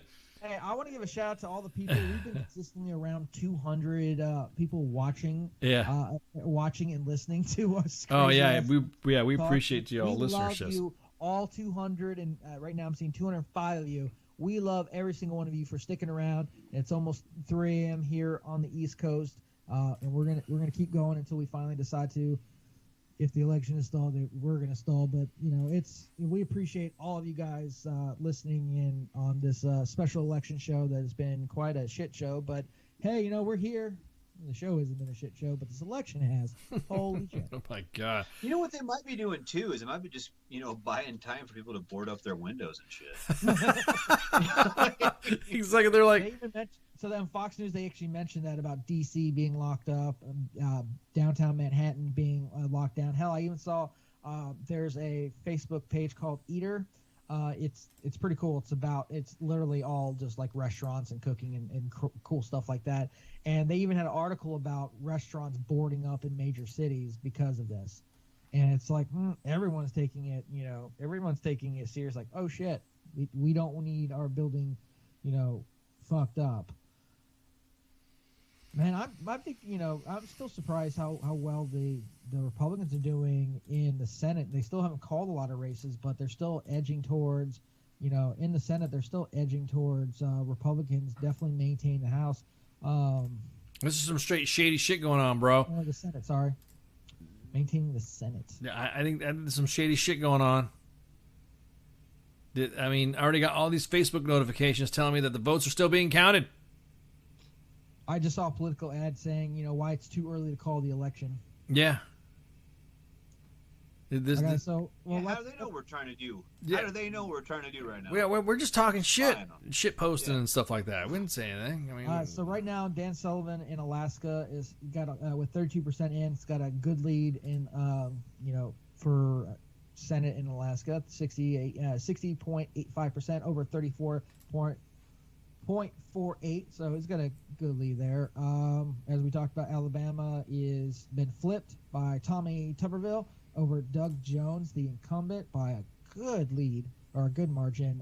Arizona flipped. Martha McSally was unable to win, I guess not re-election, but win a actual election and lost to Mark Kelly. So Arizona's going to have that one flipped, and Colorado's flipped. John Hickenlooper. Hickenlooper, the former presidential candidate, won against the incumbent Cory Gardner. So the Democrats earlier today thought they had a good handle on the Senate, potentially taking it over. But David Perdue still has a wide margin, 51.01% over 46.68, with 93% showing. They haven't called it yet, but it's looking like David Perdue is going to stay the senator for Georgia. We talked about the special election. It's going to be a runoff because no one got over 51%. They legitimately had 1, 2, 3, 4, 5, 6, 7, 8, 9, 10, 11, 12, 13, 14, 15, 16, 17, 18, 19, 20 candidates. So Kellen Loeffler and Raphael Warnock had the highest percentage, so it'll go into a runoff election, which will be in January, so that one will be up in the air for a bit. Iowa, Joni Ernst was able to hold off Teresa Greenfield, who gave her a run for her money.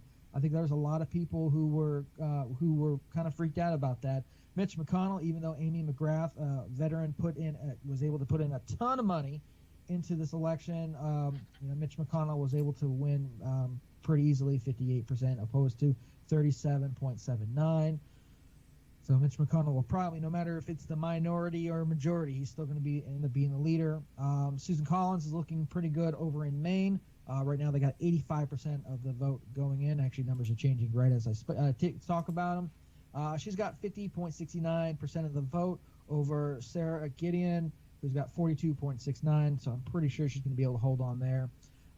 In Michigan, this was another, even though they had two flips for the Democrats in Arizona and Colorado, looks like we're going to have a flip here in Michigan. John James is really close to taking this one here in Michigan, reporting 51%. John James is at 53.61. Gary Peters is at 44.56. Oh, numbers are changing. Michigan's starting to come in. Percentages stayed the same, so John James is looking pretty good to beat out incumbent Gary Peters, which would be a big win for Republicans. Montana, Steve Daines, the incumbent, beat out Steve Bullock. Steve Bullock was a presidential candidate for the Democrats as well, so that was a good hold there in Montana. In North Carolina, even though a lot of places haven't called the race here, Tom Tillis already did his whole speech with 98% vote coming in. He's looking like he's going to be the victor over. What pisses me off is that literally I am watching the fucking wires right now, and you have news agencies saying that Trump falsely claims victory even as votes in Michigan, Wisconsin, Pennsylvania, and Georgia are still being counted. And on the same fucking headline on another one, it says, Biden urges patience, we're on the track to win. Now, how could you get those two, dude, I want to tell you what, if you really want to set off the fucking electorate right now, I'm drinking in freaking elections. Biden urges patience, says, we're on track to win. Now, tell me that's not a false claim to victory as well. I'm telling you, dude, I'm telling you what, right? I'm going to fucking straight the fuck up, dude. This is some wrong ass shit. Straight up wrong shit. Now, what's going to fucking happen is we're sitting here right now, and I don't really give a shit either way. I think they're both dicks, but I'm pretty sure that looking at the map right now, the numbers that are available to us and everything, that Biden's pretty much fucking done. Yeah, right? Yeah, I would say so. Call tonight. It's fucking 01 my time. I got to be up at 05:30, go to work kind of deal. Crow, go crash, wake up in a couple hours, and all of a sudden, fucking Joe Biden's the new president of the United States. You know what I mean? Like, I wonder if that... Yeah, no, I'm going to tell you right now. It just sounds weird for them to be like, oh, yeah, well, this guy's sucking high shit right now, but in, like, 3 hours, he's, like, winning. Now, all of a sudden, yeah, now everyone's saying, now we're not going to fucking count this shit. We're not... You know what I mean? It was like, no. You know, all votes got to count. Votes got to be counted. Votes body, we got to count these votes in. And now here we are. Since when do we stop counting the votes? Now all of a sudden, we fucking stop counting the vote. Yep. Wisconsin's moved to 92% reporting in. Getting closer there. Reporting in. Yeah, reporting in. North Carolina's still stuck at 94. Georgia's still stuck at 93. This is some straight. Like, it's just nothing's moved. Yeah, nothing's moved. This is shady as fuck right there. All these states are closing out, so now we're going to wait on 5 fucking states. Yeah. You know, Biden. They might wake up in the morning and finally, in a couple of a president may or may not be reelected. That's fucking infuriating. This is the shit right here. Is what the American people are tired of. Yep. Just play this fucking shit through. Just play it out. It doesn't matter who wins or loses. Let's play it out and finish this shit, because throughout this whole up to this point right now, we were being screamed at and told at by the media that we needed to shut the fuck up and have all these votes counted. Nothing should stop anything else is an obstruction to the election. Guess what it looks like they're fucking doing right now? Yeah, the fact that we're not getting new numbers and it's been over an hour and a half is kind of shocking to me. Yeah. Like,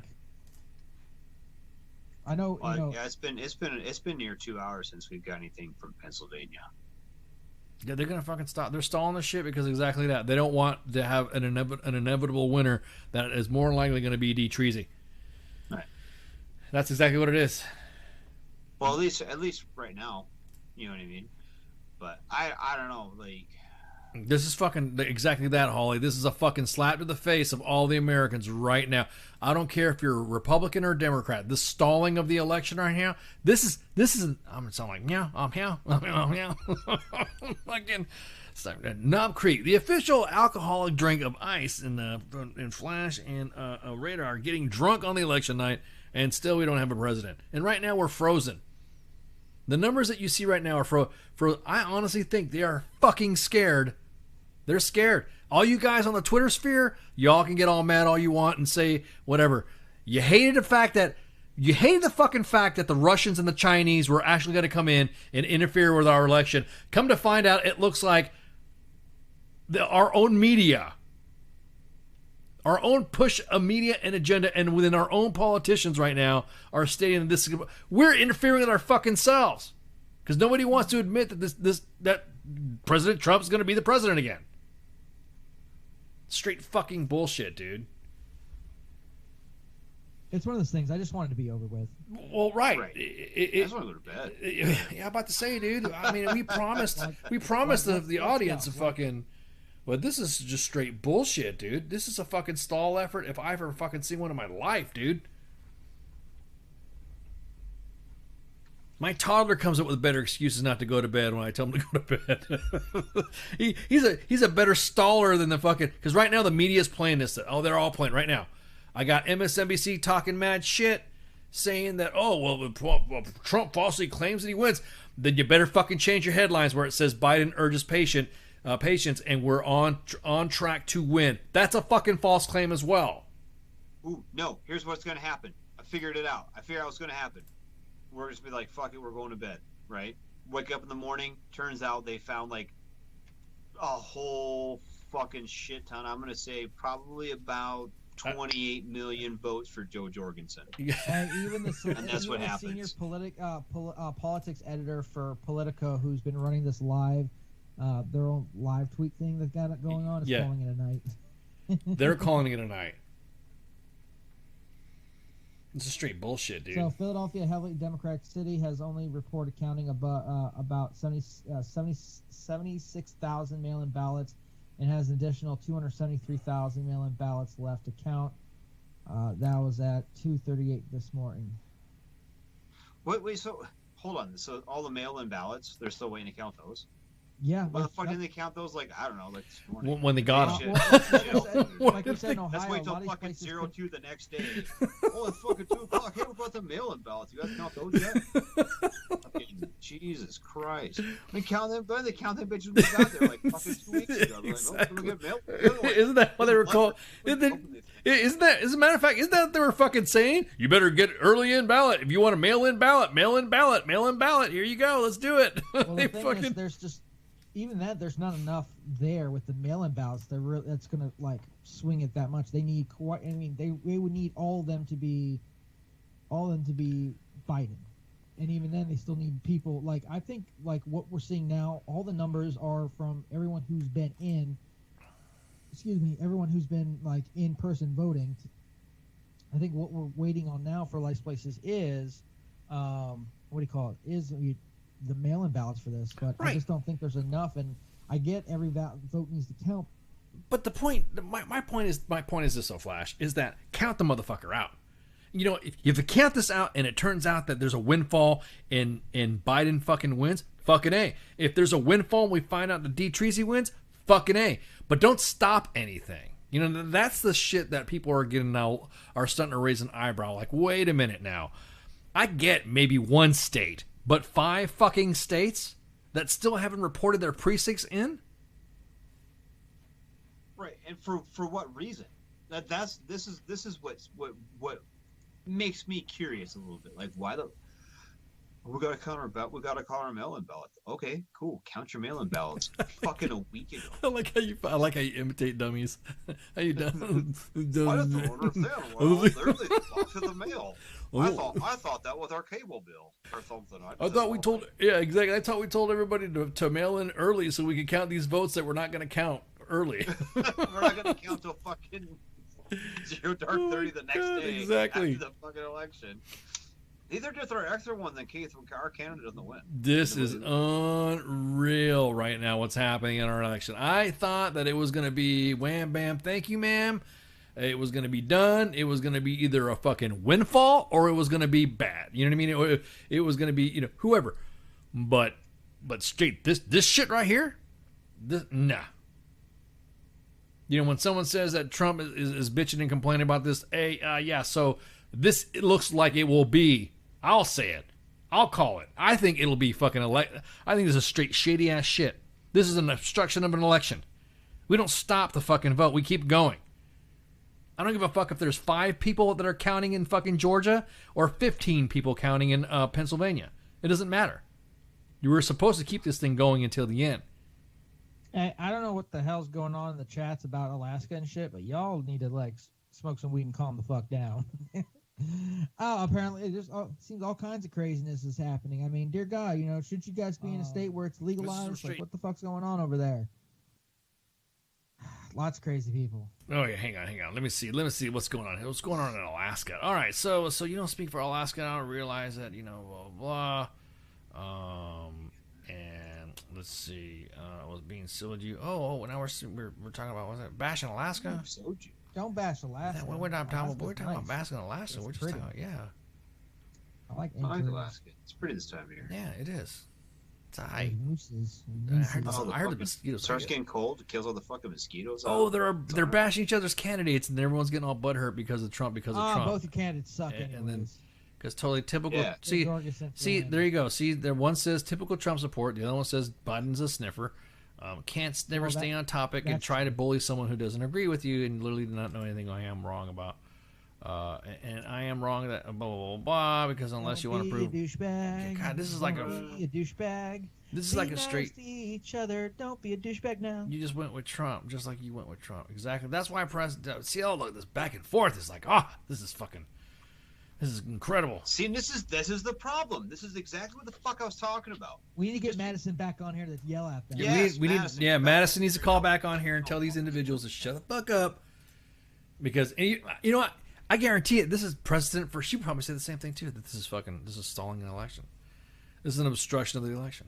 Straight up. For sure about it. Oh, okay. Well, just announced. Trump D. Treasy just said election fraud. Demanding the Supreme Court to stop all counting. What are you talking about? I mean, stop all counting. That's the thing. We're not getting the counts in. You know what though? Hey, remember when they're talking like an hour ago and people were like, "Oh, we're just like, oh, they blocked his Twitter or whatever. They're not going to tweet." Right. They should have did that shit like fucking 4 years ago. Like fucking Trump. God, dude, this is fucking. We just need to like not just don't count anymore. We're done with the counting of elections. So Wisconsin update is that with Trump almost 120,000 over Biden, not sure Biden can make that up with just Milwaukee County absentees, and there are other votes still out, including So Governor Tom Wolf has said we still have over 1 million mail-in ballots to count in Pennsylvania. I promise Pennsylvanians that we will count every vote, and that's what we're going to do. WTF Nation Radio, you're on the air. Hi. You said come back. I'm in it for the long haul. You thought I was kidding around. I'm not kidding around. We need you to talk a little bit of compassion to these folks Yeah. who are getting mad about their different candidates. Individuals are getting all screaming at each other. Okay, so I had ginger beer. It's not a real beer, but I'm acting like it's a real beer. So. okay, well, we've been drinking Knob Creek and what was it, Jack, and everyone's been drinking some Southern Comfort. So we've been tequila. So my lips are still numb. Now, okay, so right now, constitutionally, what are we looking at right now? This right here is an obstruction, I think, of an election just by the pause. You know what I mean? In my personal opinion, I think that the founding fathers would look at this and be like, "What the fuck?" Right. Right. Exactly. That's part of our. I kind of was on board this whole time. Yeah. Exactly. Yeah. Exactly. I mean, freaking George Washington would spit his wooden teeth out, going, "WTF? Oh, I'm going to call WTF Nation Radio." That's what. But yeah. I'm pretty sure he'd spit out his wooden teeth. Yeah. Exactly. He'd be like, "What the fuck is going on with this? Why is it?" Okay. So right now at this phase now, constitutionally. What can they? I mean, the election law already states that the electoral votes to Congress need to be sent in by December 23rd. Anyways, if the electoral votes are not received by the fourth Wednesday of December, then the President of the Senate or the Archivist of the United States can use the most expeditious method available to get the votes sent to Congress, and then the electoral votes received by Congress are counted in a joint session. Right? So, what now? What do you? This shit's pretty nuts. Yeah, it's kind of crazy. I kind of want to know what the heck's going on. I'm just like you guys. I'm kind of blinded by this. It's really crazy. So I'm looking forward to seeing what goes on in the future next couple days and explaining what the hell just happened, doing AAR. What's going on? Okay, so right now we have Georgia reporting in at 93%. Okay. And we have North Carolina at 94%, and then we have Pennsylvania at 64%. Michigan at 73, and then Wisconsin at 93. I don't think, and this is. I did some math. Go for it. I did some math. I looked at Nevada, I looked at Maine, and then I looked at North Carolina. And I think Nevada has 6 electoral votes. This is all off memory, so I'm not sure. Double check me, please. Nevada has 6 electoral votes. Maine has, I think, 4, and then North Carolina has 15. If you add that up, that puts Joe Biden. I'm bad at math. At still below 270. That's Correct. What I know. Correct. And so all the other states are swaying toward Trump. So we'll see how this goes. Just hang tight. Yeah, but I've been saying that since fucking. Well, it's It's 0-1 my time, right? Yeah. I've been saying this is like fucking 2300. Yeah, we've been saying that. This is and the numbers haven't fucking changed. Right, our show now has exceeded the standard of our last election show. Our last election show went 6 hours, 35 minutes, and 22 seconds, and now we have broken our election show record, and we are now broadcasting at 6 hours and 43 minutes and 18 seconds. Wow, that's what I'm talking about. So, right here, what I'm thinking, like you were saying, Madison, I think personally this is a huge WTF. I think this is a delay of our election. It looks like those states were. I mean, it was obvious it was going to go to Trump. I mean, or we don't know because to me it just seems like they stopped. Exactly what somebody said in the comments. Send people to help count. I mean, to some extent, it's like, okay, I get the fact that maybe, like, for the Electoral College, someone's, like, lagging a bit, but we should still see the votes coming in for as far as people. So, yeah, something wrong is really happening, and it's really frustrating because everyone's staying up right now. Like, I'm not going to go to sleep till I figure this out. I'm sure you guys aren't. You know? No, yeah, we're. So, it's not. Something's going on. I wish I had a better answer. I wish I had like a more educated answer for you guys, like, as to why. What I think. Right. See, so exactly that. So Marissa says, yeah, 244 Biden gets what's on the map, and then 290 if Trump if he gets it or so red. So still he had exceeded that. So your beer math is good. What did you say? Governor Wolf said that we still have 1 million mail-in votes to count in Pennsylvania. I promised Pennsylvanians that we would count every vote, and that's what we're going to do. And then he says, let's be clear, this is a partisan attack on the Pennsylvania's elections, our votes, and our democracy. Well, why have they not counted? You know what? My biggest thing. If they knew they had 1 million votes or however many, right? And I'm not saying they probably didn't get some today. I'm guessing they check their mail probably every day, like most of us do. But like last week when they started getting their shit, I'm like, man, we should check these mailboxes. I don't understand. Like, that doesn't make any sense. There's no logical reason why they couldn't have started doing it before right now. That doesn't make any sense. Other than, I don't know, they just fucking forgot. Like, that was their job. Well, like, I look at next week, isn't there? No, but I look at it like this, man. Straight up. You know, all the shit talkers that were talking about the expeditious nature of how we should handle the COVID response, and everybody knew that this was going to happen. Well, everybody knew that this election was going to be a hot point, and everybody knew that this election was going to be required to have a little bit more extra individual. I mean, think about it. Everyone shit their pants when a fucking sorting machine of a post office went down. Everyone freaked out. Well, then I guess we can say the same thing about a Governor Tom Wolf's incompetence to not count. How do these mail-in votes? I mean, what? Yeah, after all these mail-in votes came in, did you just sit there and just wait? Did you just like not decide to fucking open up envelopes and start going as soon as? That's why I said the election needs to start at 00001 on election day and end on 2359, and all that counting should have been fucking going like crazy. I figured it out. They had to quarantine those fucking the ballots for 2 weeks. They had that's why they can't count them yet. They didn't have a fucking mask on. Quarantine. They didn't have a mask on. Is what it was. Those envelopes didn't have. Those envelopes had to have 14-day quarantine. I appreciate y'all's comments, but straight up, man, this is some straight BS. Hey, so I got a little bit of information on Pennsylvania. So here's the big kicker. They were talking to one of the pollsters, one of the guys who, usually is calling it for these certain outlets. This one's coming from Fox. One of the reasons why they haven't called, Donald Trump did point to that he's got over a 600,000 count lead already with like something 75% of the votes coming in. Apparently, here's how it kind of rolled out. Democrats led in early voting. They did that across the board, early voting and absentee mail-in ballots. And Republican supporters won by like 25. Came in and droves by and lead in 25%. in in-person voting across the platform, across everything. Why they don't feel comfortable about calling it, even though it's such a wide margin, is that it is still statistically possible for Joe Biden to win Pennsylvania with those mail-in ballots.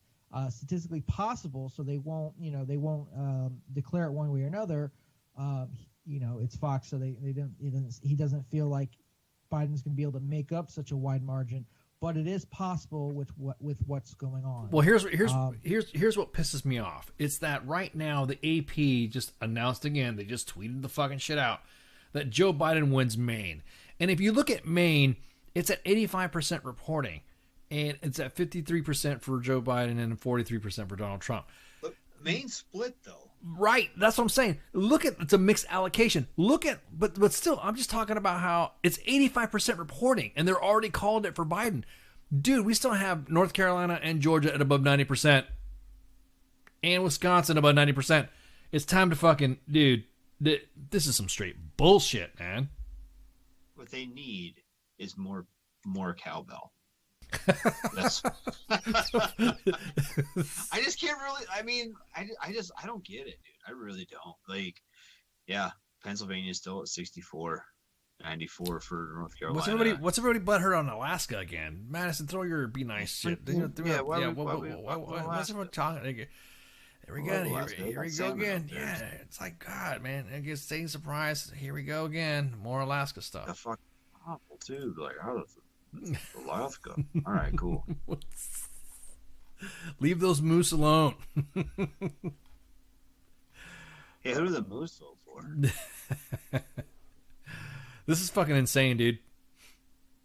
This is just insane because you know what? Every time we talk about the mail-in ballots, how much of a mail-in ballot was affected during the last election? When you voted absentee overseas, and they said, "Well, it really doesn't count, but it's popular vote." Yeah, you know what I mean. This whole fucking thing's a train wreck right now, and again, completely. They're still collecting votes from the Amish. Oh my God. Oh, they got the buggies out.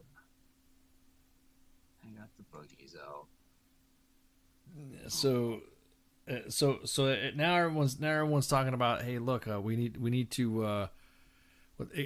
Now wait, what's this? Now I have to still worry about them because me and America and Europe always get the what the fuck is wrong with Americans? Hey, welcome when W was the president. I get the same thing too. They always say fuck Bush. First thing they say, oh, you're American, fuck Bush. Okay, thank you. All right, then. Yeah, Eric. Yeah, worry about American. Just the first question to ask anybody. Well, tell them fuck their country. Well, I mean, if you're living in their country, obviously you can't tell them to fuck their country if you're living in it. Right. You are a guest. Yeah, exactly. That sucks. Everyone's like, "Yep, I'm getting the moose gifts. Thank you, appreciate it." But so, what's next? I mean, we're just gonna sit here and. Well, what's next is Radar's going to go to bed here pretty soon. He's got to go to work in 5 hours. Wisconsin, apparently this guy who's come up here, who's on the decision team for Fox, apparently that Milwaukee, that county, was supposed to drop a shit ton of votes at 3. That's been pushed back till 5. When it comes to mail, so what they're finding that. We have these healthy leads for Donald Trump, but everything's skewed, like I mentioned before, between in-person voting and mail-in voting. So they're talking like Michigan. We might know something by noon tomorrow, and possibly beyond. And that's just going to be I think that's just going to end up being the cases from what these two people are saying from these different decision teams, that it's just they for whatever reason they slow played going through, and that's why we have 5 5 states really up for grabs right now. Trump has those leads. It's a matter of when these mail-in ballots are counted, will he have a big enough lead in like Pennsylvania to hold on? Will he have a big enough lead in Michigan to hold on? We don't know. Yeah, I'm just well, thanks, Marissa, I appreciate it. I'm just God, this is just fucking frustrating as shit. Just to see this shit happening, and And this gets back. What I don't want to see, and it's kind of starting to unfold now, is it's going to be a fucking shit show. It's already starting to turn. It's already turned into a shit show, and it's just going to get even fucking worse. You know what I mean? We're going to have all this bullshit and fucking, and then okay. When was the last fucking time that anybody thought anything from fucking Wisconsin was halfway fucking important? That's the only reason they're doing this shit. Wisconsin, Michigan, fucking. They're like, we're gonna be important one time. No, you're gonna fuck it up. Just count your shit and fucking turn it in. Fuck. Georgia.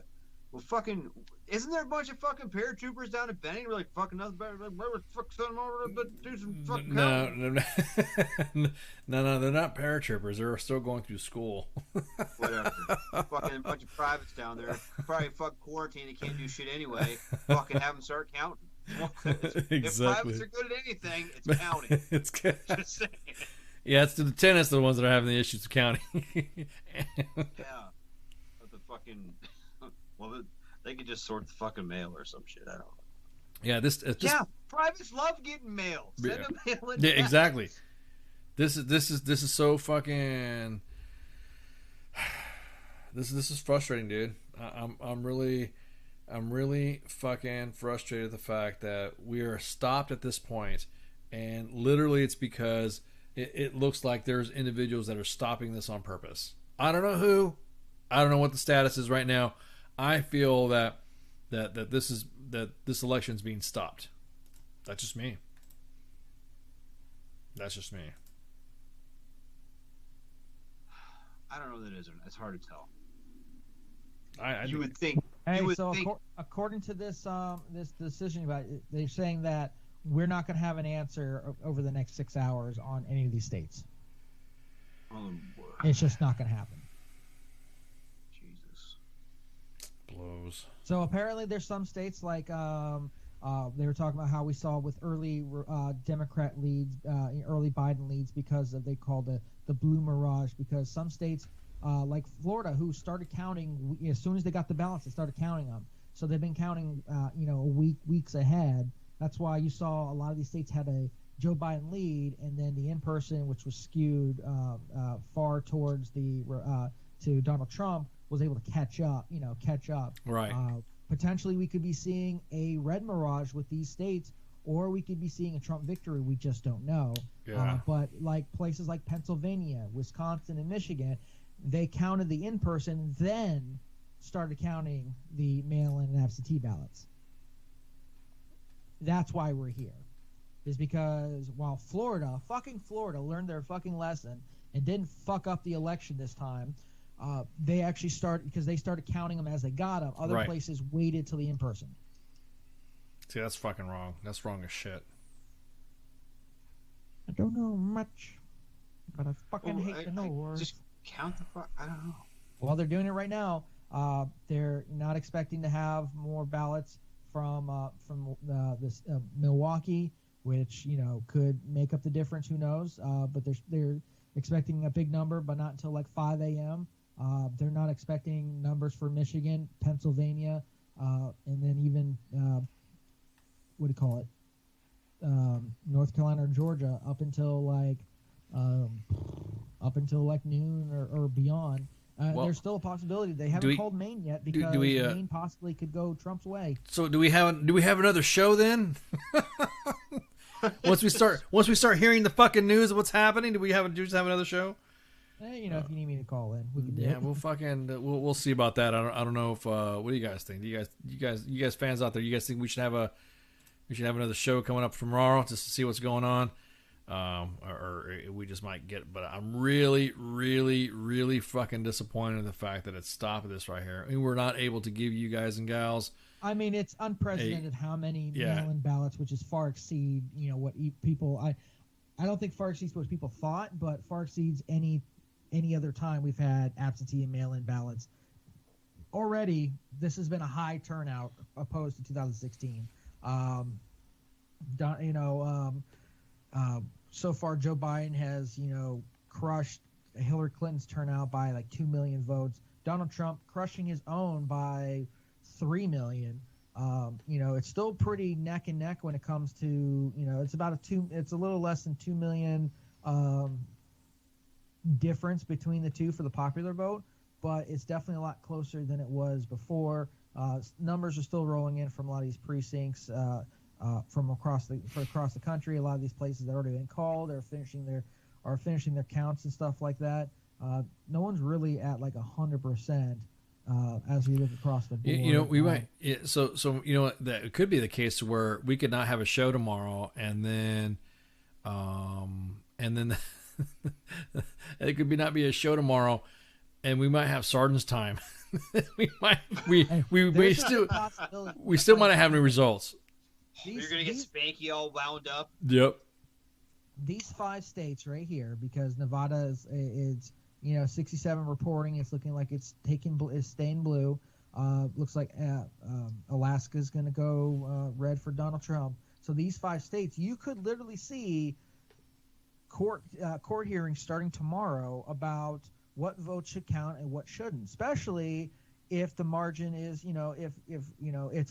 if they catch up and they're within like 100,000 votes, you could see Donald Trump going, no.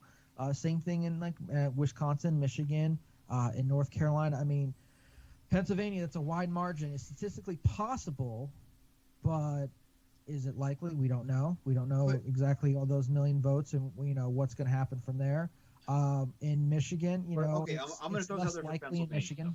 I'm going to throw these numbers out for Pennsylvania right now. Let me get back on here. According to Fox News, Donald Trump has 2,964,854 votes. Right. Joe Biden has 2,287,865, a difference of what, 700,000 ish, give or take. Yeah. So if they have a million votes, do you really? Basically, you got to say Donald Trump doesn't get any of them. You know what I mean? Or 90% have to be for Biden in order for him to win. Well, Pennsylvania. Like they said, it's statistically possible. Boy, it's statistically possible that I'm going to get struck by lightning and win the lottery. Of mail-in, these early votes and mail-in and these early absentee votes, that it could go heavily in Joe Biden's favor. Will it be enough? They don't know, so they're not comfortable with calling it. Michigan, here's what I'm going to say though on that, Flash, is if he does end up with, of the million, he gets 900,000 of them, I'm going to call bullshit. You know what I mean? Like. No, I'm not saying that it's not possible, but it's very, very, very unlikely. I think as of right now, I don't think Donald Trump should be too worried about Michigan. I think they can hold in Michigan. I think they're going to be able to hold in Pennsylvania. I think Wisconsin is the oddball here, and then I do believe that they're going to hold on to Georgia, and and North Carolina is a toss-up. So it's going to be tight.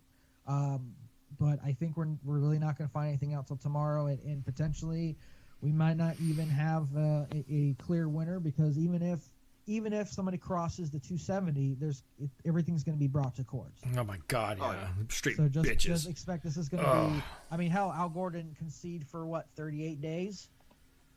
Oh yeah, dude. See, and I mean, as much as we'd like to have a 38-day straight show, I think we're you guys. I'm going to bed. Yeah, exactly. It was that election week.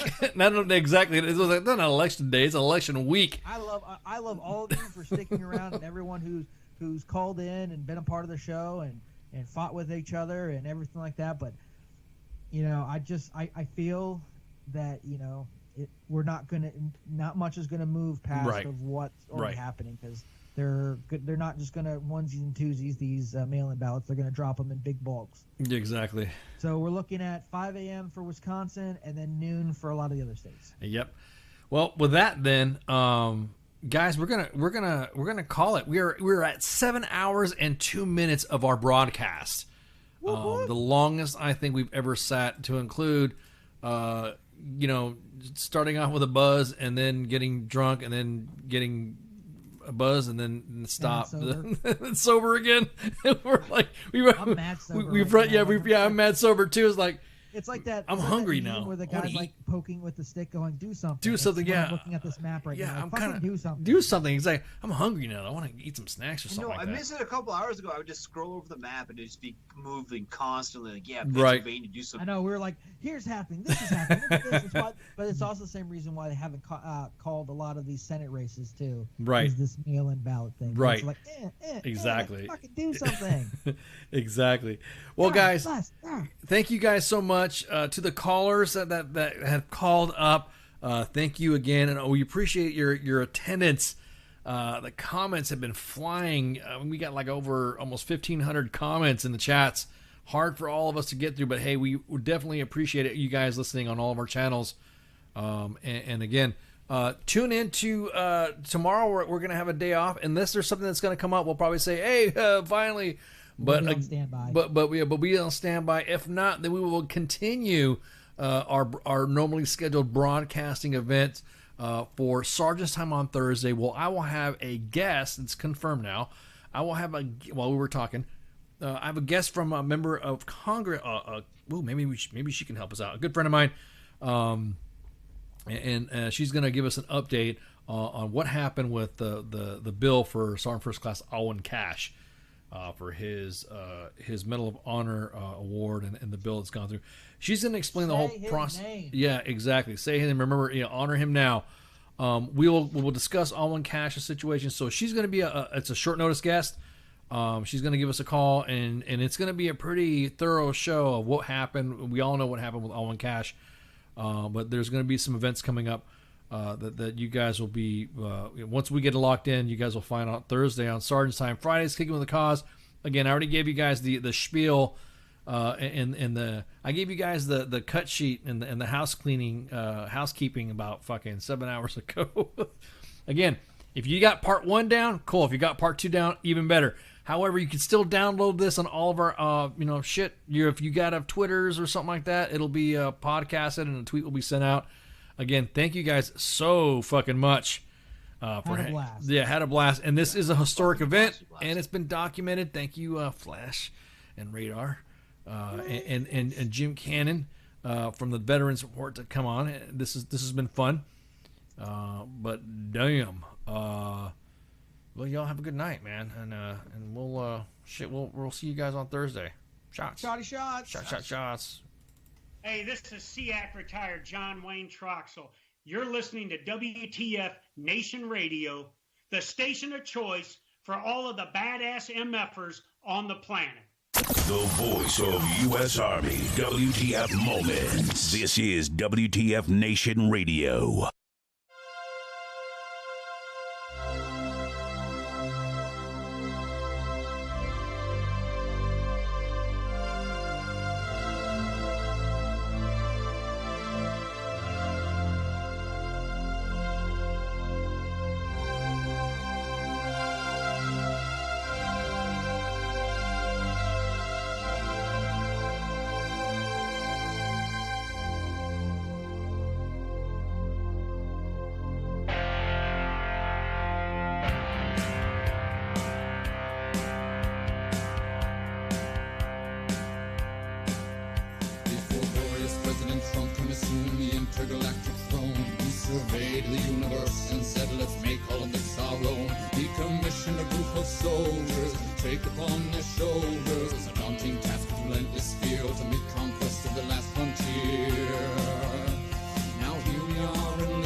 Intergalactic horse, and we'll ride into the sun, yes, into the sun, where we'll take the day by planting a flag right there at its source.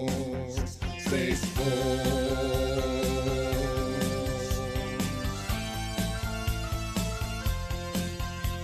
They say that they've discovered life up there on Mars. So let's blow it all to hell and then claim it for ours. We'll paint the moon red, white, and blue for no other reason than we wanted to.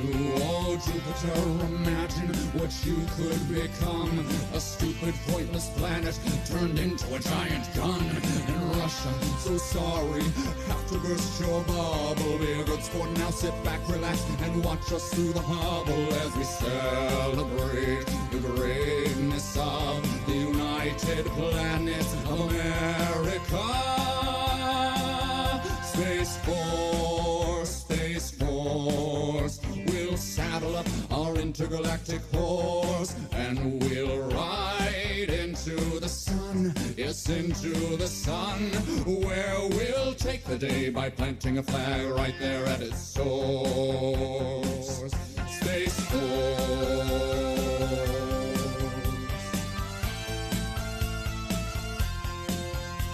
Now we'll go to infinity and beyond, beyond. You'll hear our manly voices singing Space Force strong. Though critics say sound doesn't travel in space, to which we reply sound will do as we say. Oh, Captain Kirk, your achievements, though notable and fine, as far as we're concerned, this is Deep Space Mine. And big fans, but Lord Vader, step away from the lightsaber. There can only be one, of course. Space Force.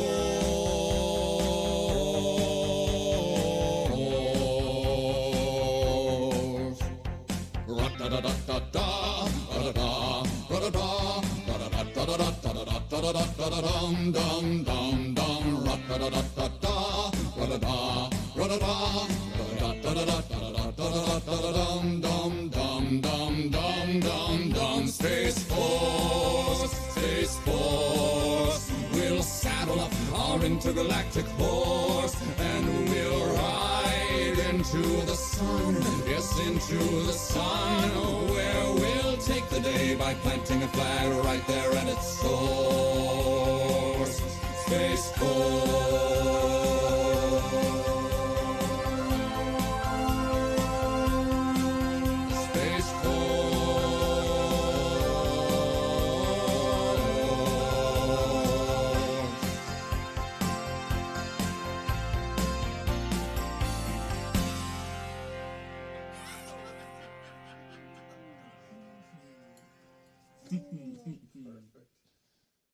Good evening, boys and girls. This is Tim Kennedy. I'm a Special Forces sniper, a Ranger-qualified Green Beret, a UFC fighter. Please listen to us and the shenanigans that we're going to say. We will insult you. There will be racial slurs. We will be sexist. We will offend you.